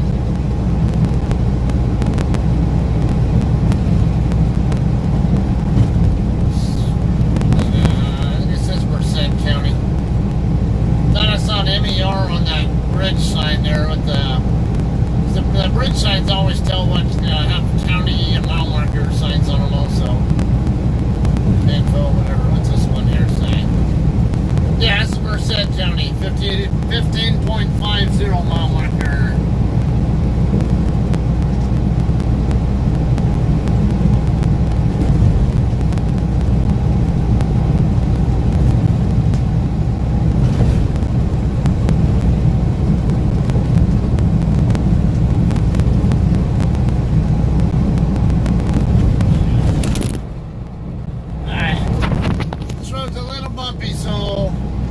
Probably won't be able to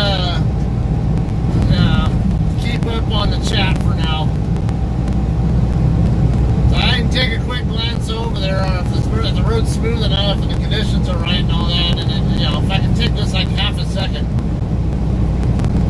But if I have to sit there and try to strain to figure out, you know, because the road's bouncing too much, then yeah, I'll just wait.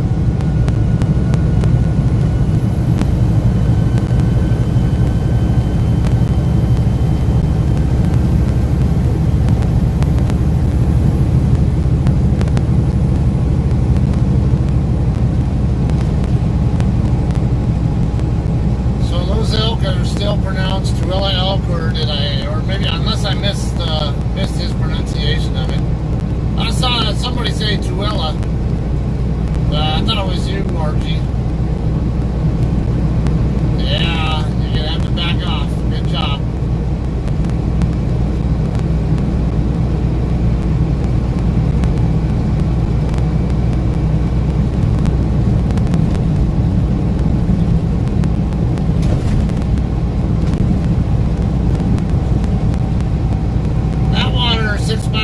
Modesto 37.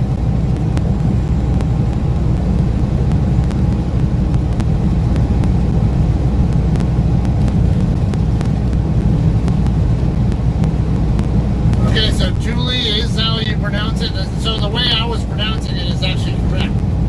Alright, good to know. Take next exit. Mariscos.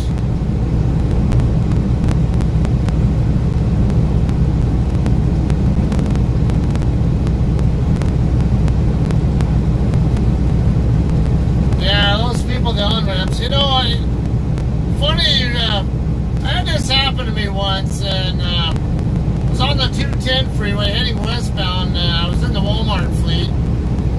I think I was coming up this way to Sacramento for a delivery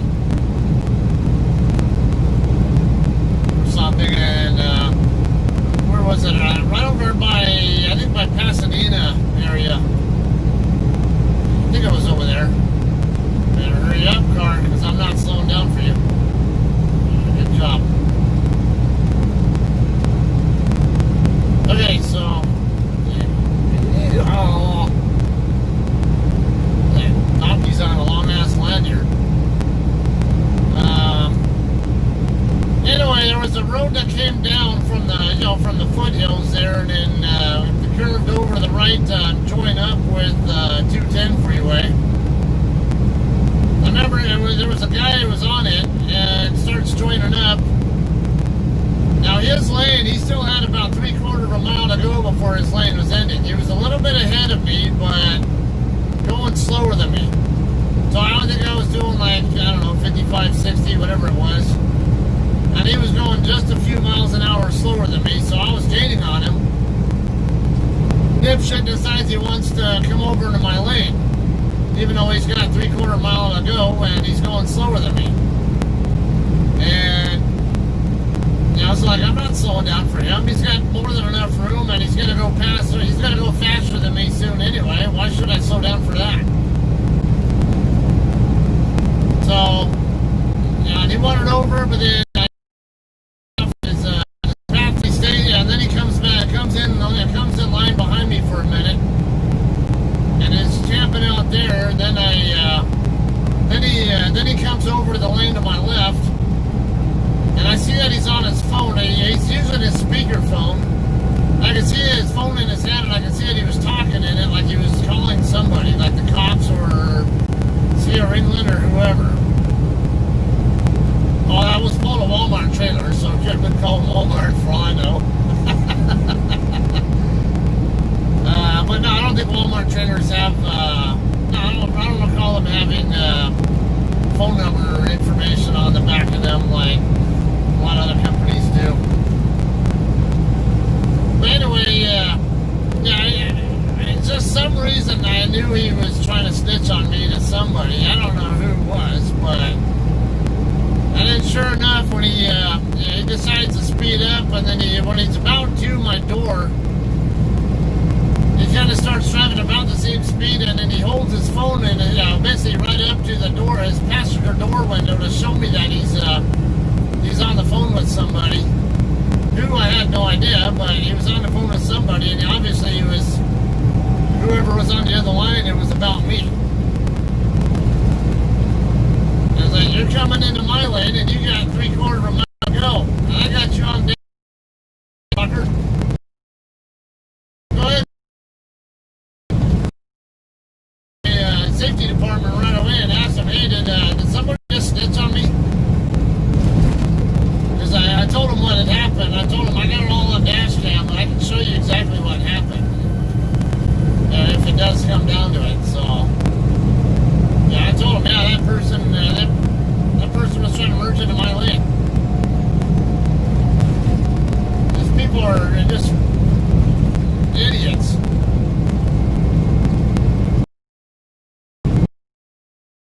Less than 10 miles ago, we're in the living center where the TA is at, in Foster Farms.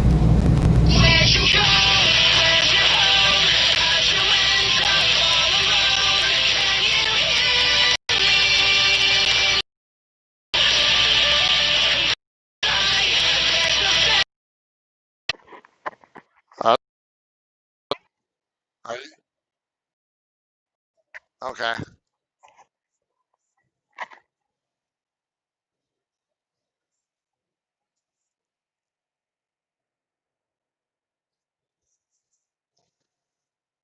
Health something savings account.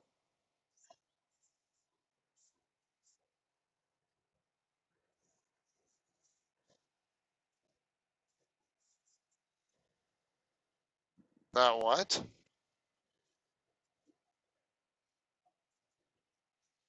Oh yeah, for the dental work. Yeah.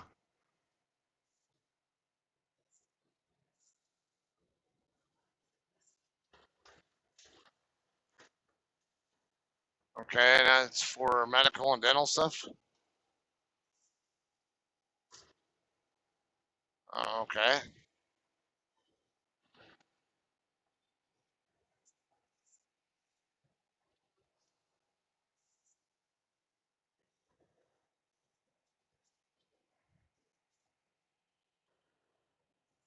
Okay.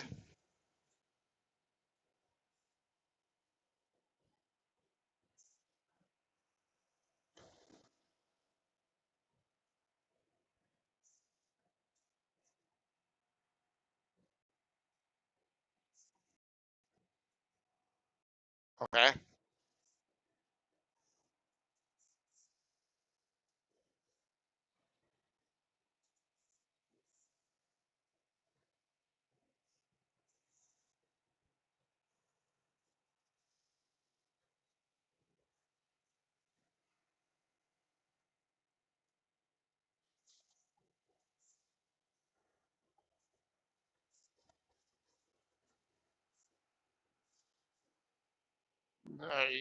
Are you asking about for the bridge work? I think it was like 600 for the. I think there was like more than one that needs bridge work. I think they wanted to do the right side quadrants, whatever, and that. Damn it, you guys!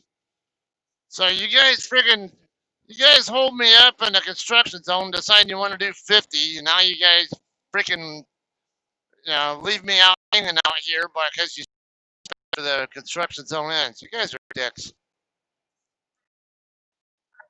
So asshole and get in front of this guy and slow down.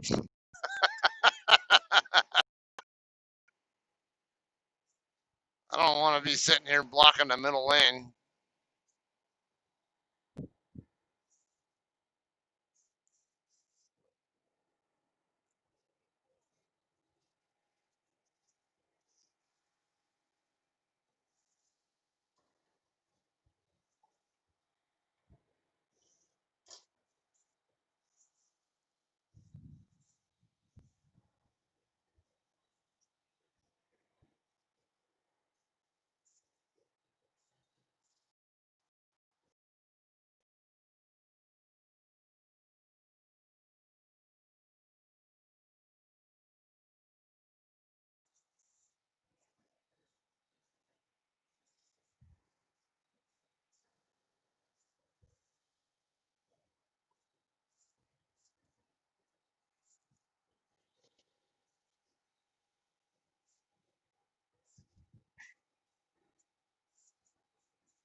Okay.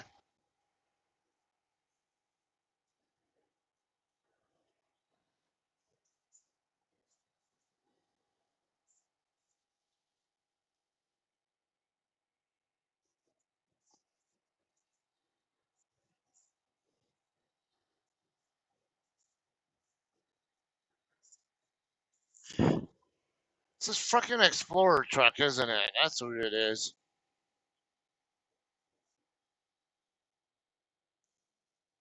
It's like his speed was fine, and all of a sudden now I can't even do the speed that I was doing because he's slowing down.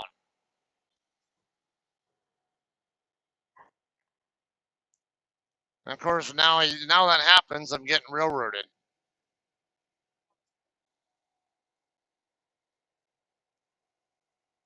And traffic's picking back up here, and got a white and blue Peterbilt getting ready to come up on my tail end here.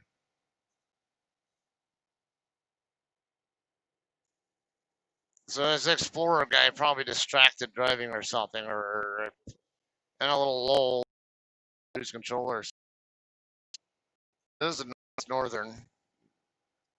They're they're all over the place here in Northern Cal, Central and Northern Cal, like flies on shit. Yep, it's northern.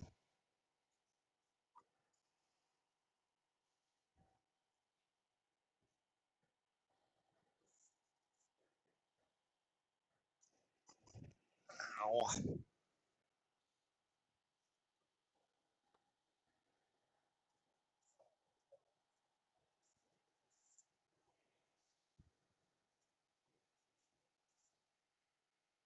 I guess so, and if they can work with that HFSA thingy, whatever, that's fine.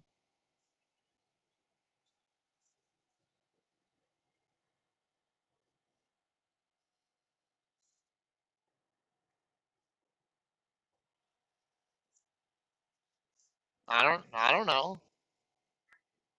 I didn't know you had anything going over budget for insurance.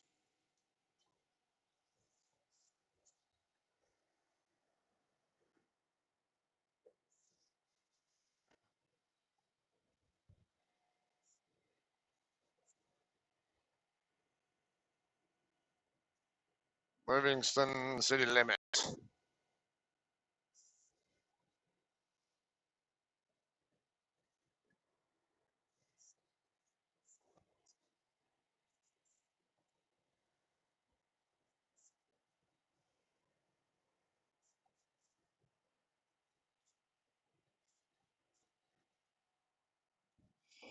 I don't have much time planned off next week. I only really asked for time to get you to the doctor and bring you home.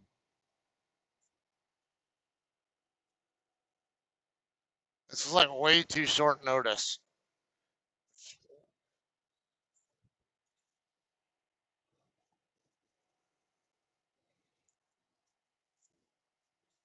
Uh, yeah, I need more time than that because I didn't ask for anything more than just basically the day to get you to your appointment, and then the next day I was planning on getting back on the road.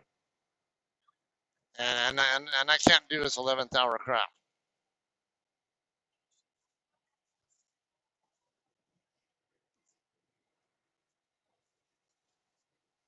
Yeah, that's fine.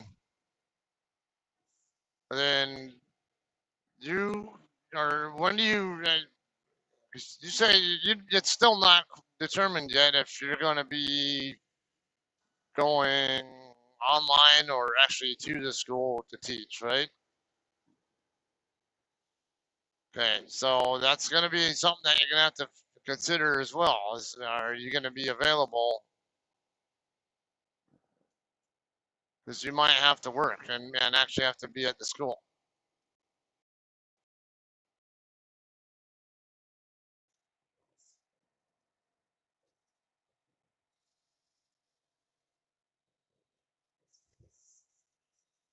Okay, as long as you have some kind of contingency set up for that, I mean, at least some way for me to have a vehicle. So I know pulling teeth. They want they want you to have a ride. 'Cause,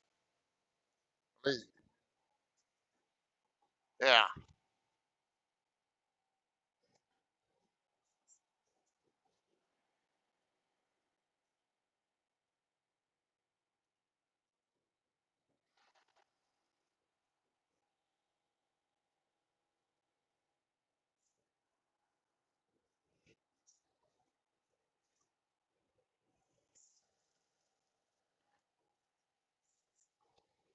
Yeah, that's gonna get you really far, dumb shit. Said you no good at all.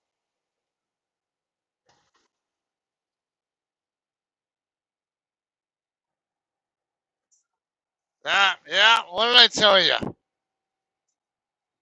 They moved back over to get back behind the truck because your stupid ass couldn't figure out why the truck was over there still in the first place. Alright, Dilly, next two exits.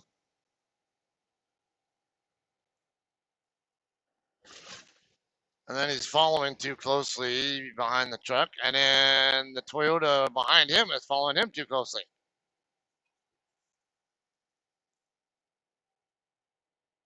Oh, yeah. Okay, we still have at least a mile, at that same number of feet of space behind, between you and the person in front of you. And even, actually even more than that if you're in a truck.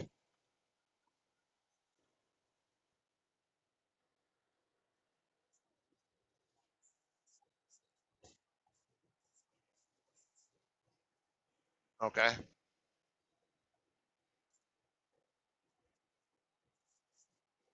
All right.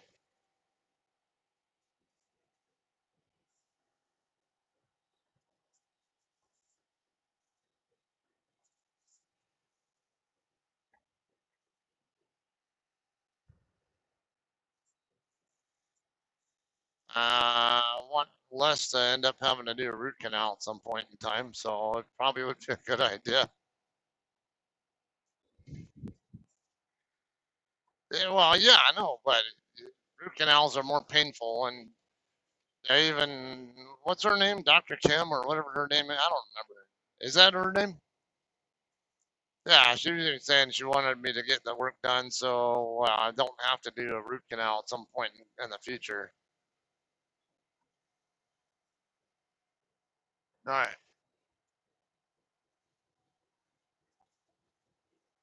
Okay. All right, let me jump. Bye.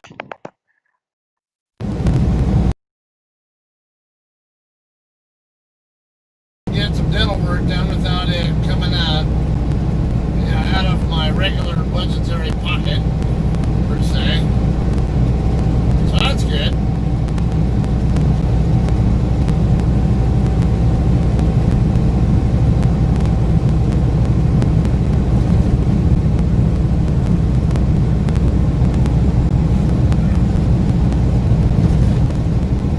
It's over 30 miles away from the turn to Highway 120. When you get off your damn brake pedal, your Explorer, what is wrong with you?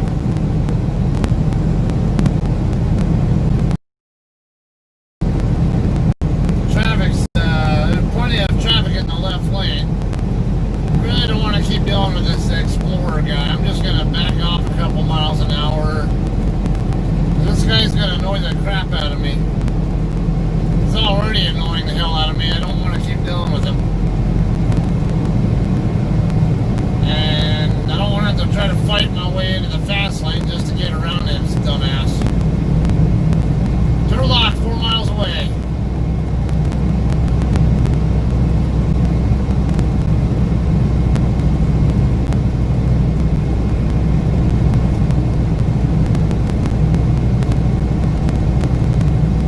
Not in any hurry anyway, so it's alright to kick back here a little bit.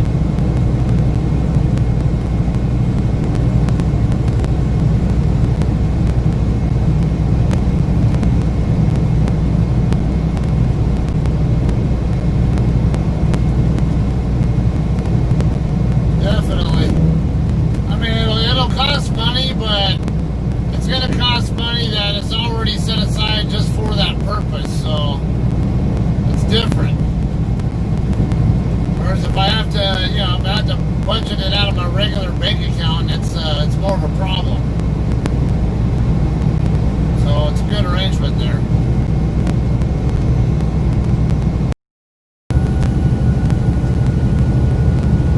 I won't feel so bad about passing Explorer if I decide I want to pass him in truck lane.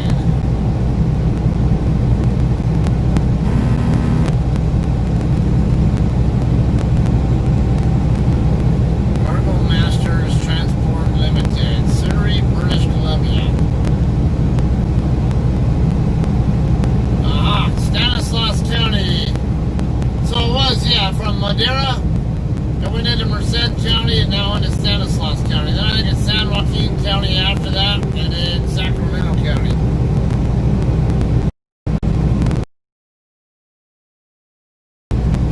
One out of the way of FedEx. There's a thank you wave for you. Appreciate it. I can't believe I'm having this easy a time with some of the traffic up here. People actually getting on the freeway in spots like they actually give a shit about being not being in my way. And then that flex actually moved over for me. Yeah. Is it a full moon tonight or something? This is California. I don't normally expect this kind of generosity from or courtesy from California drivers.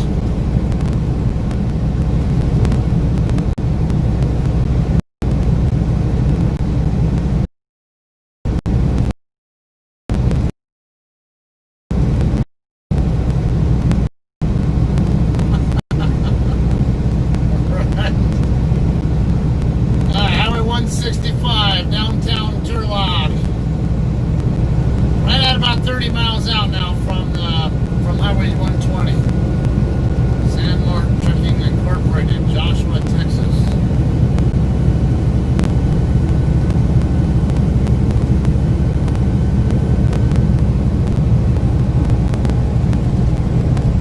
It's the street that John Farber likes to park on. John Farber, he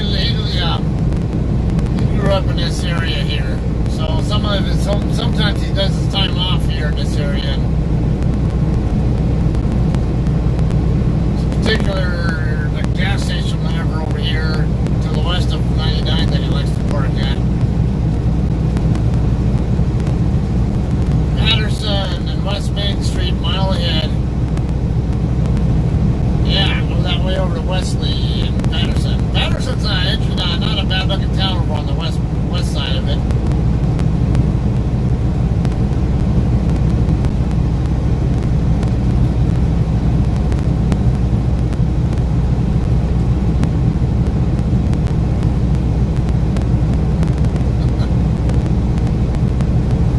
Yeah, Willie King, you know the routine. You probably call them wiggle wagons like I do too. Or go up into the mountain states where over on the turnpikes over along I-80 and like Indiana, Ohio. You see a lot of trucks pulling triples.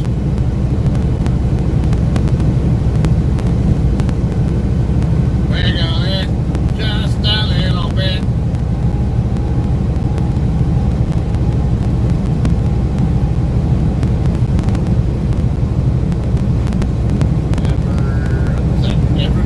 Something over there.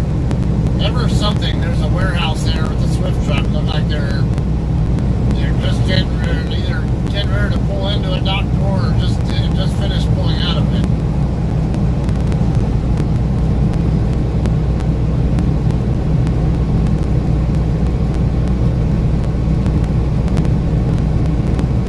Oh yeah, you'd be surprised. Even New York State, you can actually. Well, he has a different truck now and runs under someone else's, well, kind of, what is it? Runs on somebody's, I can't remember if it's on a different company's authority, but he has his own company name. But he pulls in, some other outfits, loads, whatever. It used to be he had his own truck and trailers and all that, and, ran on his own authority, brokered his own loads and all that, and sometimes he would pull double 53-footers. He's from Pennsylvania, but yeah, he spends a lot of time like in New York, Connecticut, Massachusetts, all that whole neck of the way, the whole northeast area. This guy's from Quebec. Explorer, I guess they're from Quebec.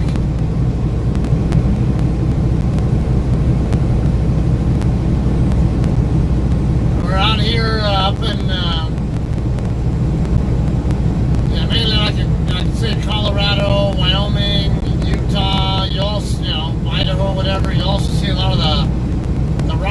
double configuration. You know, it's like maybe a 48 or a 53 up front, followed by like a puck trailer or 30, you know, 32 or a 28 or something in the back.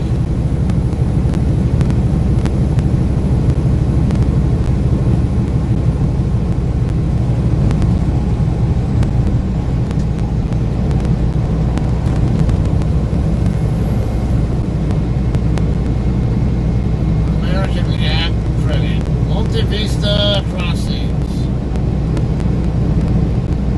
Alright, come on. Slide over for me. You're not going to be nice. Yeah, you probably only went over there to move around the van. Screw you. Couldn't be nice to me yet. Even though you had to move over anyway to get around the van.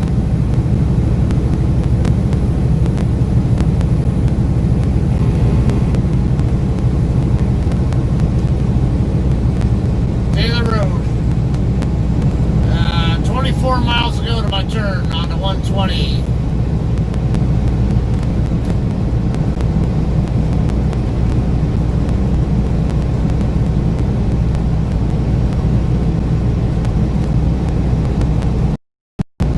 Keys, whatever, Keys Road.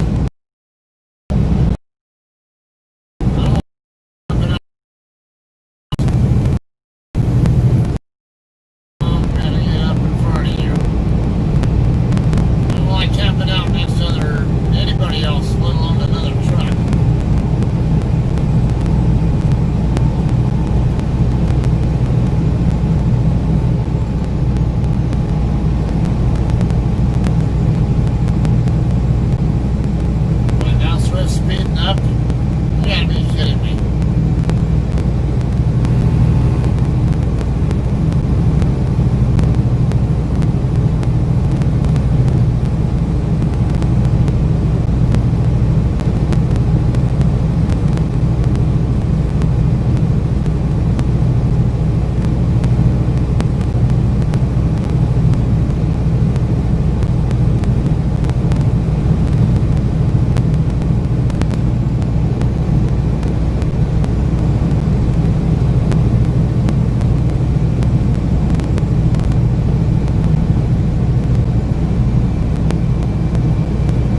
left in perfect splendor.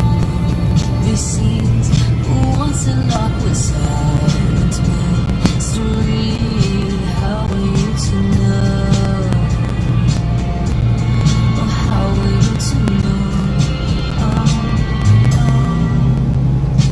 And I hate to see your heart break.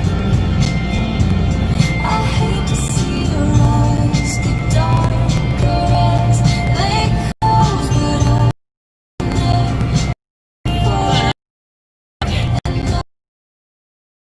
I hate to see your eyes get darker as they close, but I've been there before. For all the air that's in your lungs,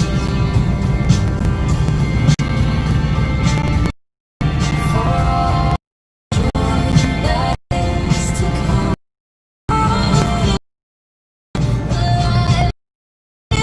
Just let the pain remind you hearts can heal. Oh, how are you to know? Oh, how are you to know? And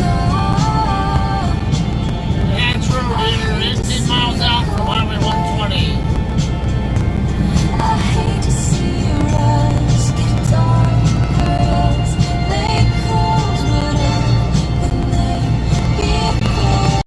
Modesto, Texas.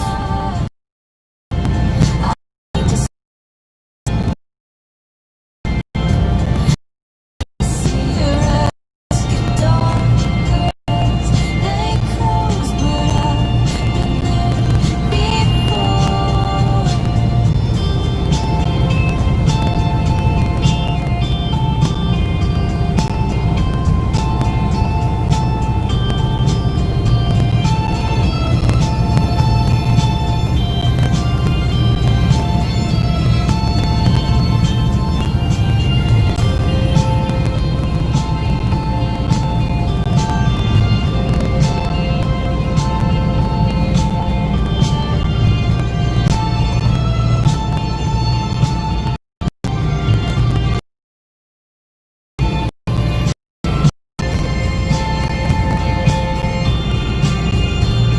Modesto population, 201,000.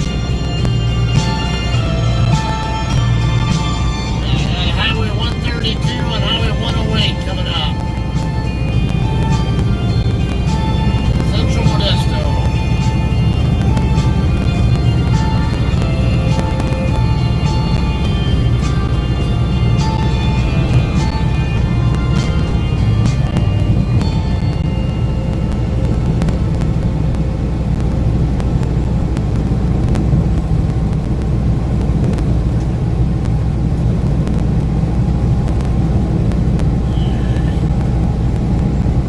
Is up next.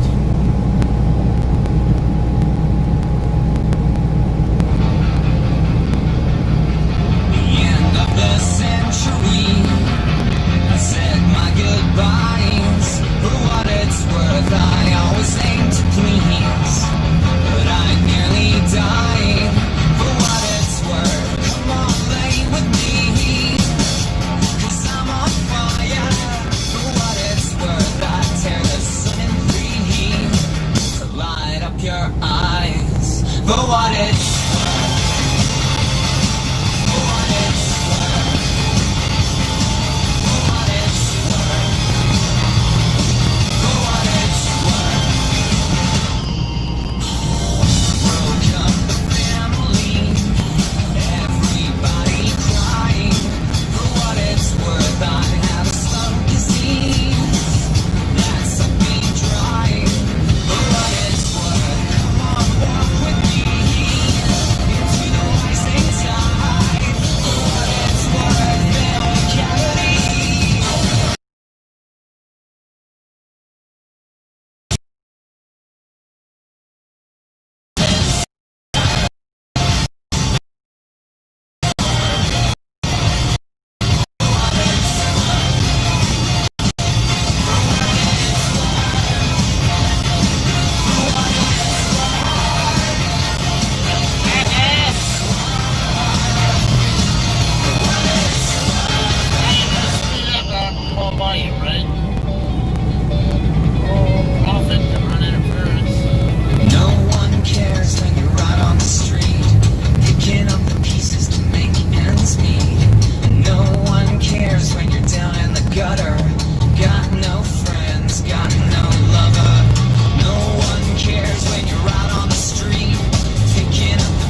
struggle with rock music. Get blocked later or whatever, but say with EDM music, there's not so much EDM out there that will cause the stream to get, or the video to get blocked.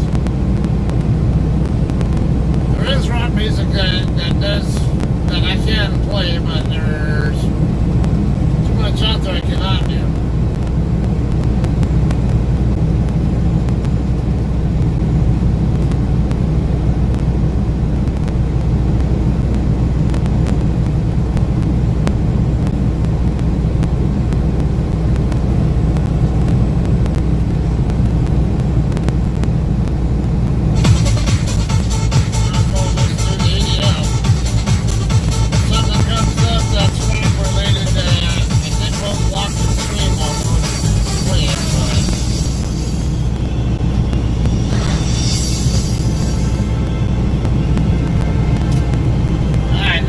Away from Highway 120.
It out.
up here next to me is from Doyle, Alberta. Damn it, you better hurry up. I'm not slowing down. Come on. Speed up, yeah! Whoa! Good job. She's ready to eat. My pussy's always Need some more of hungry for a that. big chunk of meat. So lay your little pussy right next to mine. You can bring her over around dinner time. My pussy is the hippest thing around. That's right. She's always been the talk of the town. You say your pussy's clever and so slick, but I think that your pussy's mighty thick. Yeah. I wanna see your pussy, show it to me. Let me see your pussy, show it to me. Show me your pussy, show it to me. I wanna touch your pussy, show it to me. I wanna see your pussy, show it to me. Let me see your pussy, show it to me. Show me your pussy, show it to me. I wanna touch your pussy, show it to me.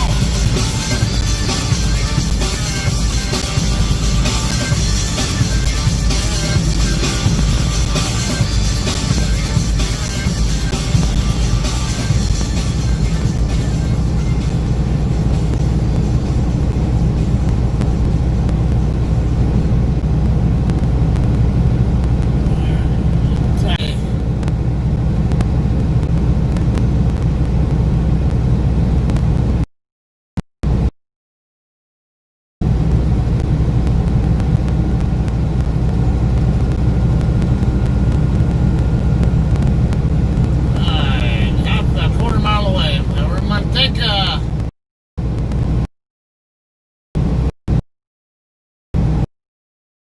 start.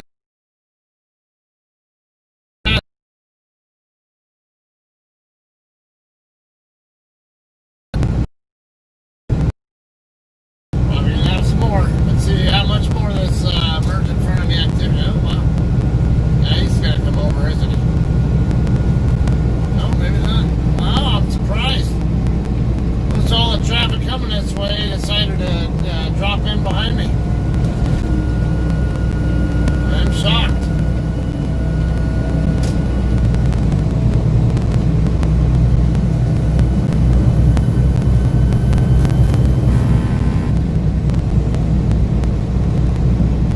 I was really expecting more cars to cut across my nose to get over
street that starts with them, like McPherson or I forget, but I know I'll recognize the name when I see it.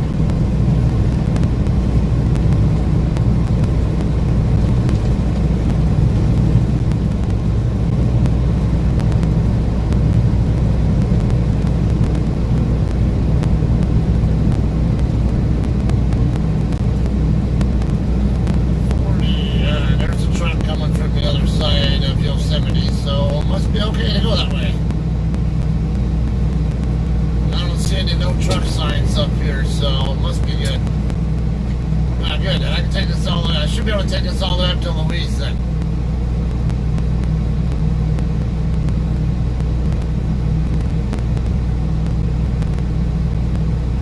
And now this street here is my contingency plan to make a left turn, just in case this was going to be a truck restricted block up here. As I can tell on the map view, there was there'd be residential stuff over on the east side of this street that I would possibly not want to be around.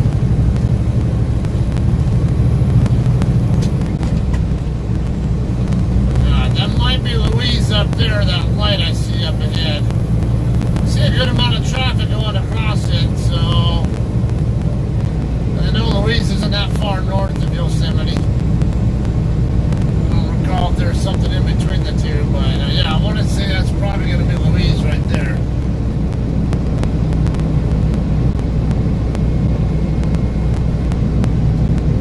Hey, how's it going, Clueless?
Mexican sweet corn, what they're selling there.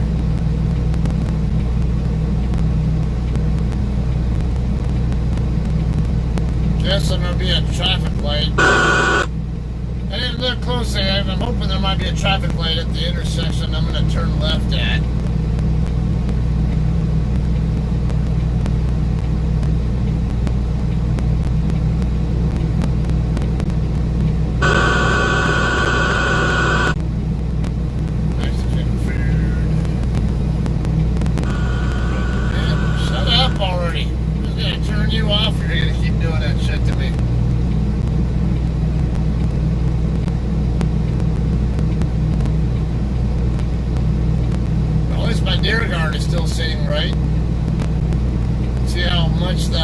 The latch rotated though when I do park.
be a traffic light I need to turn at.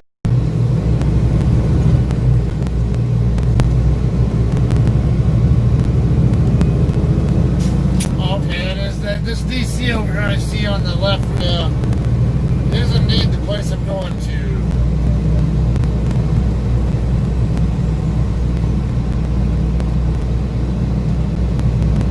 Oh, there'll be a left turn right here.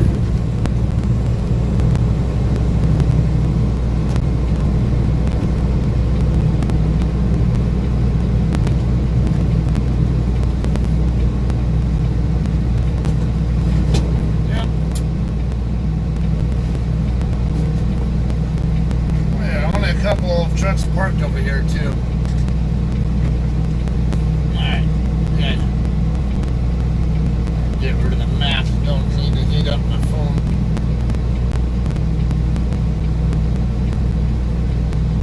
This over here on the north side here. Pratt Industries, I think that's what it says. No sidewalk traffic to worry about.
Guys, I made it.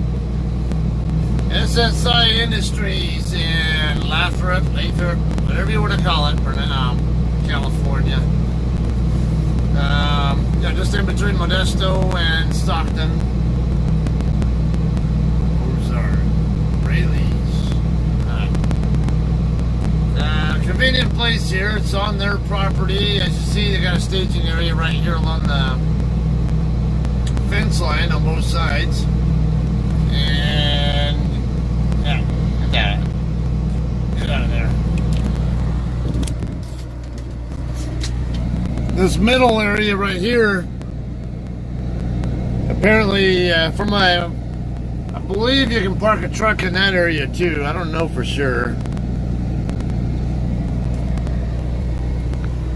My first time coming to this particular customer, but definitely not going to complain about it being able to park right here.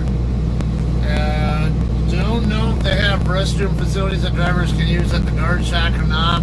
You know, maybe I'll find out tomorrow morning when I deliver or something. Looks like there's plenty of room for docking. When I was looking on the satellite view, it looks like it's got like the same kind of room that you normally get at like a Costco DC or a Walmart DC or something. Plenty of room, so now maybe not enough for a straight back, depending on what, but definitely plenty for. Should be easy.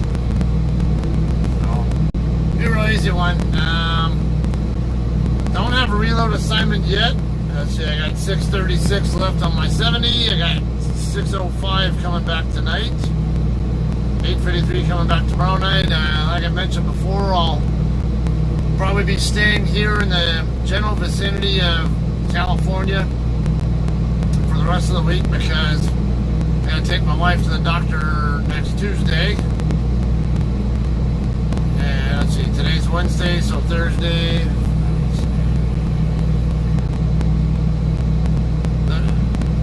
I'm not sure. I don't think I'd be able to pick tomorrow.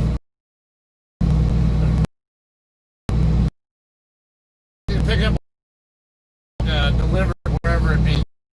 I didn't be able to get in time for her appointment, so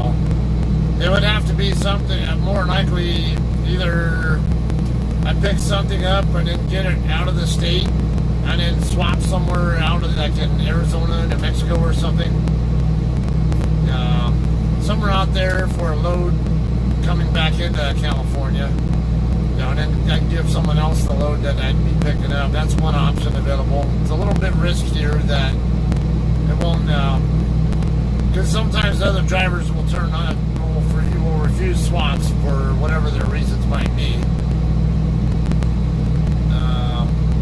But that's the best way. That would probably be the best way for me to get miles and then still be home by the time by her appointment.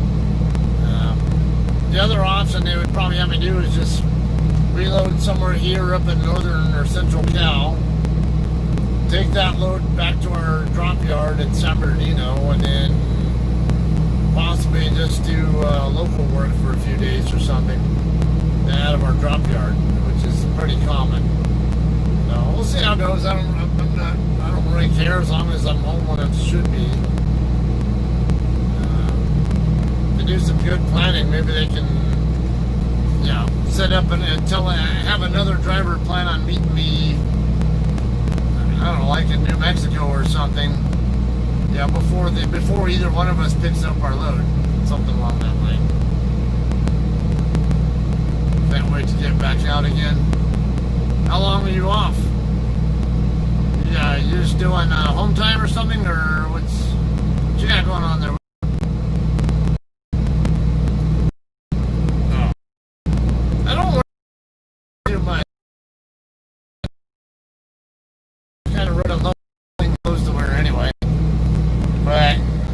Show you guys, because my wife bought this for me. Like the Army, but for smart people.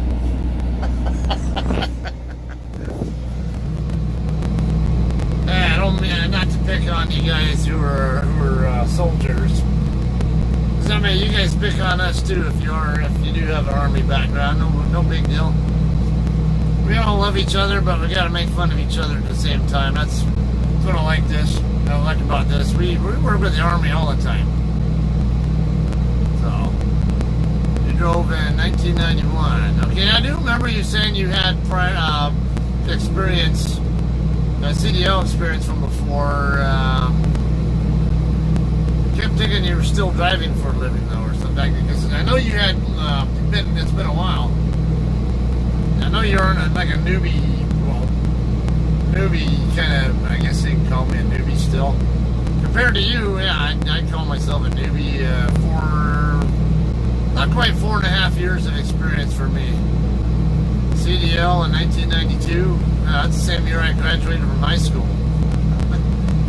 I went to college right out of high school first, and then let me turn this down. I don't know if the AC is affecting your guys' ability to hear me too well, so. And I don't really need it so much. Yeah, 1992 is when I graduated, and I went to college in Idaho for about a year. Realized, found out the hard way, I'd rather be working, and yeah, I don't know. It just didn't turn out. It just wasn't the right fit, I guess. Wrong place, wrong. I think the wrong curriculum I was in. I was trying to do pharmacy school.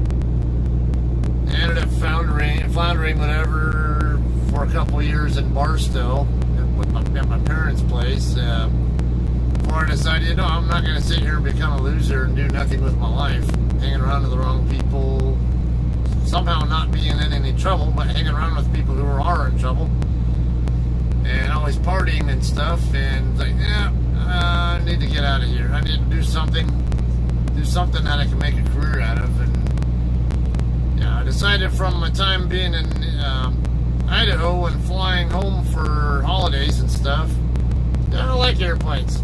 Why not? I'll try it out. I'm going to talk to an Air Force recruiter and see what I can do there. Air Force recruiter tried to get me to enlist as a linguist, a Russian linguist. Because they had a need for a Russian linguist at the time, but I'm like, I don't know about that. Like, I kind of had an interest in working on it. It just just wasn't really convinced that it was going to be my cup of tea. So it didn't matter if it was Russian or any other language. Just, probably could have made, and Air Force. I think the other branches too. They have special pay. If you're fluent in both reading, writing, and speaking a foreign language, let's say like Italian, French, Arabic, Farsi, whatever, any other language that's not Spanish, basically, they'll actually give you foreign language pay, proficiency pay, even if you're not actually using it in your career field. And the reason why is because if they ever need you for, let's say if they need some linguists, there's somebody with that who's fluent in a certain language, whatever, to do some kind of special detail or something, and hey, they can turn to you and, hey, I need you to do this. We call it volunteering. Or who voluntold you to do this? Basically, hey, I'll do it now. It's kind of like you go through basic training in the actually in the military branches, and they'll ask you, basically, right off the bat, they're trying to get volunteers to do latrine duty. So they'll try to get anybody to raise their hand to who can do this or that. And as soon as someone's like, I can, okay, you just got latrine duty. And of course that's the one detail in boot camp that nobody wants to do for obvious reasons. Speaking of that, though, I did laundry detail when I was in for boot camp, and it wasn't really bad. I mean, because I just went down to the laundry room and we'd put everybody's, we'd all have like these mesh nets with mesh bags, whatever, with all over our clothes and stuff. Just leave them in the we just and there and study our they called it, I think, an ATO, Airman Tech Order. Is what if I remember right. Basically, it tells all this different stuff that they want you to learn. That yes, you will get tested on at the end of training. Once you're ready to graduate from boot camp, there's actually an academic written test, whatever you want to call it, that you get tested on. That covers a lot of this stuff in this book, and it talks about like Air Force history stuff. Like maybe who the current chain of command is.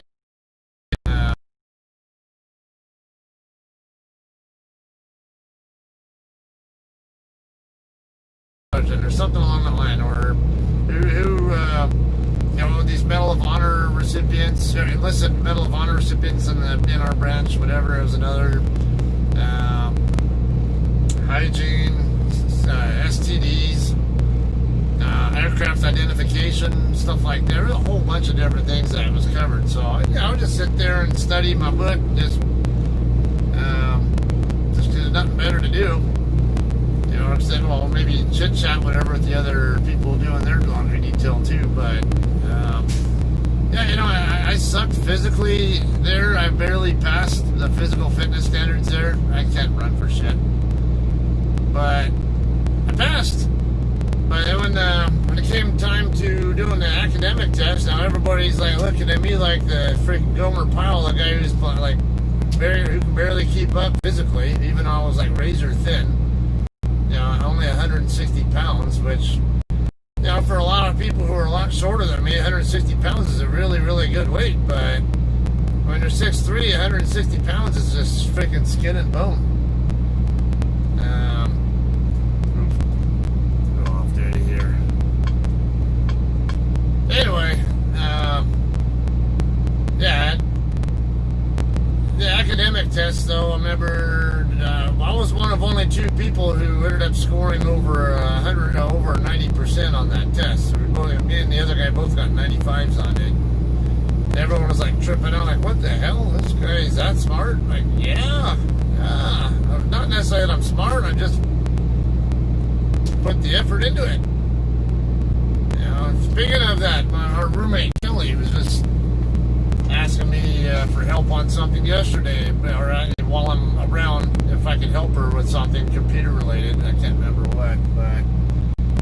then she said, because you're a lot smarter than me. I'm like, okay, hang on here. All right. Yes, it's a fact I do have a very high IQ, but that doesn't mean that I'm necessarily any smarter than the next person. So I kind of corrected her and told her, hey, it doesn't mean I'm not necessarily miles and miles smarter than you.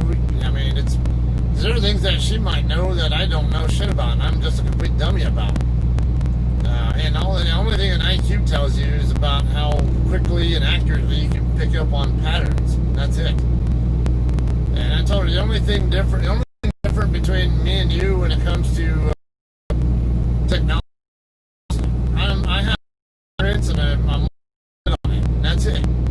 Otherwise, there's nothing that I know or have learned about that area that she's not capable of. And anybody, you guys watching me too, same situation. It doesn't make me any smarter than you. It just means I'm more well-read. That's it. Or have experience. So that's what I don't really like to see I don't like to stroke my ego in that area. Yeah, and she has a more right brain personality. I'm a left brain. So and we kind of talked also about like the role of the Supreme Court. Like she wasn't quite understanding what their actual function was, I guess, because like me, government and history classes were not really my cup of tea in school. I knew a lot from it, but there was a lot I didn't know because I didn't care.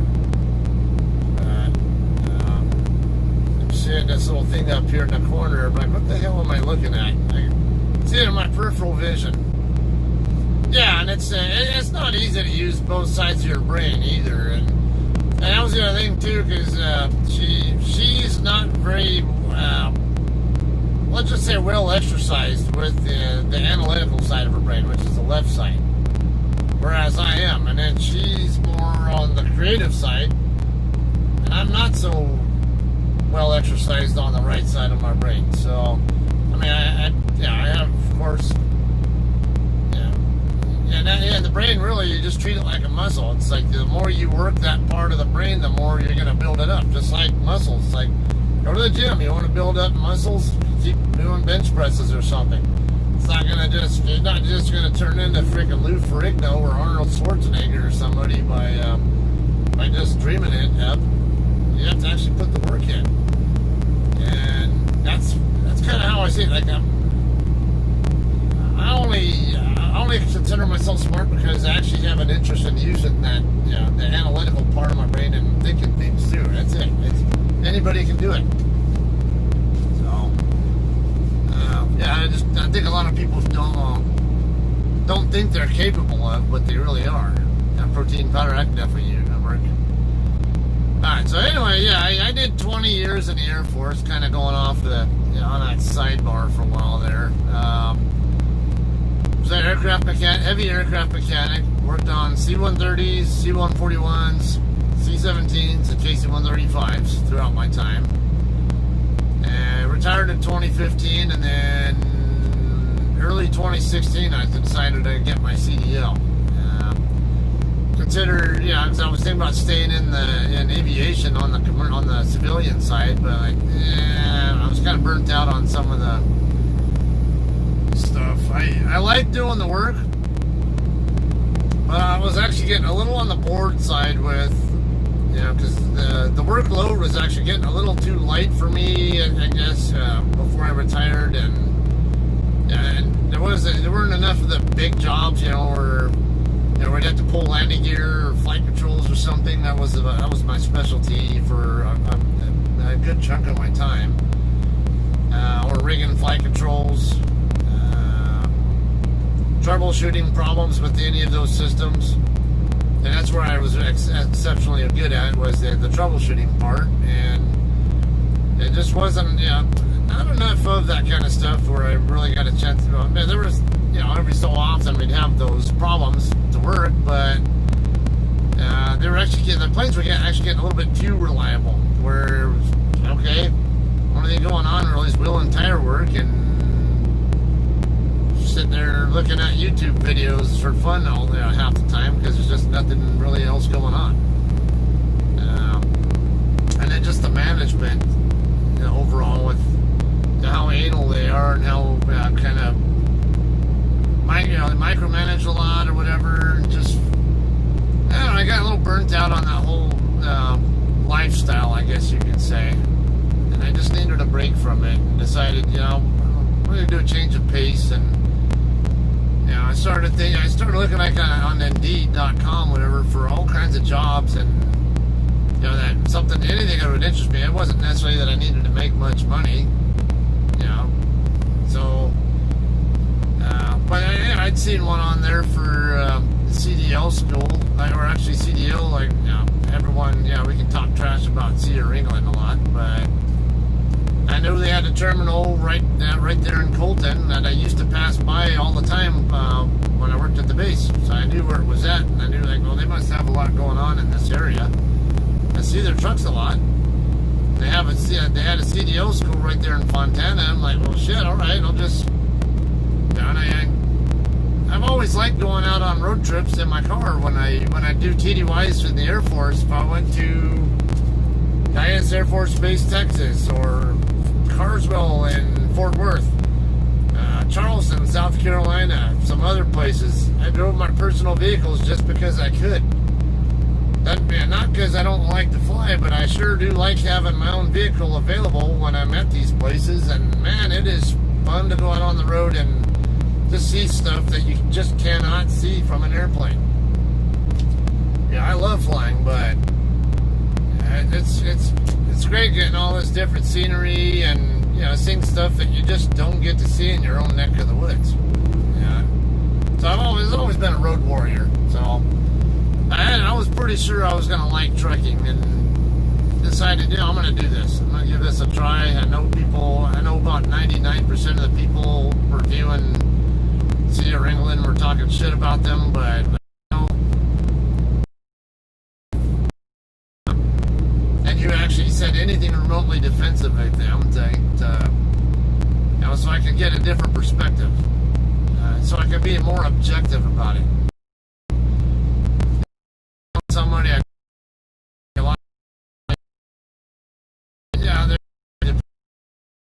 I'm not for free. You can only have to, being a veteran, I only had an obligation to spend 6 months with them before I could have left.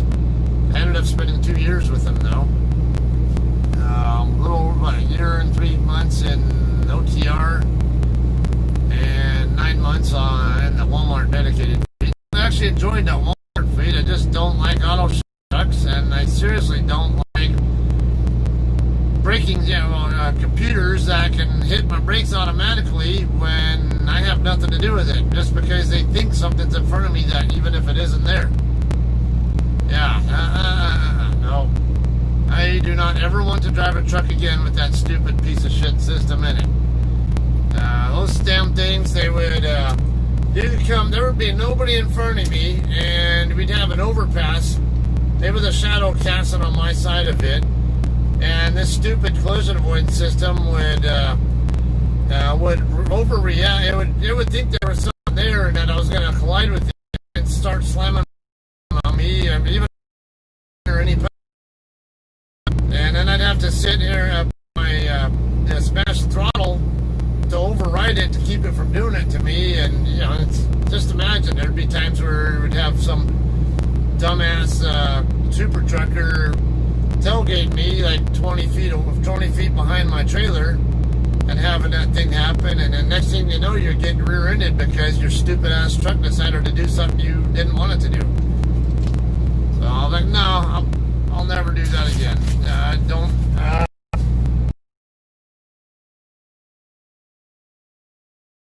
Just a minute again. So that probably answers your question. That probably does too. What I drive and what kind of transmission I have too, being that you have experience in the industry. Alright, so really, King, you can tell just by looking at that gear shifter what I have. For those of you guys who don't know any better, this is a 10-speed manual. Now, Willie King knows this too. Yeah, but okay, like Scotty right over here on the side of his gear shifter, you'll see another switch right there. It's called a splitter. Then when you see that, it's depending on what color it is, it's basically usually going to be either a 13 speed or an 18 speed. And really, the main difference there is like a 13 speed, because you'll have the. Let me switch this around. Okay, so I have this switch right here. That basically switches me from the low side to the high side. So I'm in the low side right now. See how it's pointing down? So when I switch from, okay, I just switch like a normal car, shift like a normal car, but not quite. I mean, with the clutch play and all that, because actually most truckers actually float the gears, but I don't normally use first gear at all. I usually start in second. I only use first gear if I'm heavy and then on an uphill grade and I'm just starting to move my truck. Normally I do second, and then I might skip shift from second to fourth, or maybe or something. I might even start in third and skip to fifth. And then once I'm in fifth, when I'm accelerating, now I'm going to switch this up. And I don't know if you heard that little, you can hear something like a solenoid or something.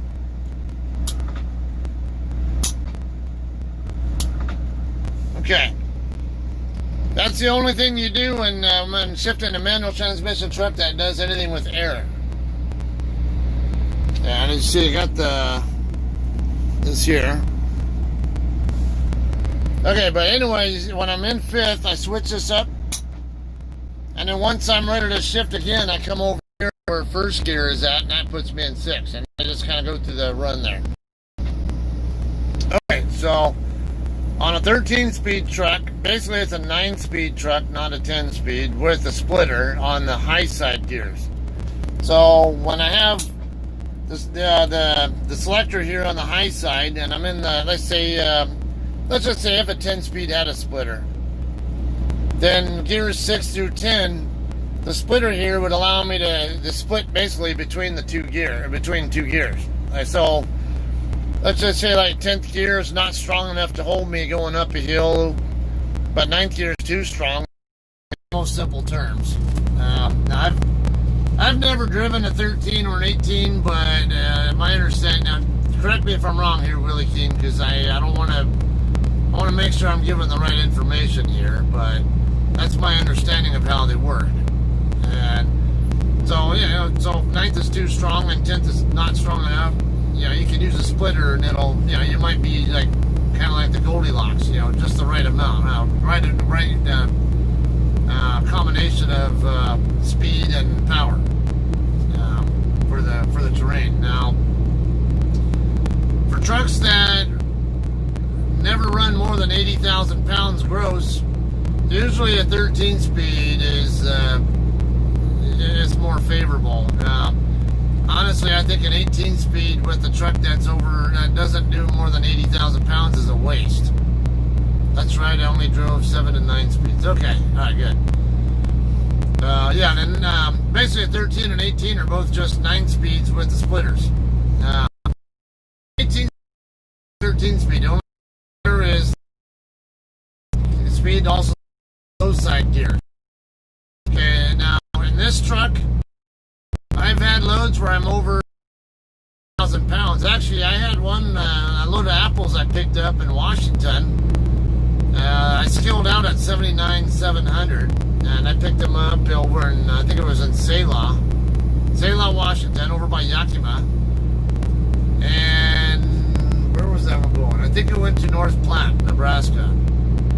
Yeah, that's one where I got I think my truck broke down. And okay, that load was leaking in between on I-84 in between Pendleton, Oregon, and we'll just call it Meacham. I'll just call it Meacham, Oregon. But climbing up that with a super heavy load for me, I still did not need to use the low side. I might get down into 6th gear on the steep grades with that heavy a load, but never have to go into the low side unless someone in front of me is going slower and forces me down there. Or if there's something wrong with my truck. That's the only time I've ever had to run in low side gear going up a hill. 18 speed, those are much more useful for guys who run more than 80,000 pounds. Guys who pull doubles or something, or doubles or triples, whatever, or heavy haul trucks. That's where 18 speed can really be useful, where they have to run on the low side sometimes going up hills. So, otherwise, I think a 13 speed is a great option for just a regular reefer truck like mine. Hanging beef, I've actually not done any hanging beef loads, but I have heard stories about them. I've heard they can be a problem. Tell me about that now, because I've heard, I'm not completely clear on those. Because I know they hang from hooks basically, but then do the hooks also slide up and down the rails or something, or are they just in set positions? I can't remember. It's been a bit since I've heard stories about that. I have heard of people having accidents from the beef.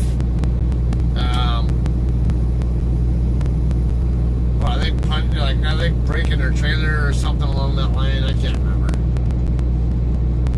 I heard that in. Okay.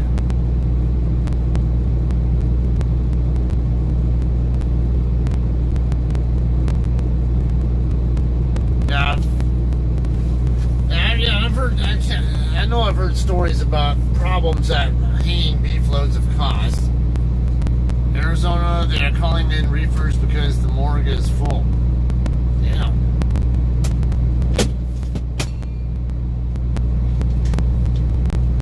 Listen, just out of curiosity, if I look on Google, it's getting late enough where I think I can. Come on. Take my sunglasses off. Not to mention the sun's back over that way and becoming less and less of an issue, especially as the evening gets later. Okay, so just curious. Hanging beef load mishap.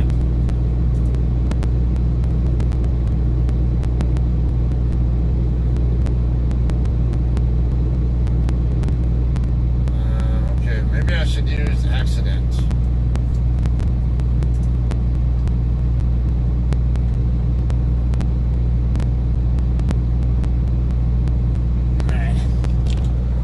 Alright, you too, Willie.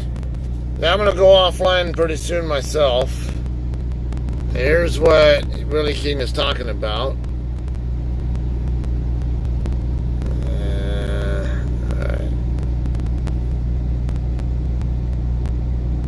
Okay, so those are what? Okay, so those are all hooked in certain spots, I guess. They don't actually slide. Is that what I'm seeing right? Yeah, I think that's what it is. Alright. I know I've heard of some things, some people having issues, like things go wrong with their hanging beef loads, so.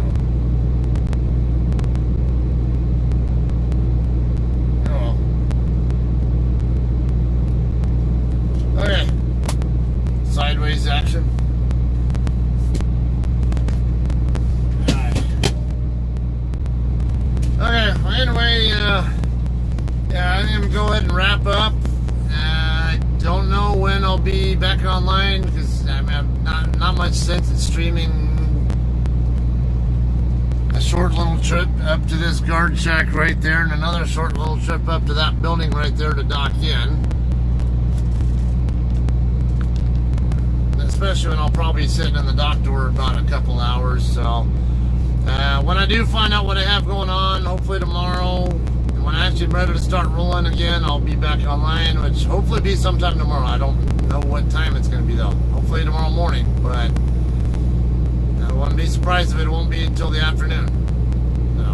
I'd say probably later tomorrow morning, more likely. So if you guys want to hang out again, chit chat, watch, whatever again, hopefully be back online tomorrow with another live stream. Okay. All right. Thanks for tomorrow.